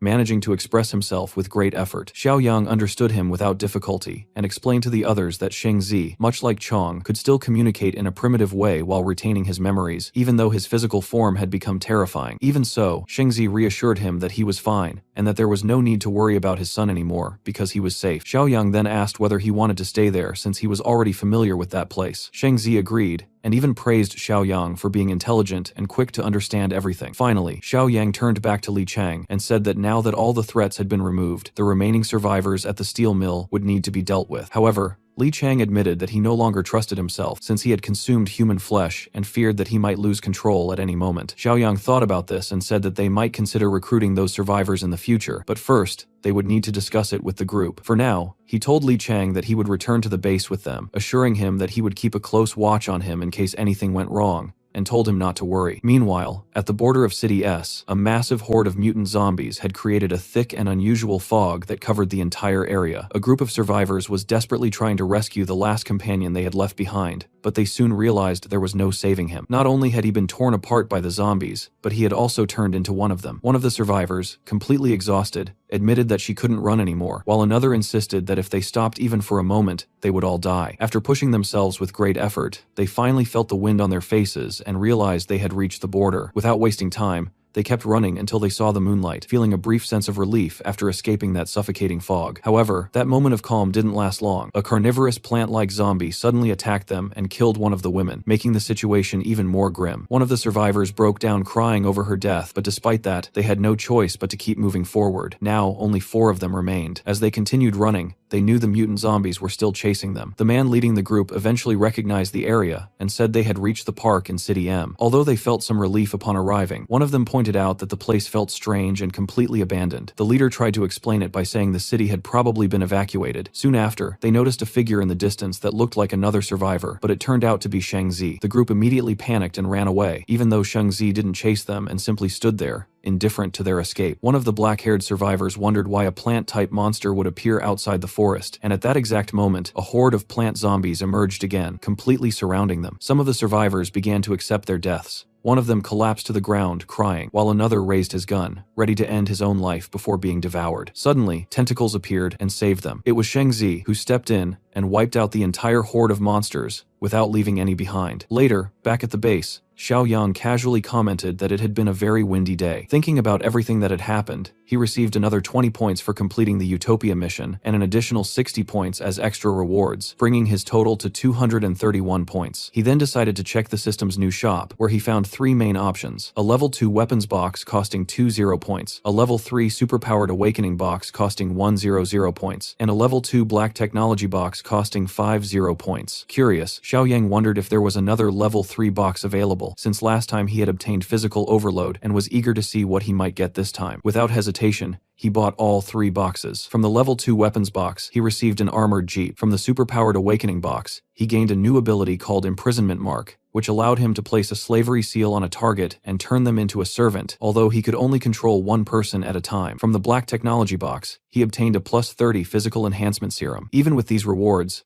Xiao Yang was most interested in his new ability. Since Chong and Li Chang were currently stable, he decided to wait before choosing how to use it. At that moment, the Utopia mission updated. Now, he needed to upgrade the base's defenses into a fully independent automatic security system that would function even without his presence. He also received a new mission called Pest Control, which required him to eliminate the mutant plant threats in exchange for 100 reward points. He even joked to himself, thinking the system was basically telling him to start a vegetable garden. Not long after, someone reported over the radio that Shang Zi was returning to the base carrying something. When Shang Zi arrived, people were initially frightened by his huge and intimidating appearance, but they soon realized he was likely on Xiao Yang's side, especially since Xiao Yang already had another zombie ally. Shang Zi felt a bit uneasy under everyone's suspicious stares, but calmed down when his wife and son came forward to greet him. He called his son son and referred to his wife awkwardly as "marry me," which confused everyone. Xiao Yang found his way of speaking strange at first, but with some help from the others, understood that Shang Zi meant wife, since his brain was still not fully clear. After an emotional reunion filled with tight hugs, Shang Zi explained the situation in more detail. He told Xiao Yang that those strange creatures had been appearing in the park where he stayed. One of the survivors who had come with him added that they were from City S, and that those creatures had been chasing them all the way from there. They explained that the mutants had merged with the forest itself. Xiao Yang quickly realized that these were the same creatures mentioned in his mission. The survivor also said, still shaken, that some of their companions had turned into those plant-like zombies. In response, Xiao Yang ordered Shang to strengthen the base's defenses, and then asked for volunteers to deal with the situation alongside him. In the end, Xiao Yang, the black-haired survivor, Zhang, and Shan Shan prepared themselves to depart. During their discussion, the survivor mentioned that those vines used to be much smaller. Xiao Yang explained that they would have to enter the forest, even though it was clearly enemy territory, and no one liked the idea. Still, he emphasized that if they didn't eliminate the problem at its source, it would continue spreading. Before setting out, he made it clear that there was something important to do first. Zhang and Shan Shan needed to become stronger to handle this kind of threat. Over the next few days, they would go out hunting to improve their abilities. Later on,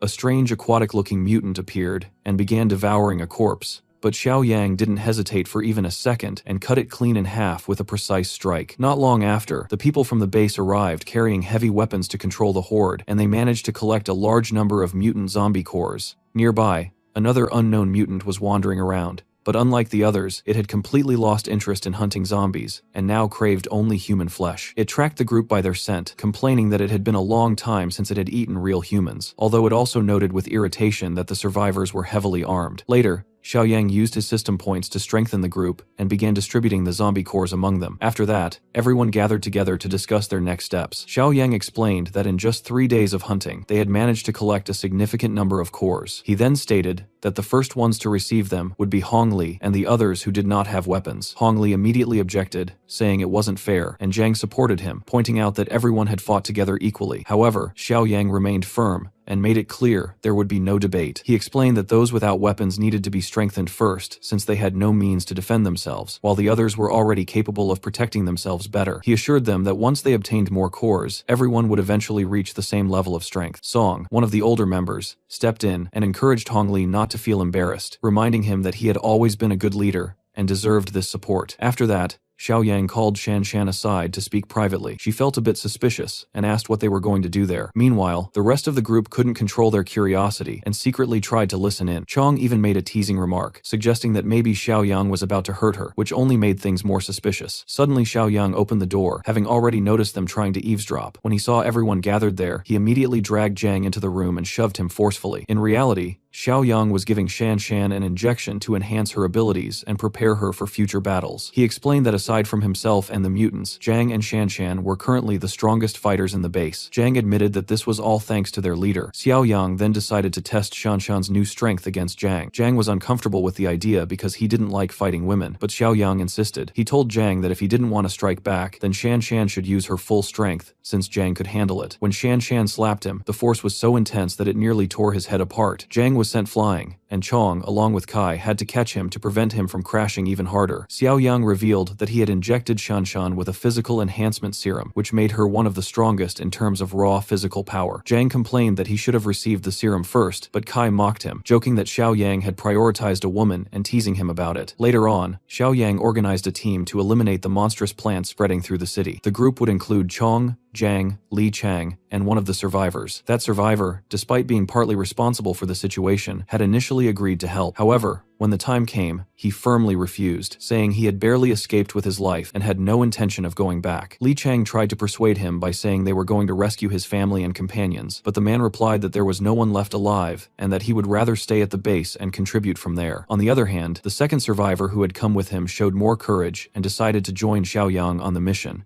even fully aware of the risks involved. In western suburbs, buff evolvers are combing through buildings for someone. Day by day, his brain is functioning slower and slower. If he doesn't get fresh human meat soon, it will only get worse. The banging on his head was interrupted by the sound of banging in the distance. He quickly ran and followed the lustful sounds. Upon opening the metal door of an abandoned building, he was greeted by the sight of two couples going at it like animals in heat. Buffulver cleared his throat to catch their attention and stop the penetration. The foursome immediately recognized him, but they were not happy to see him again. Buffulver assured them that he did not come to this place to steal anything this time. In fact, he came over to share information. The women did not trust his worst at all. Everybody here had bitten the bullet and embraced being half monsters. There is no point in lying. Buff Evolver swore that he was not lying. He found a community of pure humans, saw that they were armed to the teeth, and now he's asking for help to hunt. The half-monsters crowded him with their equally buff bodies, evaluating his every word and action. In the end, the half-monsters agreed to trust the words of the thief this once. If the bastard lied, they could just eat him instead. Just like that, he was accepted into the group. With her kitty hanging out, the redhead half-monster welcomed the new addition to their group with something tight and warm. Buff Monster is not one to turn down such a generous offer. Meanwhile, Xiaoyang's expedition team moved deeper into the forest to confront the plant monsters. The survivor who had chosen to join them explained that his girlfriend had been killed by those creatures, and that he still believed other survivors might be alive and could be rescued. Xiaoyang quickly arranged their formation to ensure safety. Li Chang covered the rear, Chong and Jiang guarded both sides, the weaker survivor stayed protected in the center, and Xiaoyang led from the front. The man thanked them repeatedly for their help, but Xiaoyang clarified that their main goal was to eliminate the creatures and stop their spread. Suddenly, something wet and sticky landed on Xiaoyang's face,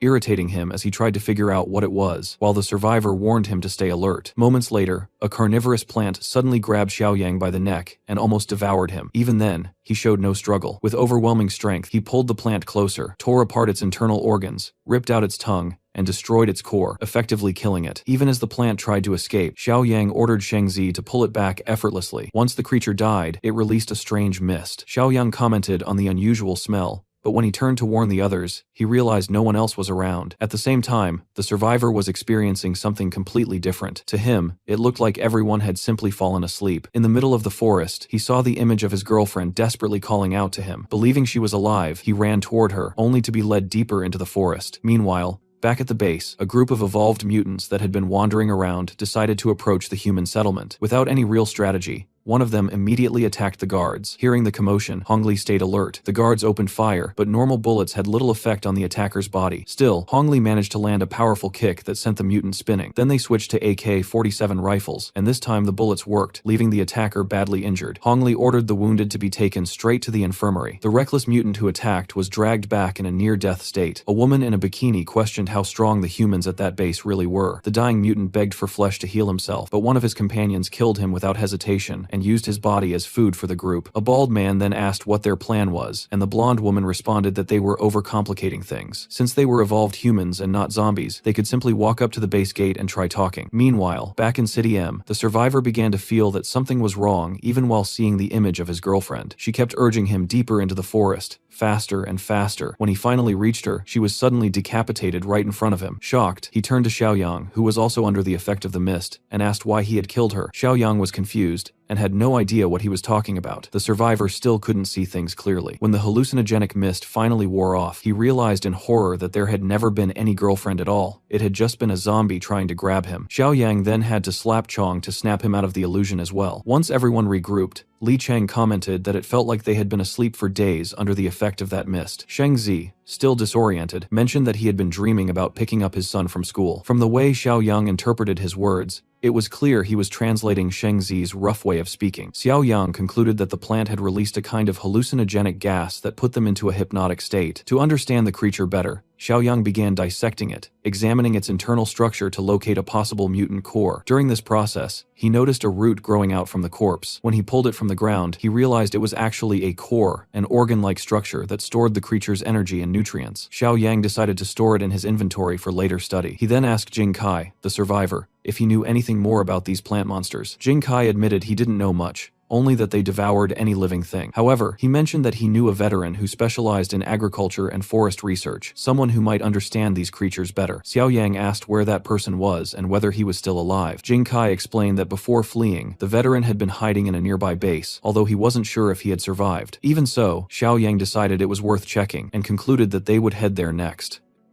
Meanwhile, a woman wearing a bikini approached the base while pretending to be injured, stumbling and collapsing in front of the guards. The guards noticed her and started arguing about what to do. One of them said they should first record the situation before letting her in, while another insisted they needed to help her immediately because she looked seriously hurt. Seeing their hesitation, the woman began using her charm to seduce one of the guards, and he quickly gave in and decided to help her. Hidden nearby, her allies watched and commented that she was very skilled at this kind of act. The situation turned awkward as she and the guard began making out behind a car like reckless teenagers. At the same time, Xiaoyang's group continued moving toward the base near the forest, and as they got closer to the city, the surroundings became brighter. Jing Kai pointed out that they were almost there. Suddenly, a woman called out to them, and Jing Kai recognized her as Aunt Yang. For a moment, he thought it might be another illusion, but there was no mist this time. Even so, the tension remained high. Aunt Yang immediately ordered her people to prepare for combat, assuming that Jing Kai was being held hostage. Sheng Zi prepared to retaliate, but Xiaoyang quickly stopped everyone. Arrows were fired at them,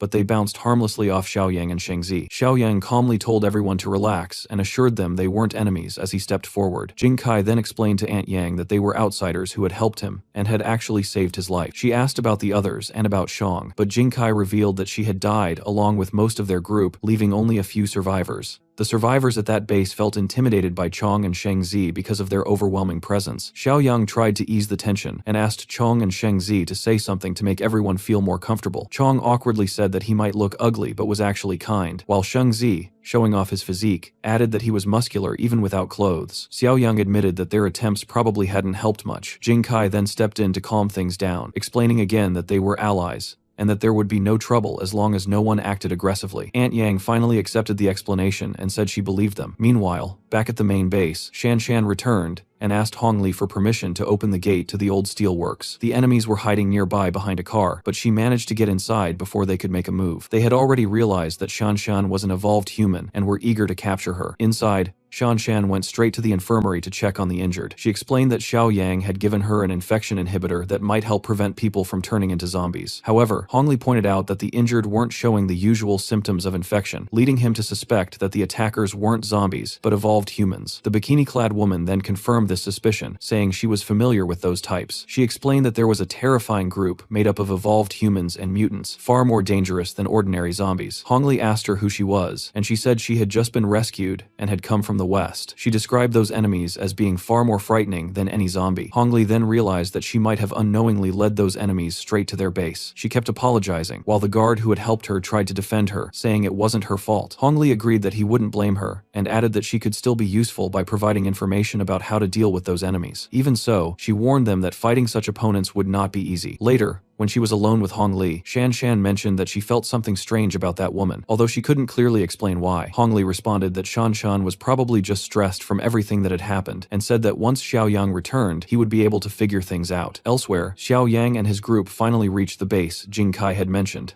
located near the forest. The entire area was covered in that same strange mist. Aunt Yang questioned why they had chosen this base when there were better options available. Jing Kai explained that the disaster in this city was very different compared to other regions. Aunt Yang then commented that regardless of that, this was still the safest place they had managed to find. Jing Kai added that only the 10th floor of the building was clear enough of the mist to breathe normally. Finally, they went upstairs to meet the leader of that survivor group, Professor He, the person Jing Kai had mentioned earlier and who had deeper knowledge about those plant creatures. After explaining everything in detail, including the issues with zombies and mutants, Xiaoyang asked Chong and Shengzi to come inside with him. Even though their presence was intimidating, the residents of the base didn't seem afraid of them. Xiaoyang got straight to the point, explaining why they had come and showing the core he had taken from the creature. He asked Professor He what exactly it was. Professor He examined it carefully and explained that it was actually a tuber from those plant creatures. Technically, he said, it was even edible. Aunt Yang and the others had already been harvesting these tubers as food, and Xiao Yang mentioned that he was aware of them. The professor clarified that they had only recently discovered them and were still studying their properties. He added that they were an excellent survival food source, highly nutritious and easy to store. Suddenly, one of the guards rushed in with an urgent report that the plant creatures were surrounding the building. There were a large number of them, especially the versions with flowers, which were far more dangerous. Professor He immediately became serious and explained that the creature known as the flower cart was the most threatening among them. If they failed to deal with it, everyone inside could die. Without wasting time, he began organizing everyone. Those who couldn't fight were told to move to the higher floors, while those capable of fighting had to stay and resist together. In his view, it was better to die fighting than do nothing. When he suggested that Xiao Yang should also go upstairs since he was too young to risk his life, Xiao Yang replied that he was actually curious and wanted to see these creatures up close. He wanted to understand what kind of monster had frightened everyone so much. Professor He then explained that their top priority was to eliminate the flower monster, since it acted like a leader and controlled the entire horde of plant creatures. Taking it down first was the key to stopping the rest. Xiao Yang didn't hesitate. He opened a window, pulled out his AK, and decided to test whether the creatures became stronger near the flower. When he fired, he noticed that they regenerated rapidly, almost as if they hadn't been hit at all. It took an entire magazine just to bring down a single one. Xiao Yang commented that needing a full magazine to kill one creature was definitely alarming, and he now understood why Professor He was so desperate. Even so, he remained calm and said it wouldn't be a problem. He then took out several boxes of Molotov cocktails from his inventory, saying they would handle the remaining threats. Professor He tried to process what he meant, but before he could react, Xiao Yang had already jumped out of the window from the 16th floor, with Chong and Shengzi following right behind him. They landed without taking any damage, and as soon as they touched the ground,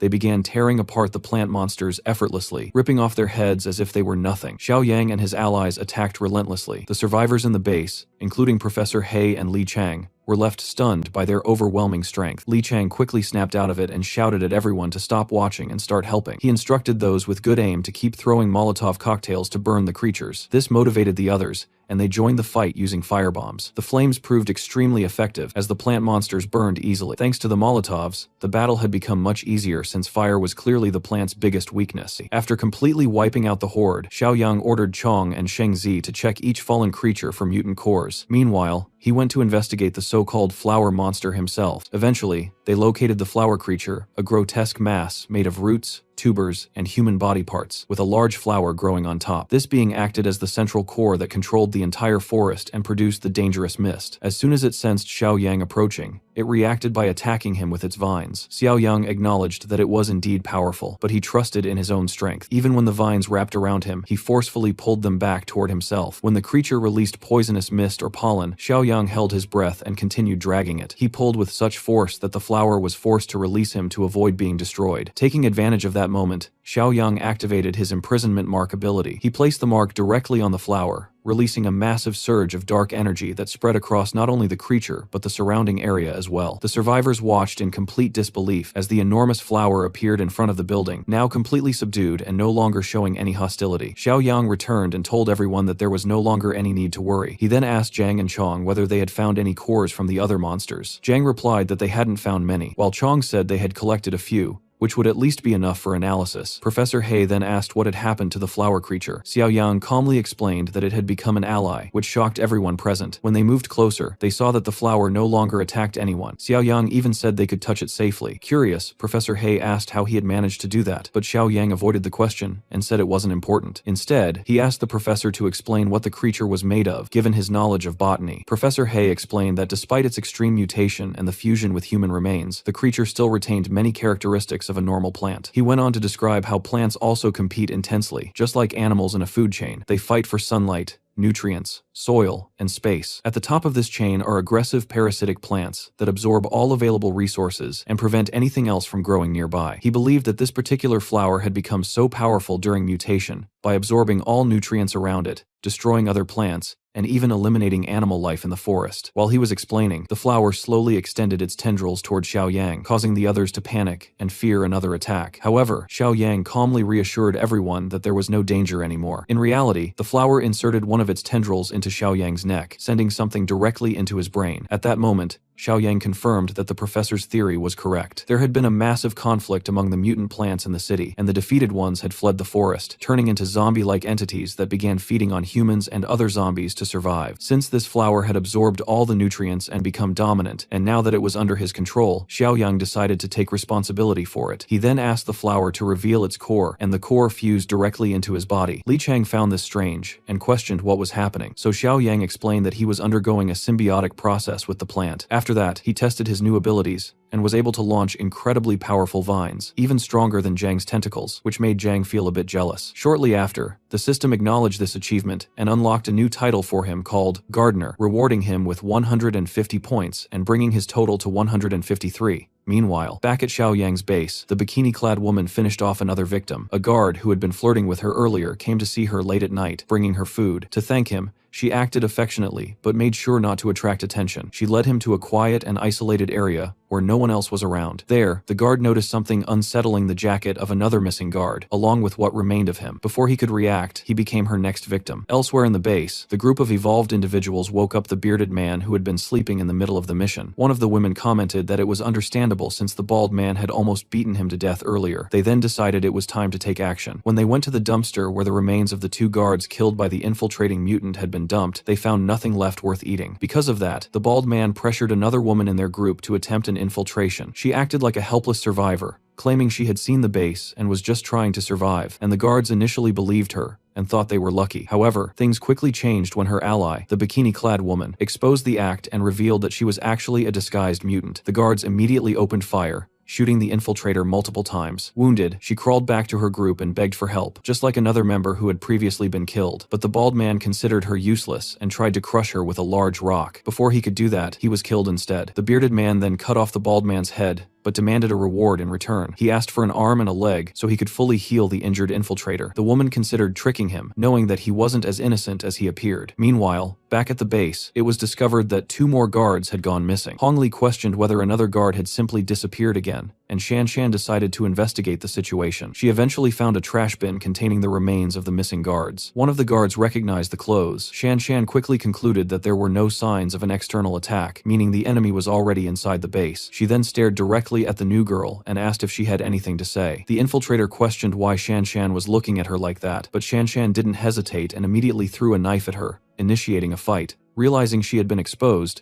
the mutant quickly grabbed a guard and took him hostage. Shan Shan warned her that killing the hostage wouldn't help her escape alive. The infiltrator mocked her, saying that a short-haired girl like her couldn't possibly stand against her. The situation became tense, but the mutant managed to escape while still holding the hostage. Before letting him go, she shot him in the leg to buy herself time, even though Shan Shan had already wounded her by shooting her in the back. Despite her injuries, the mutant successfully fled. Shan Shan wanted to chase after her using a motorcycle, but Hong Li warned her that they didn't know how many allies the enemy might have, making it too risky. Shan Shan agreed with that assessment and decided not to pursue immediately. Instead, she ordered that any potentially infected survivors be placed in quarantine. She left that responsibility to Hong Li, while she, Grandpa Shan, and Zhang would handle the situation themselves. Hong Li noticed that Shan Shan had become much more mature and decisive recently, which he considered a positive change. Meanwhile, the expedition group continued fighting against the army of plant monsters. Xiao Yang, now equipped with his new tentacle-like abilities, had become significantly stronger. To completely wipe out the threat, the group used gasoline and set everything ablaze. Professor He and the other survivors were deeply impressed by the strength of Xiao Yang's team. After the battle ended, Xiao Yang completed his mission and earned another 50 points, bringing his total to 193. Instead of returning to the steel mill base, they headed back to the main base. This was because Xiao Yang had recruited additional survivors from near the forest. As soon as they arrived, Grandpa Shan informed Xiao Yang about everything that had happened at the base. He explained that Shan Shan was currently handling the situation, and then asked about the new people who had come along. Xiao Yang clarified that they were survivors from City S. Soon, the elders from both groups introduced themselves, creating a friendly atmosphere that suggested they would get along well. However, Xiao Yang made it clear that their stay would only be temporary. His plan was to take Professor He and the others back to the edge of the forest and establish a third base there, as he intended to expand his influence. At that moment, Shan Shan arrived on her motorcycle and asked whether Xiao Yang and the others had already returned. She then explained everything that had happened and warned them not to trust the new arrivals too much. Professor He asked whether that warning applied to them as well, but Xiao Yang reassured him that he already knew their group well and didn't truly consider them strangers. He also shared some good news. He had received a new system mission titled Villain Nemesis, Volume 4, which offered a reward of 120 points. He was determined to complete this mission with everything he had. Meanwhile, the bikini-clad woman who had been shot while escaping was struggling to regenerate her wounds. After some time, the other evolved members found her. A blonde woman asked whether she had faced any trouble with the new allies, but the redhead replied that it had all been a misunderstanding and that she actually had another plan in mind. The blonde became suspicious and questioned whether that plan involved killing them. She then made it clear that she saw everyone as the same, including the bald man they had already gotten rid of, and warned that she would soon eliminate all of them as well. However, she didn't realize that the bearded man was nearby. In the next moment, he stabbed her in the back. He mocked her for being so angry about betrayal, saying she had deserved it long ago. The blonde, now wounded, commented that since both of them were injured, he might as well kill her and take over leadership. But the bearded man replied that he was tired of people like them, who always blamed others, saying they talked about unity but never meant it. He then said he had his own idea of unity using her flesh. Without hesitation, he cut off her head and ordered the redhead to take enough of the body to heal her own injuries, while he kept the rest for himself. Meanwhile, Xiao Yang sent a report to Li Chang, explaining everything that had happened. He told him that a red-haired infiltrator had entered the steel mill base and turned out to be a cannibal. Xiao Yang asked if Li Chang knew anything about such people. Li Chang replied that he didn't know that specific group,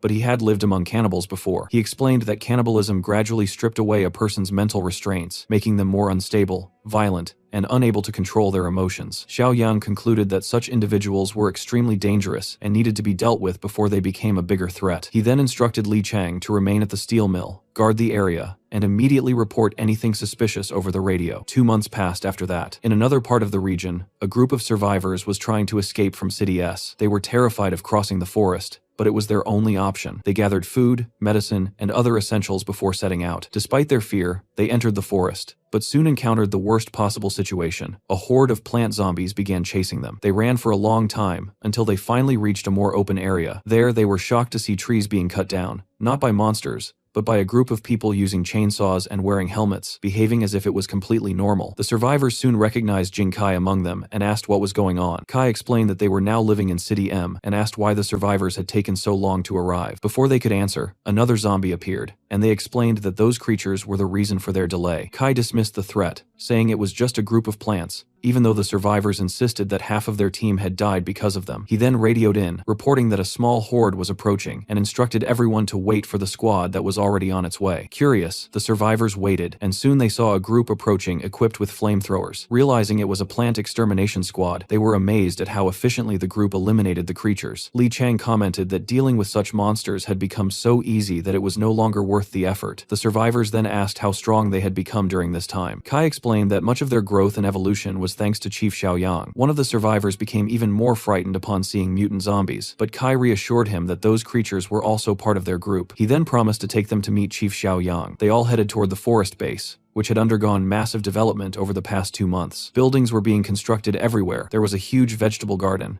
and the entire place was far more organized than the survivors had expected. When Kai showed them the tubers they used as food, one of the survivors was so disgusted that he immediately threw it away. Kai explained that although those were parts of the plant creatures, they were actually edible organs and highly nutritious. These plant-based resources had become the foundation of their diet at the new survivor base in City M. Everything was so well managed that they eventually reached the point where they would finally meet the well-known leader, Chief Xiaoyang. At that moment, Professor He felt extremely proud of the results of his research. He had never imagined anything like this in his entire life, and was convinced it was perfect for building a large-scale farm by fully utilizing the nutritious organs of the mutant plants. Xiaoyang was pleased to hear that everything was progressing well. He noted that the base's defenses were strong, and that the plant creatures were no longer a serious threat now that the City M base was fully prepared and well supplied. With that settled, he said it was finally time to deal with the cannibals, and they headed toward the outskirts of the city. As they moved through the alleys in the suburbs, Chong suddenly sensed a powerful presence nearby. Xiaoyang noticed it as well, and realized it was strong enough to rival even Zhang's team. Chong understood immediately, and both of them agreed that the only option was to eliminate the threat. Meanwhile, 2 cannibals had been observing them the entire time. The red-haired woman wanted to attack right away, believing it was the perfect chance, but her partner stopped her, warning that it was already too late since they had become targets of another group. Suddenly, a large faction of cannibals appeared in front of Xiaoyang and Chong. They spoke in disturbing and grotesque ways, like people eager to devour them. Even Chong, who was used to horrors, felt uneasy hearing their threats. The red-haired woman again insisted on attacking to steal the prey, but her partner preferred to wait and observe for a better opportunity. However, when they looked back again, Xiaoyang and Chong had already begun slaughtering the entire faction. The few survivors fled in terror, unable to comprehend what kind of monsters they were facing. One cannibal tried to escape by climbing a building, but ended up running straight into them. Without effort, Xiaoyang picked up a massive metal beam and hurled it, slicing the man in half. The beam pierced through a wall, and blood splattered across the faces of the watching cannibals, leaving them completely terrified. After that, Xiaoyang told Chong that he could go ahead and consume the bodies since they likely contained strong cores. The bearded man who had been watching everything was horrified. The red-haired woman asked if Xiaoyang and Chong had already left, and her companion confirmed that they had, saying it was time for them to leave as well. Even so, they considered it fortunate that they had managed to obtain some meat. Meanwhile, as Xiaoyang walked beside Chong, he complained that he had recently lost his appetite and could only manage to eat 3 corpses. Chong replied that his stomach simply wasn't that large. While they were gathering everything, Xiaoyang noticed someone hiding behind a wall in the alley. He immediately drew his blade, and the frightened survivor threatened to shoot if he took another step. Xiaoyang tried to calm him down, but the man panicked and fired anyway. Xiaoyang casually caught the arrow mid-air, nearly causing the man to collapse from shock. He then took the crossbow from him and told the rest of the survivors hiding nearby to come out, making it clear that he was not one of the cannibals. After explaining the situation, the survivors decided to continue traveling with Xiaoyang and Chong. As they walked, Xiaoyang asked them where they were heading. One of the survivors, a man with glasses, said they were trying to reach a steel mill located south of the suburbs. He explained that they had received radio messages claiming it was a safe base,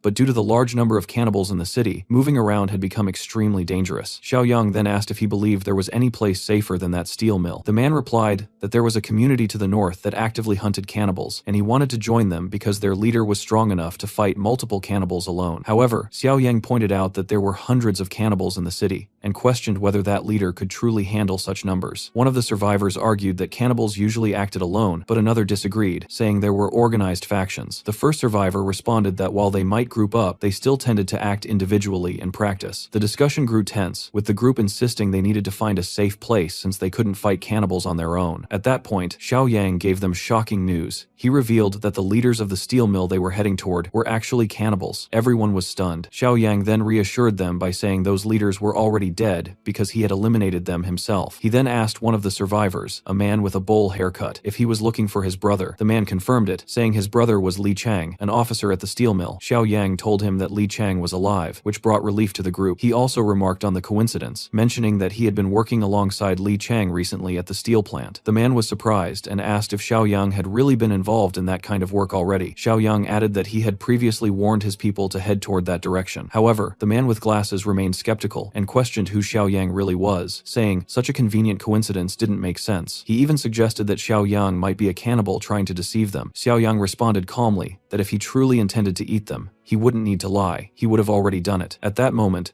a dangerous situation almost occurred when one of the survivors accidentally fired a shot, claiming his finger had slipped. The noise immediately attracted nearby threats. Whether zombies or cannibals, it was no longer clear which was worse. Xiaoyang remained outside, while the man with glasses questioned whether he planned to stay there and die, arguing that no one could face a large group of cannibals alone. Xiaoyang reminded him that he himself had said cannibal groups often fought among themselves. The man admitted it, but said that after killing Xiaoyang, they would simply divide his body. Terrified, the man ran inside the warehouse, shouting that he didn't want to die and ordering the doors to be shut. The survivors quickly moved upstairs to the second and third floors to hide. Outside, Xiaoyang stood completely alone while the cannibals slowly closed in on him. One of them found it strange that there was only a single person waiting there, while another commented that Xiaoyang didn't look like ordinary prey, and that eating him would be equivalent to consuming 10 normal survivors. Inside the warehouse, the man with glasses watched through the window and confidently declared that Xiaoyang was already surrounded and doomed, insisting that not even his bones would remain. However, the moment the cannibals rushed toward him, Xiaoyang calmly swung his machete and tore off one of their heads without hesitation. He then provoked the rest, telling them to attack all at once. The cannibals were angered by being looked down on. Xiaoyang then told Chong that he could expend some energy here since he would recover later by eating. Chong agreed without concern. When the first cannibal charged, Xiaoyang avoided the attack with an enormous leap. The man with glasses was stunned, questioning how anyone could jump that high, and wondering if Xiaoyang was even human. Realizing that Xiaoyang's physical abilities were far beyond normal, the cannibals began to panic and attempted to flee, but Xiaoyang immediately pulled out his rifle and started shooting them in the head, declaring that none of them would be allowed to escape alive. He then signaled Chong to join in. The cannibals launched a group attack, but it was useless. Chong alone tore through them, ripping off heads and guts effortlessly. Anyone who tried to run was instantly shot down by Xiaoyang. Watching all of this, the leader of the survivors was completely shocked, realizing that just the two of them were enough to wipe out the entire group of cannibals. After finishing the massacre, Xiaoyang called out to the survivors, telling them they could come down. When they exited the warehouse, they were greeted by a horrifying scene of carnage. The man with glasses admitted that they had no objections anymore, and agreed to go to the steel plant with Xiaoyang. Xiaoyang said it was a wise decision, but clarified that before heading there, he would first take them to the northern border camp that had been mentioned earlier. When they asked for the reason, he explained that he needed to assess whether that group should be left alone or completely eliminated. Meanwhile, in another area, several disorganized groups of cannibals were attacking a certain base. A huge and extremely muscular man stepped out to help defend it. His daughter said that even for him, this might be too much to handle, but he told everyone to keep the gates tightly shut and said he would deal with everything himself. Then he jumped straight into the middle of the cannibals, who immediately became excited seeing such prey. At that moment, the man used the power of the zombie pearl and transformed into a massive flesh mutant. His body was covered in fat and spikes, and there were mouths spread across different parts of his body. Some cannibals felt fear when they saw him, while others became even more excited at the idea of eating him. When they attacked all at once, they couldn't handle his strength and were completely slaughtered by the giant mutant. After killing all the cannibals, the man became extremely weak, although he was still alive. Someone inside the base asked if they were really going to leave him lying there. A guard explained that they had no choice, because once he entered that state, he lost control until the effect wore off. Even so, some people insisted that they should open the gate, saying that if they didn't, he would die out there. His daughter thanked them for being willing to take the risk. The guard said that if they wanted to do it, then it was their decision. When they opened the gates and went out to help him, the mutant tried to tell everyone to go back, but the guard replied that they couldn't just leave him to die. They started removing the bodies of the cannibals around him, although one corpse was stuck inside his body, which made the scene extremely disturbing. Slowly, they guided their leader back toward the base, keeping their distance as if they were controlling a dangerous animal. At that moment, more cannibals appeared and noticed that the mutant was badly wounded. They commented that this was a perfect opportunity. The people at the base were completely caught off guard because the mutant was too weak to fight again. They picked up whatever weapons they had, including axes, clubs, and a few old pistols. Meanwhile, Xiaoyang was approaching the area together with the group of survivors. As soon as he entered that part of the wasteland, he could already sense the presence of cannibals nearby. The man with glasses said that he recognized the place and that they were very close to the base. Shortly after, they heard gunshots in the distance. Paying close attention, Xiaoyang estimated that the shots came from less than a kilometer away, confirming they were nearby. At the base, the cannibals had already begun massacring the people. The mutant's daughter tried to defend herself by firing her pistol, but she was quickly disarmed. A cannibal approached her, completely crazed and ready to eat her, but before he could do anything, the mutant her father split him in half. However, during the attack, he accidentally struck his own daughter with his claw. The cannibals were shocked that the monster was still standing, and decided to finish him off completely. The daughter became desperate, while the main guard said they needed to retreat, or everyone would die. The mutant continued being beaten until suddenly, someone threw a huge stone toward the cannibals. It was Xiaoyang. The guard wondered if this was another group of cannibals arriving, as if things weren't already bad enough. But another man looked closely, and said that he didn't look like a cannibal. Instead, he looked weak, almost dried out, like a zombie. Xiaoyang looked at Chong, trying not to laugh. The cannibals began wondering if the newcomer was also an evolved. Xiaoyang simply told them to come and try to grab him,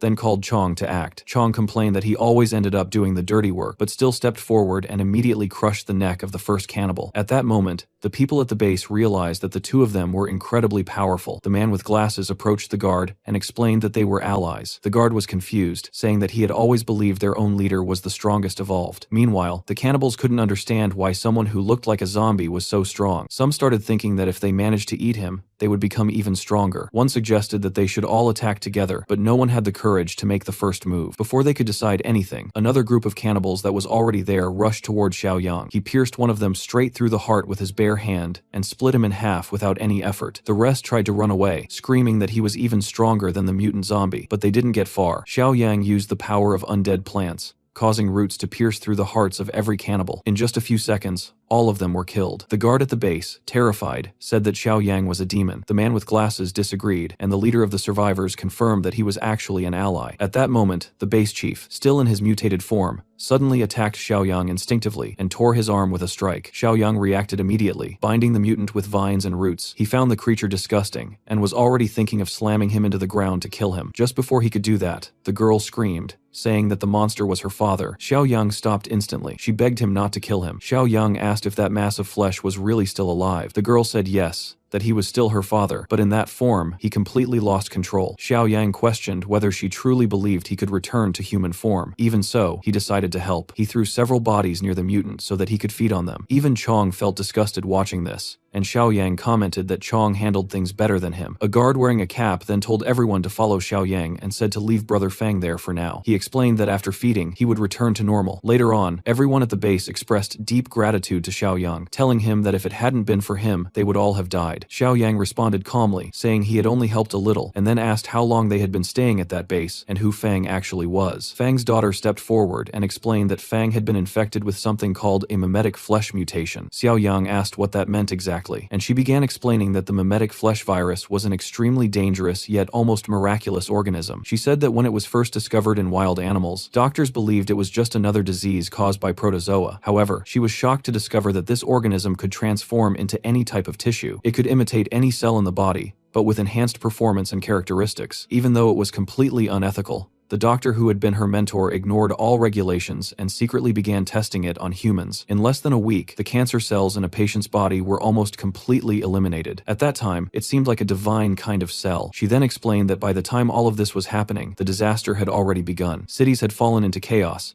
and refugees were arriving without protection from nearby regions. At that moment, people believed that this so-called divine cell might even cure the zombie virus. However, what no one expected was that it would actually become one of the main causes of the disaster itself. Xiaoyang understood from this that the mimetic tissue, which had once been stable, had completely gone out of control, and the doctor confirmed that this was true. It was explained that mimetic flesh never stopped consuming. It would continue devouring until it replaced every single cell in the host's body. Gradually, the infected person would lose their humanity, as their instincts were replaced by those of the mimetic flesh. Over time, the flesh would expand and develop an uncontrollable urge to infect and consume other living beings. Eventually, it would forget the original human structure and turn into a shapeless mass of flesh, like a disgusting jelly-like substance. At that stage, it would lose all motor coordination, become immobile, and eventually die due to lack of nutrients. Even so, while it still retained a somewhat human form, it would tend to gather with other infected individuals. With the addition of the zombie virus, this behavior became even worse. In the end, all mimetic flesh would reach the same fate, a massive sea of flesh. At that moment, Fang approached and commented that Xiaoyang was now one of them. He asked whether he had injured him during the earlier attack. Xiaoyang confirmed this and showed his wounded arm. Fang then said that Xiaoyang would likely become infected soon. Xiaoyang immediately immediately responded that there was no need to worry because the mimetic virus had already left his body. Fang was confused and asked what he meant. Xiaoyang explained that his body had already surpassed normal human limits, and naturally, his immune system was also abnormal. He also revealed that he possessed plant-based power within his body, explaining that he already had a symbiotic organism inside him, something even more dangerous than mimetic flesh. This revelation shocked everyone. Even so, Xiaoyang asked that if mimetic flesh had such advanced mimicry abilities, why no one had tried to shape or control it intentionally. He then asked Fang to give him a small sample. Fang agreed and threw a piece of the flesh toward Xiaoyang. Xiaoyang tried to use the power of his symbiotic organism to control it, but it didn't work. He explained that the moment mimetic flesh fused with a body, it immediately began its invasion, leaving no choice but to destroy it as soon as it came into contact with his own organism. Xiaoyang then asked Fang how he was able to control such a thing. Fang replied that technically, he didn't control it at all. Every cell in his body had already been replaced by mimetic flesh, meaning that biologically, he was no longer human. Xiaoyang then questioned how he was still able to maintain his rationality and humanity. Fang explained that his humanity had already been lost a long time ago, and what kept him functioning now was only a sense of rational responsibility. The neural structure of his brain had not yet completely degraded, but he admitted that it might only be a matter of time. He continued resisting the instincts of the mimetic flesh through that remaining rationality, but he knew that eventually, he might not even be able to maintain a human form anymore. Because of that, Fang asked Xiaoyang that when that moment came, he should take care of his people. Hearing this, Fang's daughter refused to accept the idea of losing her father. At that moment, Xiaoyang received a notification from the system. He had unlocked a new series of missions called Disaster Types, which were connected to the title Disaster Collector. The objective of these missions was to learn about as many different types of disasters as possible. Specifically, he needed to investigate hyperphase viruses, adaptive spores, and aggregated mimetic protozoa. As a reward, he would gain 300 points. Xiaoyang quickly realized that the hyperphase virus was the cause of the zombie outbreak in the small town, while the adaptive spores were responsible for the plant infection in City S. That meant the mimetic protozoan referred to the mimetic flesh inside Fang's body. Xiaoyang then asked Fang whether his final fate would also be to become part of the Sea of Flesh. Fang confirmed that it would, and admitted that he could already feel that his time was approaching. Hearing that, Xiaoyang said that it worked perfectly for him, and that he would accompany Fang when the time came. Fang asked where they would go, and Xiaoyang replied that he wanted to see the Sea of Flesh with his own eyes. As for the people at the base, Xiaoyang handled the situation with a simple phone call. He contacted Zhang and asked if he was available. Not long after, Shengzi arrived at the base, accompanied by his son. Shuai commented that it was good to see him again. Xiaoyang then asked why Shengzi had brought his son along, and whether his mother had agreed to it. The boy replied confidently that he was no longer a child and was capable of being there. At that moment, Shuai decided to demonstrate his strength. He looked toward the city and warned that he had already noticed people following them since the beginning of the road. He told them to come out instead of hiding. After a few seconds of silence, the cannibals finally revealed themselves,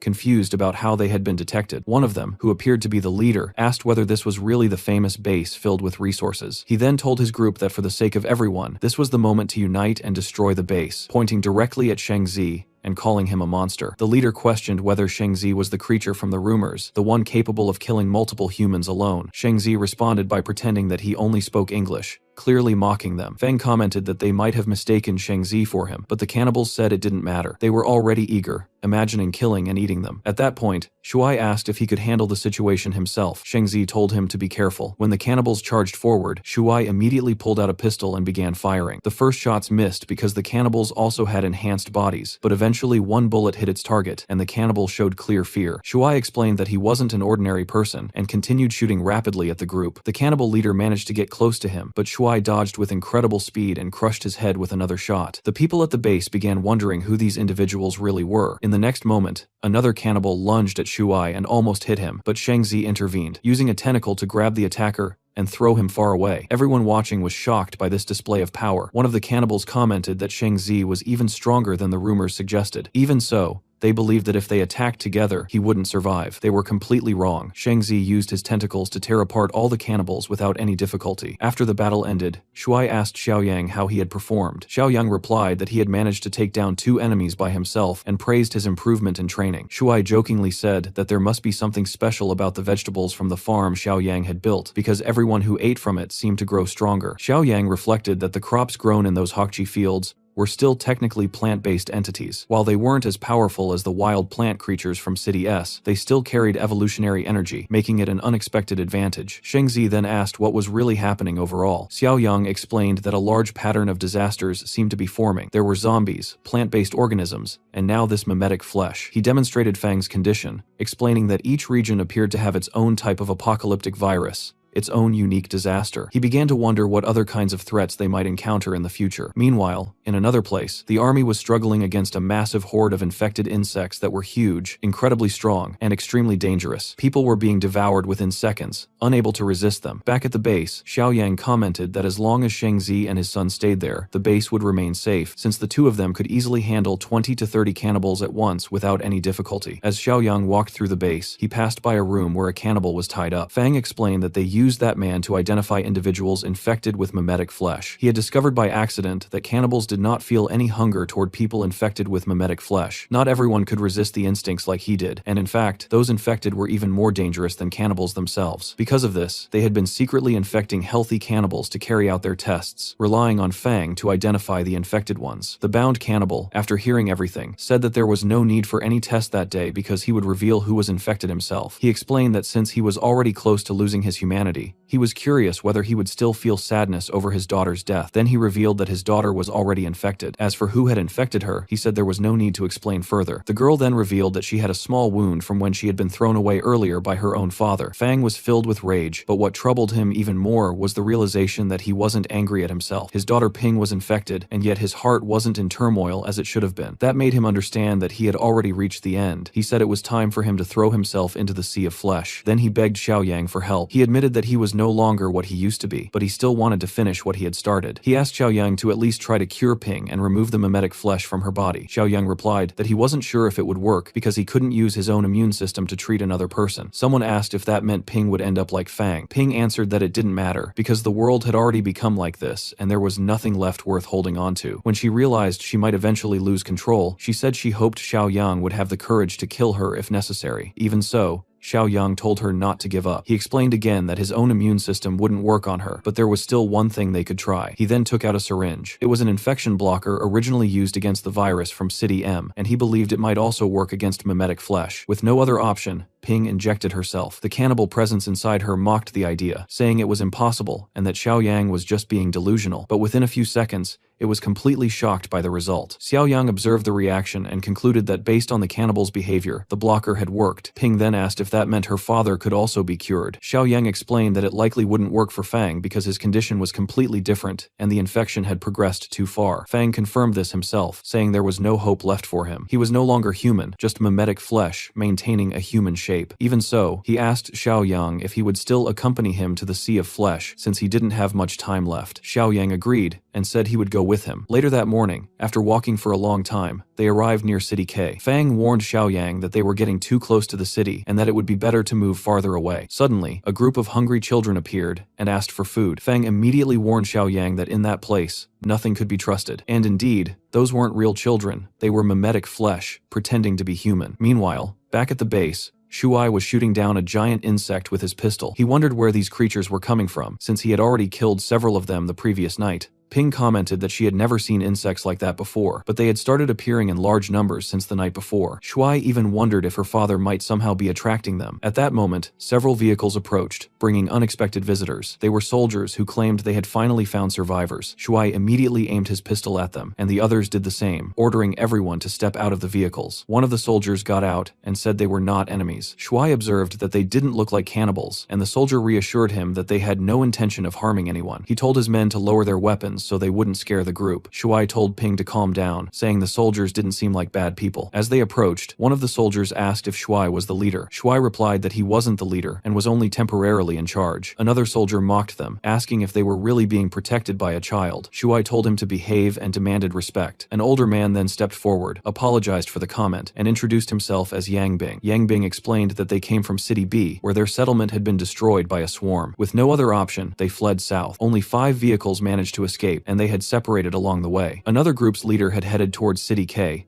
Shuai asked whether the swarm consisted of those same insects and threw one of the dead creatures on the ground. The same soldier commented that if the insects there were that small, then it was good news, since the infestation hadn't fully spread yet. However, Yang Bing explained that the swarm was moving much faster than expected. Shuai said that those insects had only started appearing there the previous day, and that they had never faced such a problem before. He pointed out that they were already dealing with too many issues, gesturing toward the bodies behind them. Yang Bing asked whether those creatures were something different, wondering if they were similar to parasite-controlled puppets like those seen in City B. Even so, he said their group could still be very useful since they had manpower and equipment, and dealing with zombies wouldn't be a problem for them. Ping suggested that they should move inside to talk, since staying outside was dangerous. The soldiers became cheerful, and said they would take over protection from that point onward. One of them even commented that after surviving an insect swarm, this situation would be easy for them. However, Shuai felt that their confidence was excessive, believing that they were underestimating the other types of infections. Meanwhile, in City K, Xiao Yang was eliminating every fake mimetic flesh clone he came across. Fang watched him and thought that Xiao Yang was truly impressive. Xiao Yang explained that within a radius of about 1 kilometer, there were still at least 20 more of those creatures remaining. Fang confirmed this, and added that most of them had already lost their ability to metamorphose, which meant they could no longer disguise themselves as humans easily. Fang then told Xiao Yang that they were very close to their destination, and that he could feel it. Shortly after, the two of them reached the top of a building, where they could clearly see the sea of flesh that had completely taken over the entire city. The sight was so overwhelming and unnatural that even Xiao Yang was impressed by it. Suddenly, Fang felt a strong pull, as if something was calling him to join the sea of flesh. He was about to throw himself off the building, but Xiao Yang quickly grabbed him and stopped him. Xiao Yang asked if he was really going to give up without even trying to resist. Fang replied that it was useless, explaining that sooner or later, his body would fully deform into flesh, and he would completely lose control. He admitted that even now, he was already becoming a danger. At that moment, Xiao Yang stepped closer and extended one of his roots, sending his power directly into Fang's brain, or whatever remained of it. He explained that what Fang lacked was structure, and that he could provide that using his symbiotic power. Xiao Yang then focused and began creating something new inside Fang's body. After some time, Fang became exhausted and asked what exactly Xiao Yang had done to him. Xiao Yang explained that he had implanted an adaptive spore inside Fang. This spore would help maintain the current structure of his brain, preserving its form. During the process, Xiao Yang also gained a deeper understanding of Fang's condition, identifying it as aggregated mimetic protozoa, which he referred to as mimetic flesh. This discovery was part of his mission, and he earned additional points for uncovering another type of disaster. Xiao Yang then explained that aggregated mimetic protozoa had a major flaw: memory loss, which was not part of their original design. The sea of flesh itself was just a desperate method of survival. It constantly needed to consume new life forms to obtain nutrients, or it would eventually die. As it expanded, it would consume all life around it, and once nothing remained, it would begin consuming itself. In areas with little biodiversity, it could even die due to a lack of nutrients. Fang then asked whether the adaptive spore could restore his lost humanity. Xiao Yang clarified that it didn't restore anything, it only preserved what still remained. The spore would continuously replicate his current brain structure, maintaining balance and acting like a new immune system that would fight against the protozoa. However, this would only work as long as Fang continued reinforcing his identity by remembering who he was. If he lost that sense of self, the system would fail. Xiao Yang compared it to an eggshell protecting the yolk. Fang then asked if that meant he could live as a human forever. Xiao Yang replied that unless something unexpected happened, it was possible. Fang thanked him sincerely, but made it clear that this was only maintaining his current state. It would be an ongoing struggle, and he wasn't sure if he could endure it until the end. After that, Xiao Yang stepped to the edge of the building and explained that this was part of another test he wanted to conduct. He asked Fang to jump into the sea of flesh, saying that he would go with him. Meanwhile, the military group that had separated and moved toward City K stopped at an abandoned gas station to refuel. One of the soldiers was casually smoking near the fuel pumps, acting like it was no big deal, and complained that he didn't want to stay stuck in that city any longer. Another soldier immediately warned him that they were still refueling and told him to put out the cigarette.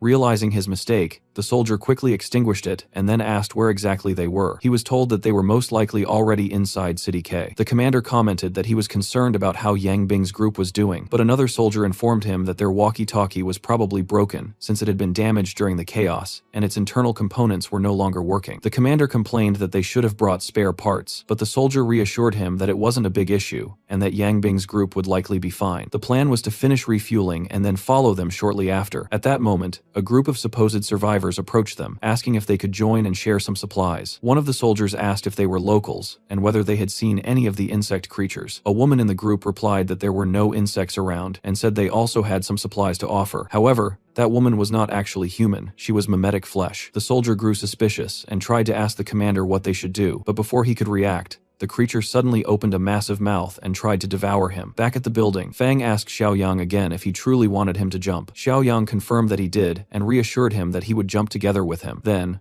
without hesitation, the two of them jumped down together. The moment they entered the sea of flesh, it immediately attempted to consume them. However, Xiaoyang's plant-based power spread rapidly through the entire mass. Vines and roots extended in every direction, pushing the flesh away and protecting them completely. They remained safe and unharmed inside it. Xiaoyang then said that now it was Fang's turn. Fang asked what exactly he needed to do. He then tried to use the power of the adaptive spores that had been implanted in him. When that power connected to the sea of flesh, something unexpected happened. Instead of turning into flesh, Fang began transforming into part of a massive tree. Xiaoyang asked him whether his instincts felt satisfied. Instead of being consumed by the instinct of flesh, Fang was now aligned with the power of life and plants. Suddenly, multiple trees started growing from within the sea of flesh. This was not random. Fang was controlling it. For a moment, he wondered if he had already become the sea of flesh itself. However, Xiaoyang clarified that he hadn't fully taken control. At most, Fang was controlling about 1/5 of the entire mass. To completely dominate it, he would need at least a full month of continuous effort. Even so, Fang continued growing more trees, slowly forming a forest inside the sea of flesh. Xiaoyang explained that each tree trunk represented a portion of the sea that was now under Fang's control. Only when the entire mass was covered like a full forest would Fang truly become one with it. Xiaoyang also made it clear that the spore inside Fang belonged to him, which meant Fang was technically under his control. He warned Fang not to even think about betraying him, since that power could be taken away at any moment. Fang responded that he had no such intentions and expressed deep gratitude. At that moment, through his connection with the sea of flesh, Fang sensed something happening nearby. A group of soldiers was running in panic, being chased by mimetic creatures. Suddenly, a gigantic tree rose up directly in their path, trapping them between the sea of flesh on one side and the pursuing creatures on the other. When one of the creatures lunged forward, it was instantly crushed, not by weapons, but by the sea of flesh itself, which turned against it and absorbed it into the mass. The soldiers were left completely stunned. After a few seconds, one of them asked if they were safe. The commander told everyone to stay quiet and said they would leave silently. At that moment, Fang's voice echoed around them, warning them not to act foolishly and saying that he could see every movement they made. He then formed his body in front of them, which frightened them even more. Soon after, Xiaoyang appeared and told them to calm down, asking how they had ended up there and demanding an explanation. Meanwhile, back at Ping's base, the military group was explaining the situation they were dealing with. They described a swarm of parasitic insects, including crawling creatures, giant wasps,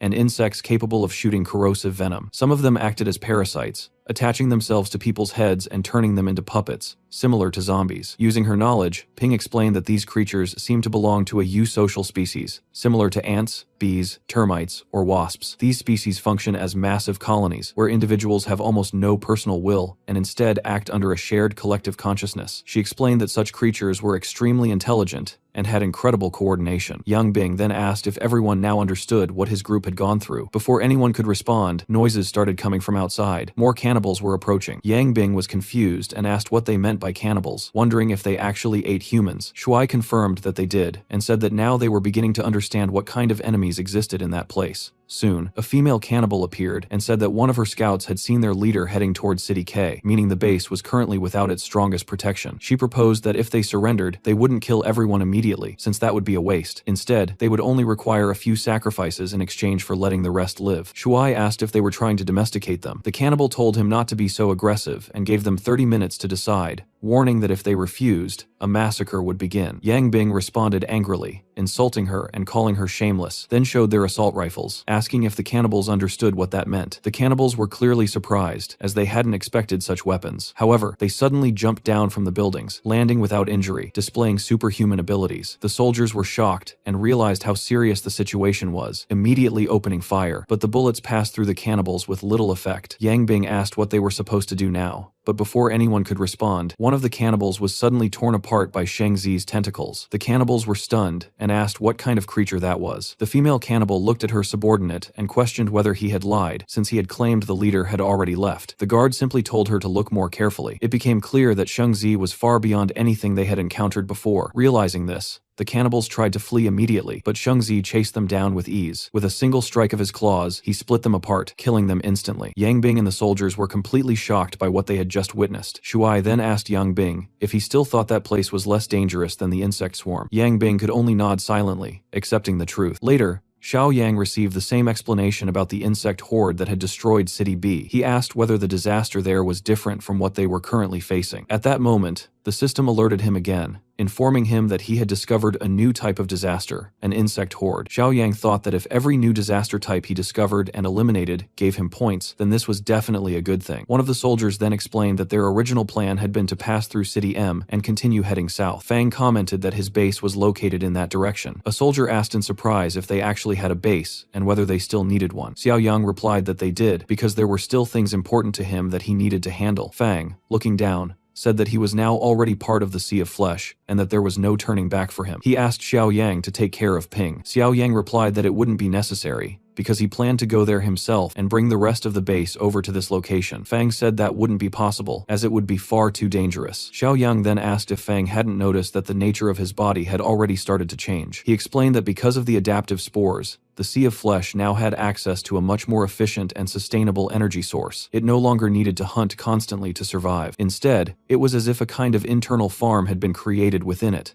In a way, Xiaoyang had turned the Sea of Flesh into something almost like a self-sustaining system. He then said they would meet again later and told the soldiers to follow him. After some time, they arrived at Fang's base. Xiaoyang announced that he had returned and mentioned that they had just defeated several enemies. Yang Bing reunited with his commander, who confirmed that Xiaoyang had been right and that the situation there was safe. Yang Bing asked about the other groups, and the commander replied that, unfortunately, the others had been taken by monsters. Yang Bing then said that from now on, they would be safer, since the people at that base were extremely strong. The commander agreed, and added that there was no need to explain further, since they had already witnessed many strange and powerful things along the way. Ping then asked if her father had truly become part of the Sea of Flesh. Xiaoyang confirmed that he had, but clarified that Fang had managed to keep his consciousness. He also said that he had found a way to make the situation safer. After that, Xiaoyang told everyone to gather their belongings because they were going to relocate to a much safer place. With that, everyone began moving toward the Sea of Flesh. While traveling, they encountered several mimetic flesh copies, including a group disguised as survivors. The military commander and his companion immediately raised their weapons. Yang Bing questioned why they were doing that, since those people didn't look like cannibals. Despite that, the soldiers opened fire without hesitation, because those figures were not human, they were mimetic flesh clones, and there were many of them. More and more began appearing, trying to surround the group. The commander told Xiaoyang to take everyone and move directly toward the Sea of Flesh, saying that they would stay behind and hold off the enemies. Yang Bing objected, saying that it wasn't necessary, since Xiaoyang and his group were already extremely powerful. Some soldiers still felt nervous, but stepped forward anyway, prepared to sacrifice themselves if needed. Xiaoyang told everyone to stay calm and said that everything was under control. He instructed them to stay low so they wouldn't get caught in any crossfire. Then he fired a flare into the sky. Shuai asked if they were calling Shan for help, but Xiaoyang said no, that it was another group. He told everyone to remain alert but calm to ensure no one got hurt. They then advanced toward the mimetic flesh clones. The military commander felt uneasy, since he had not yet seen the full strength of Xiaoyang's group. Soon, even more monsters appeared, including massive mimetic flesh creatures intertwined with plant matter. Some survivors panicked, shouting that there were people among them. They raised their weapons in fear, preparing to fight. However, something unexpected happened. The creatures passed right by them without attacking. Instead, they focused only on the real enemies, the other mimetic flesh clones. The commander commented that this was exactly why he had asked Xiaoyang for help and told Yang Bing that he would soon understand everything. After the battle ended, and all the enemies were completely wiped out, the Sea of Flesh began pulling back all the remaining clones. Xiaoyang followed the tentacle-like movements along the ground. When Yang Bing arrived at the location, he was stunned and asked what that enormous tree was. Ping asked if her father was there. Xiaoyang confirmed that he was, and called out to Fang, who then emerged from within the mass of flesh. When Ping tried to run toward him, Xiaoyang stopped her for a moment. Fang explained that although he was conscious, the Sea of Flesh was still unstable. Because of that, he asked everyone to keep their distance for now. Xiaoyang then announced that from that moment on, they would set up camp there under the protection of the Sea of Flesh. However, they would need to maintain a safe distance. As long as they respected that boundary, they could benefit from its protection without any risk. Finally, Xiaoyang asked Fang if he had already found a suitable location for relocating the base. Fang replied that a few kilometers away, there was a factory situated between the city and that area. He had already cleared all the creatures there, so it was completely empty and would be an ideal place to establish their new base. Meanwhile, at another base, Li Chang was finishing the process of burning bodies to prevent further problems. These were the remains of creatures that had been infected by spores. Zhang commented that those plant-based infections had been spreading a lot recently. Professor Hay replied that situations like this usually meant that a flower cart had come nearby, and considering how large that forest was, there were definitely more than one of those creatures moving around. At that same time, Xiao Yang was heading toward the factory, along with the sea of flesh controlled by Fang. The location was completely empty, and looked like a perfect place to set up a base. Suddenly, Xiao Yang received a message through the walkie-talkie, saying that there were issues in the southern part of City Y, and that he needed to return immediately. Fang told him not to worry, and said that from now on, he would handle everything on his own. After that, Xiao Yang called Shuai, who was carrying something extremely heavy, a steel pillar. Xiao Yang explained that for now, he would return with Chong, while Shuai would stay behind with his father. Shuai replied confidently that there was nothing to worry about. When Xiao Yang returned to the base where Professor He and Zhang were, Zhang commented that the people there were already strong enough to deal with most situations, especially with brother Shang present. Hong Li agreed with him and added that only when Shang was around could they feel completely safe. Xiao Yang teased Zhang, saying that he was becoming overconfident. Zhang replied that he wouldn't have built such a strong body if he hadn't consumed so many mutated plants, which had greatly increased his strength. Xiao Yang thought that was good and said that the next day, Zhang would go with him deep into City S,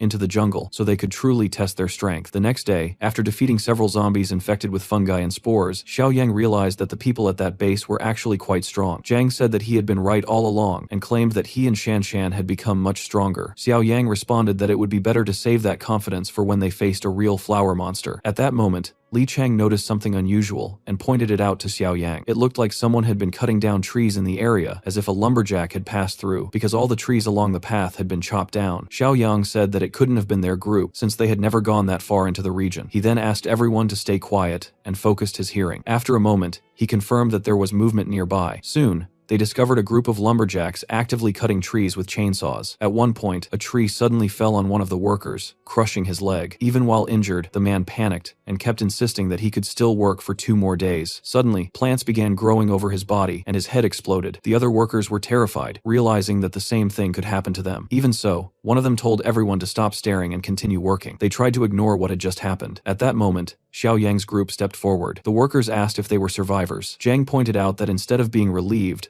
the workers seemed surprised to see other people. A worker with short black hair greeted them in a friendly manner. He explained that they had a large settlement that was well protected and safe, but they were currently lacking manpower. He suggested that Xiao Yang's group could join them. Zhang replied that he had many companions and wasn't sure yet if he was interested. Xiao Yang, seeing an opportunity, interrupted and said that they had recently argued with their own group and ended up separating. He asked whether that settlement would truly accept them. The lumberjack answered that of course they would, explaining that conflicts were normal in the apocalypse and that everyone lived under constant stress. He even suggested that they could bring the rest of their group later, since having more people would make them stronger. Xiao Yang agreed, saying that it made sense. After that, they followed the group of lumberjacks. The man who appeared to be their leader guided them forward. As they moved deeper, Xiao Yang's group noticed that the vines and trees around them were clearly connected to the power of the spores. However, the guide smiled and claimed it was just a misunderstanding, saying that those were harmless mutant plants that didn't attack humans. Xiao Yang responded by saying that they could walk through the plants themselves and check. After moving through a dense part of the forest, the group eventually came across a gigantic tree, so massive that it didn't seem natural for something like that to exist. Professor He commented that something of that size must be as powerful as the entity that had once entered his body, and asked Xiao Yang if he agreed. Xiao Yang replied that in terms of size, the tree definitely surpassed anything they had seen before. Even compared to the flower cart fields, nothing came close to it. However, before he could fully analyze the situation, everything suddenly went out of control. All at once,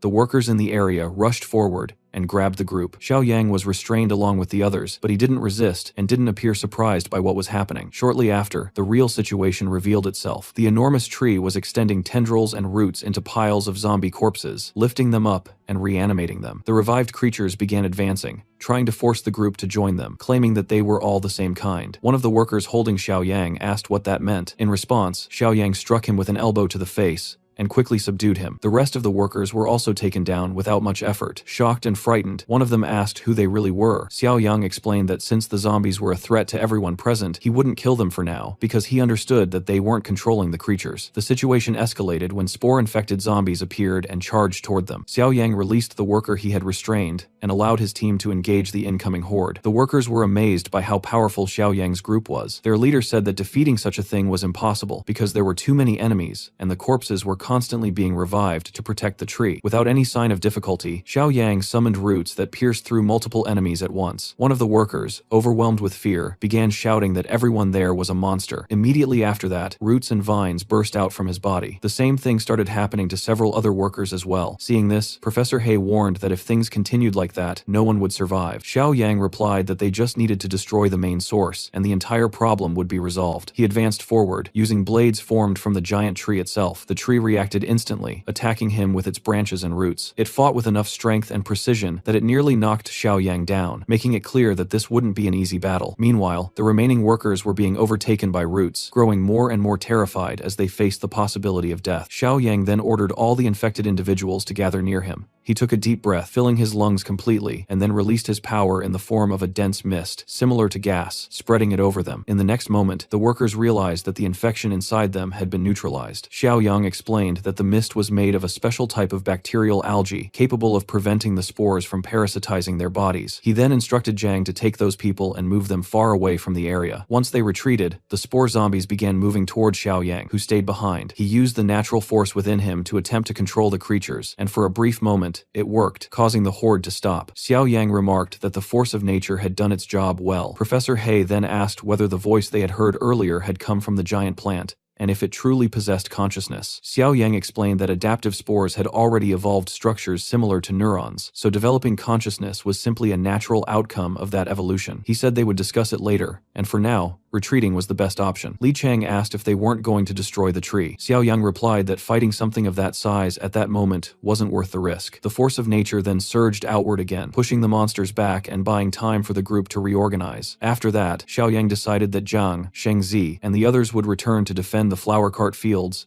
and prepare for large-scale attacks from that massive plant entity. Li Chang questioned whether that would leave the other area unprotected. Xiao Yang explained that the region was already guarded by a powerful force. Zhang then asked if that force was stronger than him. Xiao Yang replied that if Zhang wanted, he could come along and compare their strength directly. Zhang accepted immediately, confident that since he had defeated a powerful creature before, he could defeat this one as well. Finally, Xiao Yang said that Professor He should come along too, since they would need his knowledge for what was ahead. When Zhang arrived at the location, he was immediately impressed by how massive the tree was. Xiao Yang explained that this was the new base he had been talking about. Shortly after, Fang approached them through the sea of flesh. Xiao Yang introduced Zhang as a friend and mentioned that he only wanted to do a bit of training with him. In response, Fang raised a single finger, and with just that small movement, hundreds of devouring flesh tentacles emerged around them. Zhang quickly said that there was no need for that, since they were allies and there was no reason to show off strength like that. Next, Xiao Yang introduced Professor He, who was from the Agriculture Institute in City S, to Ping, who was a biological researcher from City K. Taking advantage of the situation, Xiao Yang asked Professor He if there was any way to deal with the insect swarm, suggesting the idea of capturing the queen. Professor He replied that this wasn't exactly his specialty, but based on what he knew, controlling a swarm like that would be extremely difficult. He explained that collective intelligence in such species worked more like an automatic system, focused on completing tasks, and in most cases, the queen didn't directly control the swarm, but was mainly responsible for reproduction. Ping added that biological systems often tend to centralize over time, so it was possible that the queen of that swarm had developed some kind of central nervous function, especially considering the presence of mimetic flesh and spores in that world. Professor He agreed that this was a reasonable possibility. Hearing this, Xiao Yang concluded that capturing and controlling the queen might actually be possible. The military commander warned that the swarm was enormous, and that entering the nest to capture the queen would be nearly impossible. Professor He agreed, explaining that the insects had already spread across a very large area. At that point, Zhang suggested a bold and somewhat crazy idea using a Trojan horse strategy. Later, they used a vehicle to transport mimetic flesh, and then threw the clones into the middle of a street,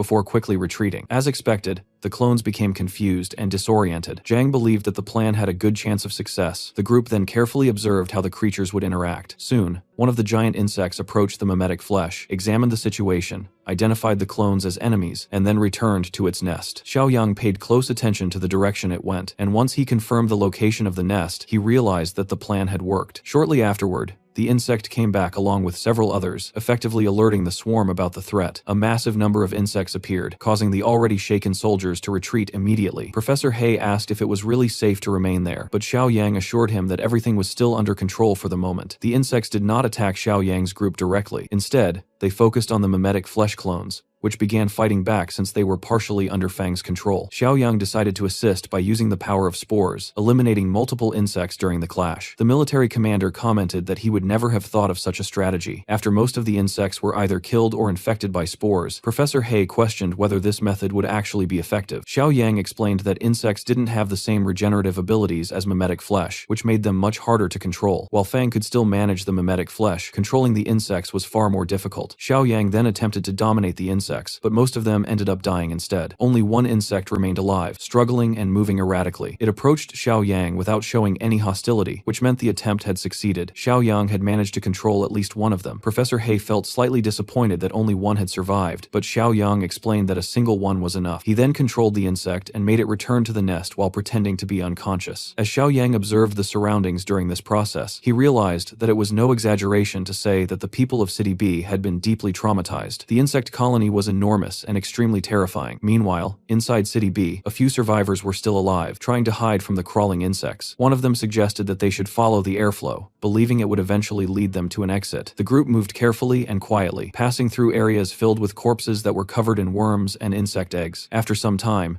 they finally saw light at the end of the tunnel. However, the insects also detected them at that moment. The survivors ran toward what they thought was the outside, but insects were already waiting there as well. In the end, they were all captured and taken to a place where the insects stored humans as food. Some of the prisoners were placed together with new cellmates. One of them asked where they were, and another answered that it was the insects' food storage area, meaning all of them would eventually be eaten. One of the prisoners broke down and started crying in despair. Another pointed at a body lying nearby and asked if that person was dead and who he was. When they got closer, Xiaoyang suddenly stood up calmly and asked if they had finally arrived, commenting that the journey had been somewhat rough. He observed the surroundings and said that it really did look like a nest, since the inside was like a maze full of tunnels. One of the men found it strange that Xiaoyang had been captured, but was still so relaxed. Even so, Xiaoyang asked if anyone there knew the way to the insect queen. The others were confused and asked what he was planning to do. Xiaoyang explained that he had something that could help, but most of them thought he was crazy or just stupid. Some even believed that the apocalypse had driven him insane. At that moment, they heard footsteps echoing through the tunnels. The insects were coming again to select food. Everyone gathered together in fear, trying to stay somewhat protected, but Xiaoyang remained standing apart from the group. He was the first to face the insect that appeared. The others thought he would be eaten instantly, but instead, Xiaoyang grabbed the creature's jaw and broke its neck with a single punch. No one understood what had just happened. Some thought he had used a hidden weapon or fired a shot, but no one had seen anything like that. Xiaoyang then asked if they were going to keep standing there or follow him. The boy who had been leading the earlier escape attempt said that he knew some of the tunnels and could guide them. His friends decided to follow him, and in the end, almost everyone chose to follow Xiaoyang, encouraged by the strength he had shown. Soon after, they encountered a large group of insects. Some people immediately thought about running away again, but that changed when they saw Xiaoyang step forward to fight. He killed the insects using only his fists, combined with the power of spores, and also created blades of different shapes to cut them down. After finishing the fight, Xiaoyang explained that the insects were coming from a specific direction, which likely meant the queen was located there. The boy agreed that it made sense. Further ahead, Xiaoyang noticed an insect that looked different from the others and asked if it was the queen. Although it resembled the others, it had a much larger structure at the end of its tail. The boy explained that it wasn't the queen, but an antenna insect. The structure at the end of its body wasn't a stinger, but an organ used to detect other living beings across the city. Xiaoyang understood that it acted as a scout for the swarm. The boy warned everyone to stay quiet, because if the creature sensed anything unusual, it would alert the entire swarm. At that moment, Xiaoyang decided to act. He used the power of spores, sending tentacles toward the antenna insect, which made some of the survivors question whether he was even human anymore. Immediately after that, a large number of insects began moving in to attack. Xiaoyang responded by spreading vines and branches across the walls and ceiling of the tunnel, trapping and restraining all the insects with ease. Watching this, one of the men commented that he no longer knew who the real monster was in that place. After focusing for a moment, Xiaoyang killed the antenna insect. Even though he wasn't able to control it, he managed to extract the information he needed about the location of the queen. After that, he spread his roots throughout the entire cave. Some of the insects that were only feeding were caught completely off guard and were instantly crushed by the roots. While Xiaoyang created chaos across the entire nest, he told the group that the process was complete and that he would now face the queen directly. He then stomped on the ground with great force, causing the floor to collapse. Everyone fell down to a deeper level of the nest, which turned out to be the queen's chamber. At first, the queen didn't appear. It was only after Xiaoyang struck the ground again that she finally emerged. She was enormous, living buried underground, with multiple legs, massive mandibles, and a monstrous body. As soon as she made a call, more and more insects started gathering around her. One of the young men panicked and said that escaping was impossible because there were simply too many insects. Once again, Xiaoyang used his abilities to protect the others. He created a cage made of vines and roots around the group and told them that he would block all interference while they stayed inside. With no other option, everyone accepted it. As the insects approached, they were struck back by powerful lashes from the vines. However, some insects acted like artillery units, spitting a thick, glue-like substance. Xiaoyang remarked that eliminating a few more wouldn't be a problem. He threw a stone, which exploded and wiped out an entire line of those artillery insects. The group felt both amazed and relieved to have someone so powerful protecting them. Even the queen herself began to show fear towards Xiaoyang. He told her to stop screaming and made it clear that he wasn't trying to kill her. However, his next move made it seem otherwise. Xiaoyang used the power of spores to completely root the queen in place, tightening the vines around her massive body. He explained that the infection from the spores and vines had already reached her brain. If she tried to resist or move again, she would die. Even so, Xiaoyang himself thought that he didn't actually want to kill her, since there was only one queen. In the end, the insect queen submitted. Xiaoyang considered this outcome perfect. At that moment, the system rewarded him with an additional 300 points for eliminating the insect threat. On top of that, he also completed another disaster reconnaissance mission and received 400 more points, giving him a total of 700 points at once. With that, Xiaoyang realized that he could now take control of the entire nest. He opened the system shop and found level 2 skill awakening supply boxes, each costing 25 points. He started buying and refreshing the shop repeatedly, spending points until only 100 were left. In the end, he obtained 5 boxes in total, 2 level 2 boxes and 3 level 3 boxes.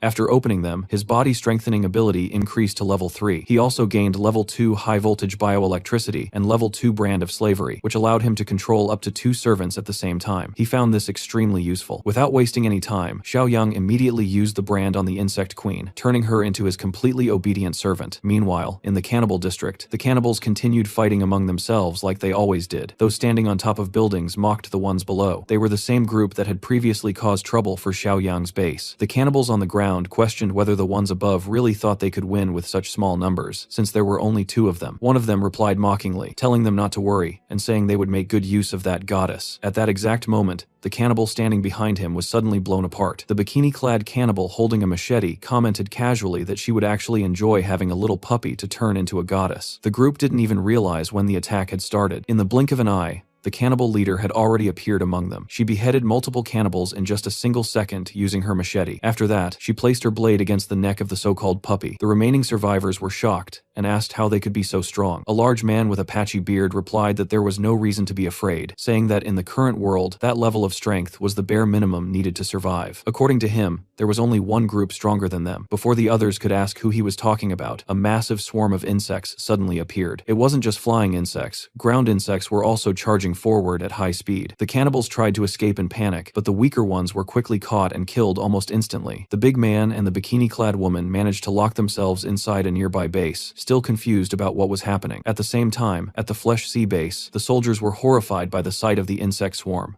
Many of them were traumatized, muttering in fear that everything was doomed and that they would be next. The Flesh Sea reacted to the threat, but the insects skillfully avoided getting close to it. This gave the soldiers a brief opportunity to regroup and prepare a counterattack. Suddenly, an antenna insect landed near the base, and Xiaoyang was riding on it. He got down calmly, and Fang immediately asked about the situation. Xiaoyang replied that everything was under control, and mentioned that he had also brought back a group of survivors. Ping then asked whether there would be enough food for everyone. Xiaoyang explained that he was expanding the farms in the spore-controlled region, and that food wouldn't be an issue. According to him, the entire City S would soon become a massive agricultural zone. Meanwhile, Professor Hay was examining the workers who had been rescued from the City S base. He observed that their injuries had improved significantly. One of the workers said that he finally felt free from the control of those creatures. Soon after, everyone noticed a huge swarm of insects approaching the base. Panic spread immediately, and the gates were shut. However, it didn't take long for them to realize that Xiaoyang's plan had worked. When the spore-controlled zombies advanced, they were caught off guard as Xiaoyang directed the insect swarm in a coordinated assault. The insects destroyed the zombies with ease, making the battle look almost one-sided. After that, Xiaoyang approached the main tree, which was the core of the spore network. Through the zombies, the entity spoke and asked what he wanted. Xiaoyang replied that he intended to domesticate it and turn it into a living symbiotic organism. The spores immediately refused, declaring that they would never submit. In response, Xiao Yang acted without hesitation. He stated that from that moment on, they were the defeated side. With a single motion of his hand, he cut the giant tree in half, explaining that he had already destroyed the main trunk. He added that the next step would be to tear out the roots, and that this was their final chance. In the end, the tree spirit surrendered and handed over its seed. Xiao Yang consumed it along with his symbiotic organism, completely eliminating the spore threat. As a result, he received another 100 reward points. Later, the group from Professor Hei's base came forward to speak with Xiao Yang, who arrived riding on the antenna insect. The professor asked if he had really managed to defeat the giant plant. Xiao Yang confirmed that it had already become part of him. That meant he now truly had control over it. With a simple movement, he caused flowers, plants, roots, and grass to grow everywhere, dramatically accelerating the growth of vegetation. Because of that, it was now finally possible to establish a proper agricultural field. Meanwhile, in the coastal city A, the situation was completely different. The surviving fishermen were struggling against violent rains, constant storms, and massive waves crashing against their structures. When one particularly enormous wave approached, despair spread among them. Some fishermen were swept away by the water. The biggest problem wasn't only the deaths, but what happened afterward. Some of the bodies had been dragged away while still holding the fish they had caught, and everyone knew that the bodies needed to be burned as soon as possible. However, someone reported that the platform they were on had already been destroyed by the waves, and there was nothing they could do. Later, during a meeting, Xiao Yang heard Li Chang say that if the rain continued like that, the entire farm would end up flooded. Xiao Yang then asked Professor Hei about the condition of the flower fields. The professor replied that everything was still under control for the moment, and that the rain shouldn't cause too much damage. At that point, Xiao Yang suddenly noticed something unusual. He asked everyone to stay quiet and pressed his ear to the ground, trying to sense vibrations. A few seconds later, he immediately ordered everyone to move. People quickly grabbed their belongings and gathered in the courtyard, following his command without fully understanding why. From above, Shan Shan detected the danger and realized that a massive flood was approaching directly from the sea. Li Chang commented that if the water had already reached that area, then the situation in City H must be far worse. Zhang asked whether the walls would be able to withstand such force, but Xiao Yang didn't want to take that risk. Using his abilities connected to the spores and his symbiotic power, Xiao Yang created a massive green barrier. It was a living wall made of dense and durable plant life, which managed to hold back the incoming water. Despite that, everything around them was still flooded. Weaker structures were instantly destroyed when the wave hit, and the entire scene turned chaotic. Even in that moment of despair, everyone understood that if it hadn't been for Xiao Yang, they would have died. However, the farm itself was completely destroyed. This left Xiao Yang worried, especially because he didn't know what had caused such a flood. Shortly after, the system mission was updated. The disaster collector detected a new catastrophic event that needed investigation. Xiao Yang immediately contacted all the other bases to warn them about the massive flood. One of the larger bases managed to protect itself using its strong walls, since its structure was much more durable. However, Xiao Yang's own farm suffered the greatest loss, as it was completely submerged. The Flesh Sea managed to block the waves without much difficulty, but by that point, the damage had already been done. Xiao Yang began receiving reports from the other bases and learned that the factory had suffered the worst damage. The insect nest was also heavily affected, although it wasn't an immediate concern as long as the queen was still alive. Li Chang commented that once the flooding stopped, they could start addressing the damage. At that moment, Professor Hei pointed out an even bigger problem. The floodwater that had entered the farm was salty, which meant the soil had become salinized and unsuitable for planting. According to him, it would take at least 1 to 2 years for the land to recover. He only hoped that the flower fields had not been affected in the same way. Xiao Yang then told everyone to remain calm. He explained that they had enough food supplies to last for 2 to 3 years, and that within about 6 months, City S would likely have stable food production again. For now, the main priority was to protect themselves from further floods and to find out what was causing them. Meanwhile, the survivors in the coastal city were facing an even more desperate situation. It wasn't raining anymore, but the water level had already risen so much that it was almost swallowing the building they were staying in. One person asked if it might be safe to go down since the water looked calm. Another replied that there was no point, because the bodies below had probably already turned into drowned zombies. A fisherman questioned whether that could really happen in just one night. A boy answered that it could, saying he had heard something moving in the water the previous night and told everyone to stay alert. An older fisherman said he couldn't see anything and that the water looked empty, but another person insisted they couldn't keep waiting like that. The available space was shrinking, and if zombies appeared inside, no one would survive. From a nearby taller building, someone shouted that they needed to cross over there or they would die. The group started arguing about what to do until one man stepped forward and said he would try to make the crossing, claiming it was their only chance to survive. He then took off his clothes to swim more easily and tied a rope around his body. He told the others that if they spotted any zombies, they should pull him back immediately. After that, he jumped into the water. The moment he entered the water, he came face to face with a horde of drowned zombies. He resurfaced in panic and shouted for them to pull the rope, but before they could react quickly enough, the zombies grabbed him. The pull from above was too weak and too slow. He was dragged down,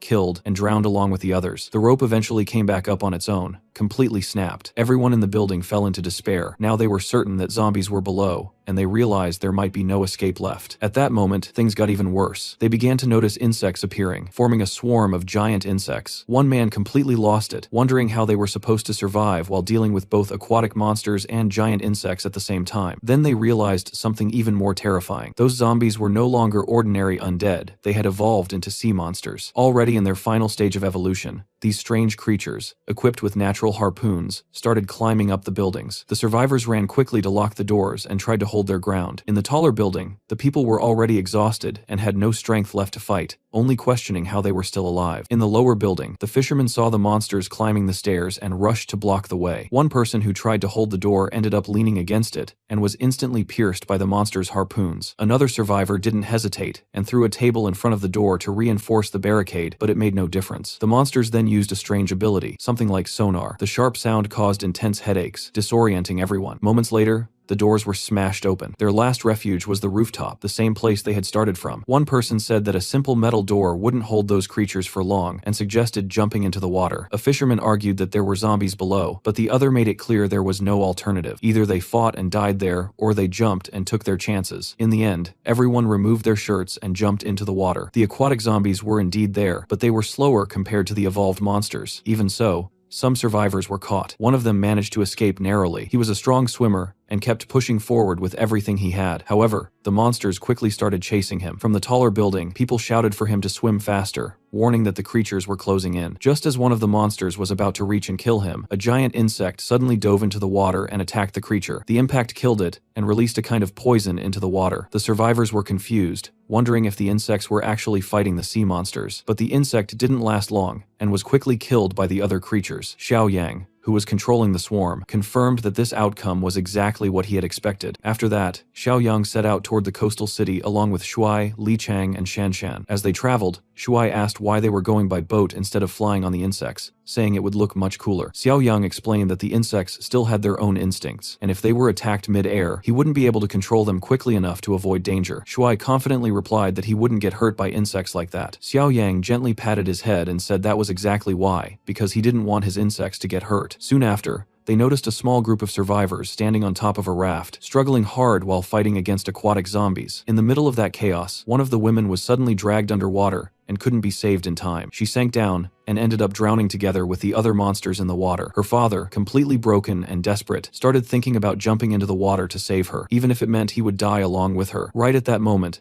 they saw Xiao Yang and his group approaching, and the survivors immediately started shouting for help. Shan Shan looked at the water and asked what those things moving around the raft were. Xiao Yang explained that it was most likely part of the disaster happening in City H. He had already seen those creatures before through his insects. He said they were water zombies, a new kind of monster that they would now have to deal with from this point forward. He clearly stated that no matter what, those creatures needed to be eliminated. The survivors on the raft immediately felt more hopeful when they saw Xiao Yang's group, especially because they were armed. Even so, the older man kept begging desperately, asking them to save his daughter. Xiao Yang calmly observed the water for a moment and realized that the girl was still sinking. Without wasting even a second, he took off his jacket and jumped straight into the water. One of the survivors shouted that it was way too dangerous, but by then Xiao Yang had already disappeared underwater. A young man nearby commented that the old man was so desperate about his daughter that if something went wrong, he might even lash out and attack everyone there out of anger. The man replied that he never expected Xiao Yang would actually jump into the water like that. Underwater, Xiao Yang didn't rush immediately. Instead, he allowed the current to carry him while letting the zombies approach him. The moment the first zombie came close enough, he threw a punch so powerful that the creature's head exploded instantly, creating a whirlpool effect in the water. Each of his blows created strong currents, forming vortex-like movements,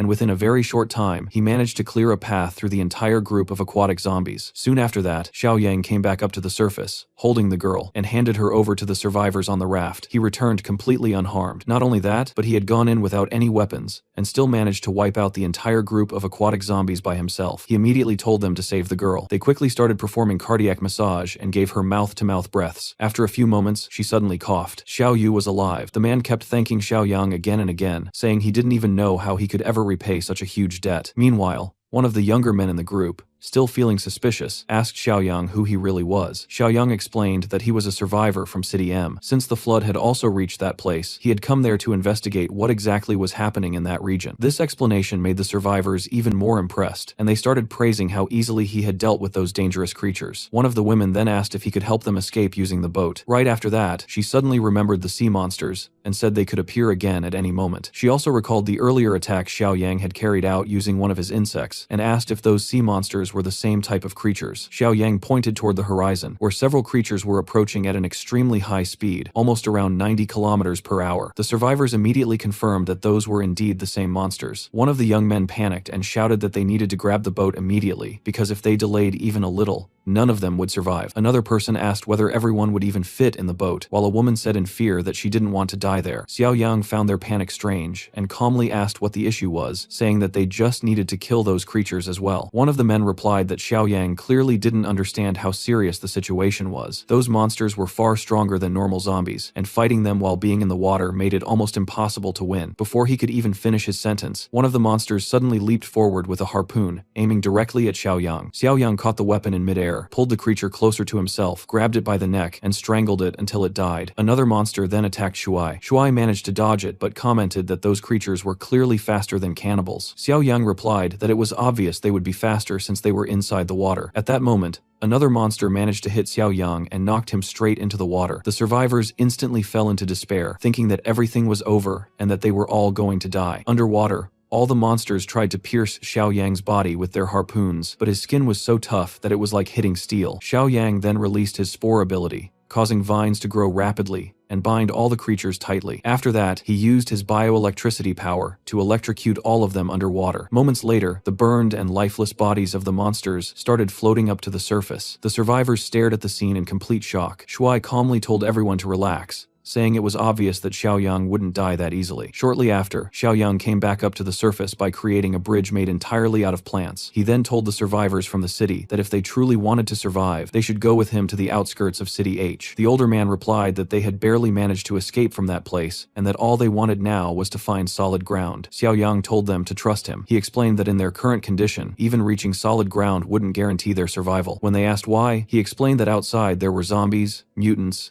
cannibals, carnivorous plants, insects, and all kinds of different monsters everywhere. This completely shocked all of them. Xiaoyang then said that if they stayed close to his group, surviving would actually become easy for them. Meanwhile, inside one of the large buildings that was still holding up against the flood, a group of survivors watched as several sea monsters surrounded the structure, circling it and waiting for the right moment to strike. One of them said that for now, everything seemed fine since the building was big and still standing, but another pointed out that even so, they were completely trapped inside, with no way to escape. At that moment, they noticed Xiaoyang approaching with his boat along with the raft, and someone commented on how large the building was. The survivors immediately shouted at him not to come any closer, warning him that there were monsters nearby. Xiaoyang asked why they had chosen to hide inside such a tall building, and one of the younger survivors explained that those creatures couldn't stay out of the water for too long, so if they tried to chase them inside, they would eventually suffocate, which meant the higher they stayed, the safer they would be. Xiaoyang then asked if forcing the monsters out of the water would make things easier, and the survivor replied that it would, but questioned how he was planning to do something like that. Meanwhile, others kept shouting that he wasn't listening, and that the monsters were already getting closer. Xiaoyang calmly ordered the boat to stop at that spot,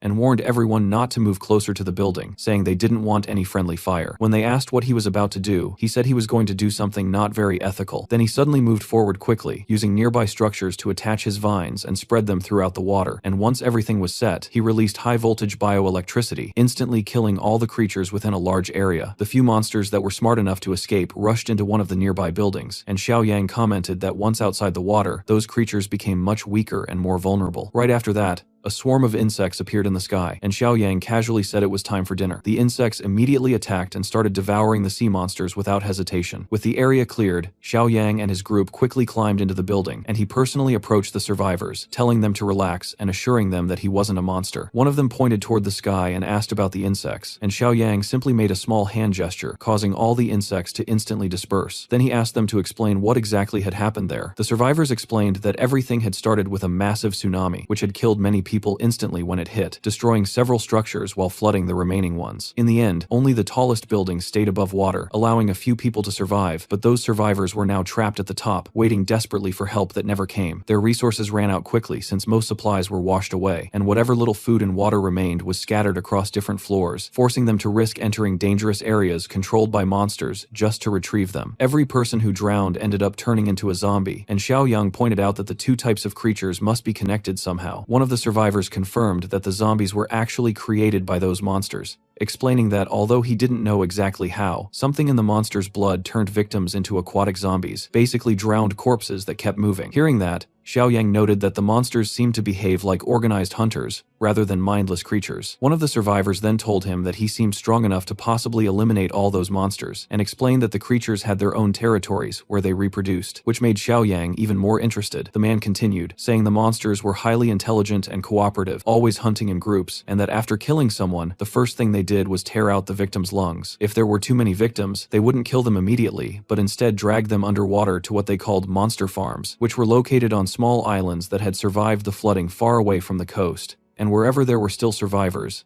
those places became sources of fresh lungs for the monsters to feed on. Meanwhile, on one of those islands, inside one of the maritime monster farms, a stealthy survivor quietly approached the other prisoners and began cutting the ropes, binding them using a sharp stone, explaining that they could try to escape using a raft, even though he wasn't sure it would work, but it was their only chance to get out alive, and he told everyone to stay completely silent while freeing themselves. However, as soon as he returned to his boat, a monster suddenly pierced him with a harpoon and dragged him back to the farm. The other prisoners watched helplessly as he was carried away, his body going limp like a lifeless sack of meat. After that, every other survivor who attempted to escape was also killed in the same way, having their lungs ripped out. Only those who didn't try to flee were left alive. Then something even more horrifying happened after their lungs and internal organs were removed. The corpses stood up on their own and deliberately walked into the water, turning into drowned zombies. At that moment, the remaining survivors understood the terrifying truth that the monsters were not only intelligent, but were doing all of this intentionally to instill fear and keep them under control. Meanwhile, Xiaoyang unlocked a new disaster entry on the mission screen. This new disaster was called Progenitor Merfolk, clearly referring to those maritime monsters. He then asked the survivor how he knew so many details and whether he had really seen all of that himself. The man confirmed that he had indeed witnessed everything with his own eyes, explaining that he had survived and managed to escape from those monsters. He then shared something even more terrifying, saying that the monsters had an extremely high learning ability. Whenever humans managed to escape from them, the monsters would never fall for the same trick again. Instead, they would adapt and prepare countermeasures. Some of them had even learned how to operate boats. The survivor explained that he himself had escaped from one of those islands using a speedboat. Xiaoyang then asked if he knew the location of that island, and the man replied that he had a rough idea. Xiaoyang asked if he had the courage to go back there to rescue the remaining survivors. The man said that he would never go alone, but if Xiaoyang was going with him, then he would accept without hesitation. Xiaoyang nodded and said it was settled they would leave in 2 days. During that time, he would help rebuild the current base, and for that, he needed guards. As he said that, he looked toward the bodies floating in the water. Right after that, Xiaoyang released his spore symbiote seeds, which spread out and attached themselves to the corpses, wrapping them in roots. The bodies began reacting and were reanimated in a completely different way. They climbed back up to the top of the building, causing panic among the survivors. However, this time,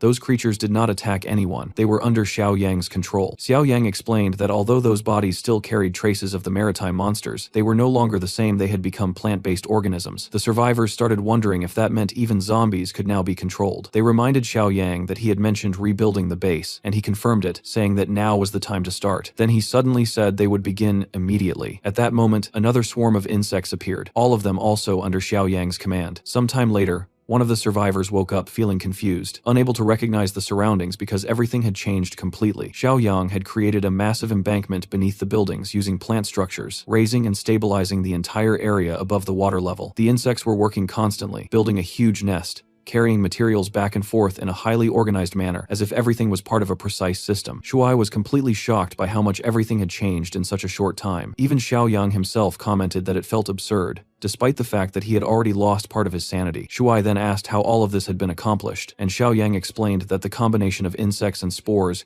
created a perfect synergy. He then invited everyone to come closer and observe the progress. Leading them inside, he showed them the location of the queen. He explained that the queen acted as a catalyst, enhancing both the spore power and the insect system simultaneously. The queen had already started producing insects specifically adapted for water environments, and those insects were beginning to spread into the nearby ocean. Over time, this system would continue evolving into something far more efficient. Shan Shan commented that it was starting to feel like they were slowly turning into villains in this world. 2 days later, a boat carrying several survivors approached a massive and unusual island. One of them said it was impossible for humans to have built something that large, while another speculated that it might be a maritime monster nest, though he quickly dismissed the idea, reasoning that, if it were, they would have already been detected. Shortly after, someone spotted monsters approaching, and panic spread across the boat. One of the monsters jumped forward to attack, but before it could reach its target, an insect intercepted it mid-air and blocked the strike. The survivors were completely confused about what was happening. The monsters then turned their attention toward the insects, but before they could react properly, an entire swarm of aquatic insects appeared. Within moments, the monsters were overwhelmed and chased down relentlessly. The insects outnumbered them by a huge margin. One of the survivors asked if those strange insects had saved them, and wondered if they themselves might become the next prey. However, when they returned to the surface, they realized that the insects were actually guiding the boat toward the island. They assumed that it must be some kind of insect nest, but as they got closer, they saw something even more unbelievable: humans living together with monsters. When they finally stepped onto land, Xiaoyang was there to greet them. He told them not to be afraid, and explained that the monsters were under control, and that the base was being rebuilt to provide shelter for human survivors. Everywhere they looked, everything seemed designed to support human life. Other survivors reassured them as well, saying there was nothing to fear. The insects would not attack humans, and neither would the plant-controlled creatures. They even offered to guide them and show them around the base. Later, Xiaoyang told his group that it was time to visit one of the monster farms, since there was no longer any reason to avoid it now that the base was secure and protected by insects. Shuai said he was ready to go, but Xiaoyang refused, and told him that he wouldn't be going this time. Shuai questioned whether Xiaoyang doubted his strength, but Xiaoyang clarified that strength wasn't the issue. Underwater, the situation was completely different. Li Chang supported this, explaining that if Shuai ended up falling into the water, it would actually become a disadvantage for Xiaoyang. Their top priority was to ensure Shuai's safety. In the end, only Xiaoyang and the survivor who knew the route set out together. During their journey, they were attacked several times by monsters, but each time the insects immediately moved in, defended them, and eliminated the threats quickly. The survivor was amazed by that overwhelming power. As they continued, they saw monsters heading toward a human farm to feed. The survivor used a telescope and realized what was happening. The monsters were approaching trapped humans. Xiaoyang immediately decided to act. He told the survivor to hold on tight and leaped off the boat, causing it to shake violently. Just as one of the monsters was about to attack a human, Xiaoyang appeared and tore half of its body apart with one hand by pulling it through the head. The survivor on the boat cheered when he saw that. Another monster attacked with a harpoon, but Xiaoyang caught the weapon effortlessly and crushed the creature's head with a single punch. The remaining monsters tried to escape back into the water, but the insects, along with the armed survivor, attacked them together and prevented their escape. When everything was finished and they finally reached the beach, Xiaoyang commented that everything there had already been resolved. One of the rescued humans looked at him and asked who he was and why he looked completely human. The survivor who had come with Xiaoyang on the boat quickly told them to calm down and explained that he really was human, that he was Xiaoyang, and that they had come there specifically to rescue them. Xiaoyang confirmed this himself, saying there would have been no reason for him to kill all those monsters if it wasn't to save the humans trapped there. Soon after that, another survivor started cutting the ropes and freeing everyone who had been tied up. He recognized the man from earlier and confirmed that he had indeed escaped from that same farm before and had now returned to save the others, thanking him with clear emotion in his voice. While all of that was happening, Xiaoyang looked out into the distance and noticed another island that looked very similar. He asked if that one was also a monster farm, and one of the former prisoners confirmed it, explaining that the island actually had even more guards and that the monsters rotated shifts to maintain control. Xiaoyang commented that with such a massive ocean, completely wiping out that species would be an extremely difficult task, so he decided that the best option for now was to return to the base and think things through more carefully, planning to use aquatic insects as part of a strategy to deal with the monsters. Later, everyone made their way back to the plant settlement. Shuai commented that the whole mission hadn't even taken a full day and felt way too easy, asking if that was really all there was to it. Xiaoyang replied that yes, and explained that the people they had just rescued were among the toughest survivors, the ones who had managed to endure life in the monster farms. Shuai then said he would act as their guide, and told everyone to follow him. Xiaoyang then asked Li Chang and Shan Shan to send a message to Ping and Professor He, saying he would need their help to come up with a proper plan. As they approached the other base, Li Chang and Shan Shan noticed something important. The water level was finally going down. It had taken time, but the flood was slowly receding. When they returned and shared this information, the atmosphere became much lighter, especially when Shan Shan explained Xiaoyang's intentions. However, one of the guards reported that Professor He had gone to the Sea of Flesh to handle an unexpected situation, possibly because someone had fallen ill. Li Chang said that was fine, and that they would still go and find them. Meanwhile, Professor He was examining Ping herself. She had developed acute pancreatitis, and if it wasn't treated quickly, she would die. Fang was clearly worried, but at the same time, he didn't seem capable of feeling emotions the way a normal human would. Even so, Yang Bing insisted that there had to be some way to save her and suggested that Xiaoyang might be able to do something. Professor He, however, explained that there wasn't enough time and that Ping would die in less than half a day before Xiaoyang could return. At that moment, Fang said there was another option: he could infect her with mimetic flesh. Professor He immediately warned that such a procedure would require extremely precise control, and Fang admitted that he didn't have that level of control, since he could only spread the infection on a large scale. Professor He made it clear that if they did this, Ping would no longer be human, and not even Xiaoyang would be able to reverse it. Fang still insisted that it was better than letting her die, while Professor He responded that, although she was Fang's daughter, Fang himself was no longer human enough to make such a decision. Even so, he hesitated. At that moment, Yang Bing stepped in, opened the door, and told Fang to go ahead, saying they had to save her before it was too late, or they would regret it forever. Professor He thought about it and finally agreed that it made sense. Fang then began the process, deliberately infecting Ping with the mimetic flesh. She woke up in the middle of it due to the pain, but soon lost consciousness again. After some time passed, Ping woke up once more and coughed up blood. Professor He told the others to help her sit up so she wouldn't choke, but Fang stopped them, warning that no one should touch her because the infection was already complete and any contact could spread it. He explained that her body was still adapting, and that the mimetic flesh naturally had the urge to infect and consume. The soldiers agreed that it was safer to stay away. Later, Ping woke up again, sweating and clearly shaken. Professor He asked if she felt anything different, and she replied that she felt something strange happening inside her. He asked if she noticed any changes in her thoughts or emotions, and she said she didn't know if she was supposed to. Fang explained that she wouldn't notice anything immediately, and that changes in brain structure would only start appearing after 1 or 2 weeks. Confused, Ping asked what that meant, and Professor He explained that she had been suffering from a severe illness that would have killed her soon, and that the only reason she was alive now was because she had been infected with mimetic flesh. Ping asked if that meant she was now infected, and at that exact moment, a massive claw of flesh formed in her hand. With effort, she managed to control it. Fang told her she would adapt, but she needed to do it quickly. She then asked if she would gradually lose her humanity. At that moment, Li Chang and Shan Shan arrived and asked what had happened. Later, Professor He explained everything to them, and also asked how things were going in City H. Li Chang replied that things were not going well, and that they had come to ask for help. Professor He said it was good timing, since he had also wanted to meet Xiaoyang regarding Ping's condition. After a long journey, everyone returned together to the settlement, where Professor He explained the entire situation to Xiaoyang, saying that it had been the only possible choice. Ping said she felt terrible after everything she had gone through, mentioning insects, zombies, cannibals, mimetic flesh, and almost dying from pancreatitis, saying it felt like everything had gone wrong at once. Xiaoyang told her to relax and assured her that things would be fine, warning that it might hurt a little but that she needed to endure it. He then infected her with spores to stabilize and preserve her brain structure, explaining that she was actually luckier than Fang because she would retain most of her emotions and mental state. Professor He asked if she would still keep her humanity even after being infected, and Xiaoyang confirmed that she would remain herself. Shuai commented that it was incredible, and Xiaoyang added that the only downside would be her massive appetite from now on. She wouldn't need to feed on the Sea of Flesh, but she would need to eat much more than before to survive. According to Xiaoyang, the problem had been solved. After that, he said it was time to consult them, explaining that he needed their knowledge about a specific species and their experience. He then laid out his entire plan, describing in detail what he intended to do with the underwater insects. At that point, Ping came up with an idea and asked if Xiaoyang knew how beekeepers dealt with wasps, suggesting that they could use a similar method to handle the monsters. If you are enjoying the story, leave a like and subscribe to the channel to keep following it. This helps a lot and encourages bringing more chapters.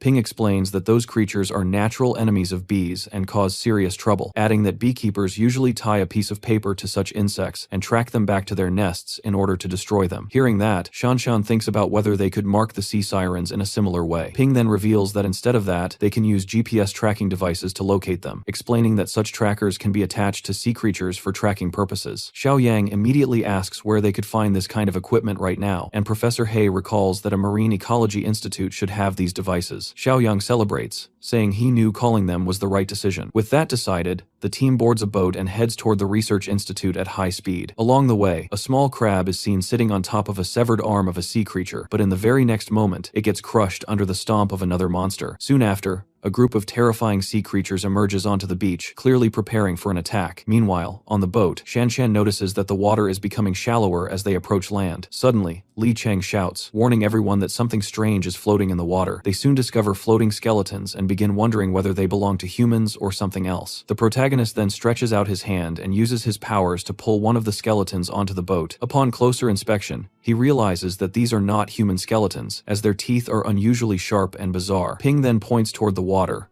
warning that there are many more scattered around. Everyone looks around and sees countless skeletons floating, making them wonder if a battle had taken place there. Xiao Yang warns everyone to stay cautious, as something very strange could be nearby. At that moment, the elder announces that they have finally arrived at their destination, and the boat moves forward. They soon spot the massive main building of the Marine Ecology Research Institute, but notice several skeleton remains hanging at the entrance. The group gets off the boat and quickly realizes that they won't be able to avoid a confrontation with some kind of monster. Shanshan suggests that the weaker members should stay outside, but the protagonist insists that they should all stick together. He then takes the lead, instructing that the elder should stay in the middle for better protection. They enter the building, where the elder suggests looking for a directory to locate the devices. The group proceeds down a dark corridor, and Li Chang quietly comments on the lack of light. Suddenly, he stops and stares into the darkness with a serious and suspicious expression. Xiao Yang then confirms that he also sensed something strange, and remains on high alert. Shanshan asks what is wrong, but Xiao Yang simply says that something is there with them. Then, shouting loudly, he warns everyone that there is a threat right behind them in the dark corridor, before quickly realizing it isn't just one, and yelling that something is also approaching from their side. Suddenly, a figure appears right in front of them, and the whole group instantly braces for combat as the enemy fires their weapon, prompting someone to shout for everyone to stay extremely careful. Without wasting a second, Xiao Yang uses his powers to create a tentacle shield, forming a dark defensive barrier in front of his allies. The incoming bullet strikes the barrier directly, but fails to break through his defense. However, another attack manages to hit Ping, causing the elder to scream her name in pure despair at the sight. Xiao Yang feels shocked, unable to understand why the enemies are using firearms. At that same moment, another enemy shows up and rushes toward them through the dark corridor, while Li Chang warns that more adversaries are also approaching from behind. Growing angry, Xiao Yang prepares to fight, declaring that the enemies are simply looking for their end. The monster charging from behind moves at high speed and crashes straight into Xiao Yang's vines, which instantly wrap around the human-like creature and trap it tightly in the middle of the corridor. At the same time, Li Chang faces another enemy head-on, quickly realizing from the clash that the creature possesses immense strength. Despite that, he manages to land a powerful kick, sending the monster crashing downward with precision.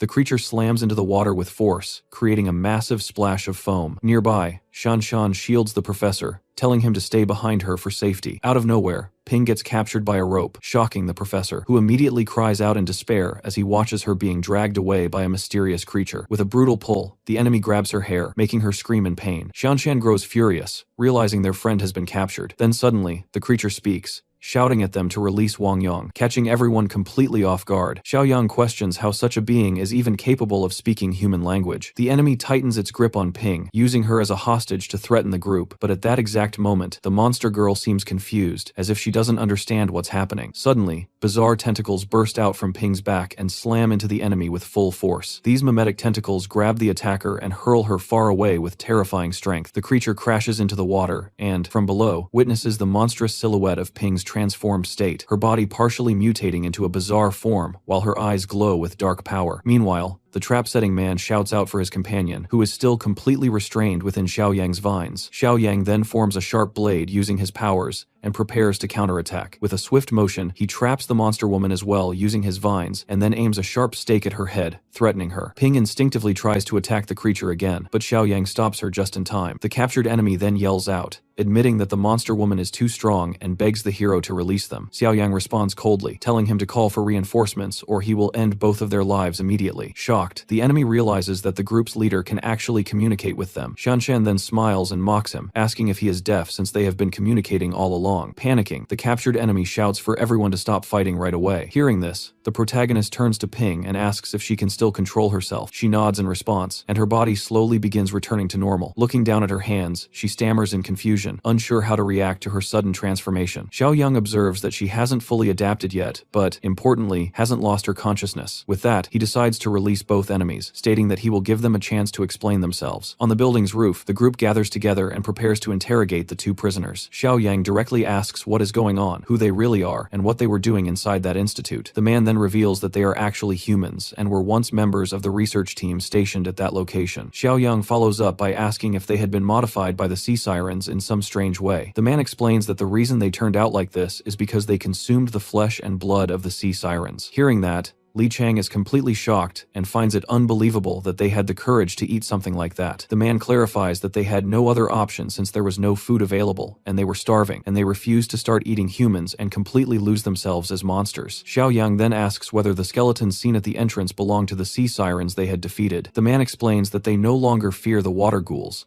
although they are still weaker than the sirens. But outside the water, they can deal with sirens more easily using weapons. Another researcher becomes tense and mentions that the number of sea sirens has been increasing rapidly. The protagonist then confirms that these creatures likely have a social structure and that an attack is inevitable. The modified man then asks the group what exactly they are and who they truly are. Xiaoyang simply smiles and replies that their team's composition is a bit complicated. At that moment, the other researcher suddenly points toward the horizon and shouts for everyone to look. The man then notices a massive horde of sirens approaching and yells that they have returned on a gigantic scale. Reacting immediately, the two researchers prepare for combat and grab their firearms. Their leader shouts for everyone to retreat into the building and use the terrain to their advantage, but the protagonist refuses, explaining that doing so would make it harder to pursue the creatures afterward. Xiaoyang then declares that he will wait for the sirens to jump onto the roof and surrender themselves. One of the researchers gets angry and warns him not to blame them if things go wrong later. The man then orders his group to retreat and follow their usual tactics to deal with the enemies, gripping his weapon tightly as he prepares for battle and challenges the creatures to come at them. Xiaoyang simply turns his back and calmly tells the man to take care of himself in the upcoming fight. At that moment, the protagonist's companions prepare themselves and unleash their powers. A massive wave suddenly forms and crashes violently against the institute building. Dozens of sea sirens leap out of the water and rush toward both groups. The researchers are left completely stunned, unable to believe what they are witnessing. Meanwhile, Xiaoyang's eyes glow with a green light as he gets ready to act. With a simple wave of his hand, he releases a massive surge of vines into the sky, which transforms into a giant hand that slams down onto the airborne enemies with tremendous force. The creatures are smashed into the ground, left confused and unable to understand what just happened. Li Cheng's companion joins the battle with full force, landing a powerful punch on one of the creatures on the roof. Another member of the group advances swiftly, kicking monsters with precision while moving fluidly between them. At the same time, Ping uses her newly gained tentacles to attack and crush the enemies. Watching this, the researcher is left in shock, questioning what kind of monsters these people actually are. Despite the chaos, Xiaoyang remains completely calm, controlling the battlefield effortlessly with his abilities. Using her mimetic flesh, Ping fights ferociously, overwhelming the sea sirens with ease. Within moments, several of the creatures are hurled away with brutal force. One after another, their bodies hit the ground lifeless, completely defeated by the group's swift and overwhelming attack. After the fight, Xiaoyang turns toward the researcher and tells him to call his remaining companions. At that moment, the research leader Wang, still in shock, asks if they really managed to take down all of them. Smiling, the protagonist offers them the bodies and asks if they want to eat the monsters. Wang responds that it would be a rare source of calories, but the young man declines, saying they do not need it. The researcher leader then reflects that with such abilities, they could hunt endlessly. Xiaoyang calmly states that this counts as help, and now he expects a favor in return for what they have done. The protagonist then asks the professor to explain the situation to the researchers, but before he can continue, one of the researchers recognizes him and asks if he is He Qifeng from the Academy of Agricultural Sciences. The man then introduces himself as Chen Jiangkang, and the professor immediately recognizes him as Director Chen. Smiling warmly, Jiang Kang expresses his surprise and cushy, saying he never expected the professor to still remember him. Xiaoyang, slightly curious, asks if they know each other, and the elder confirms that their connection comes from their professional work. The professor then explains their purpose clearly, stating that they are searching for a GPS tracker so they can locate the sea siren's nest and completely exterminate them. Hearing this, Jiang Kang is visibly shocked and admits that only a group like theirs would dare to attempt something so dangerous. Xiaoyang quickly asks whether the institute still has such a device, and Jiang Kang responds by guiding guiding them further inside the building. They enter a dark room, where the researcher points out a set of equipment and asks if that is what they are looking for. The professor and Xiaoping pick up the trackers, and after checking them, the professor confirms that they have successfully found exactly what they needed. With that settled, Xiaoyang invites the researchers to come along with them, explaining that their home needs more people. However, the group leader hesitates, feeling concerned about their current appearance and wondering if they might end up scaring others. The protagonist simply smiles,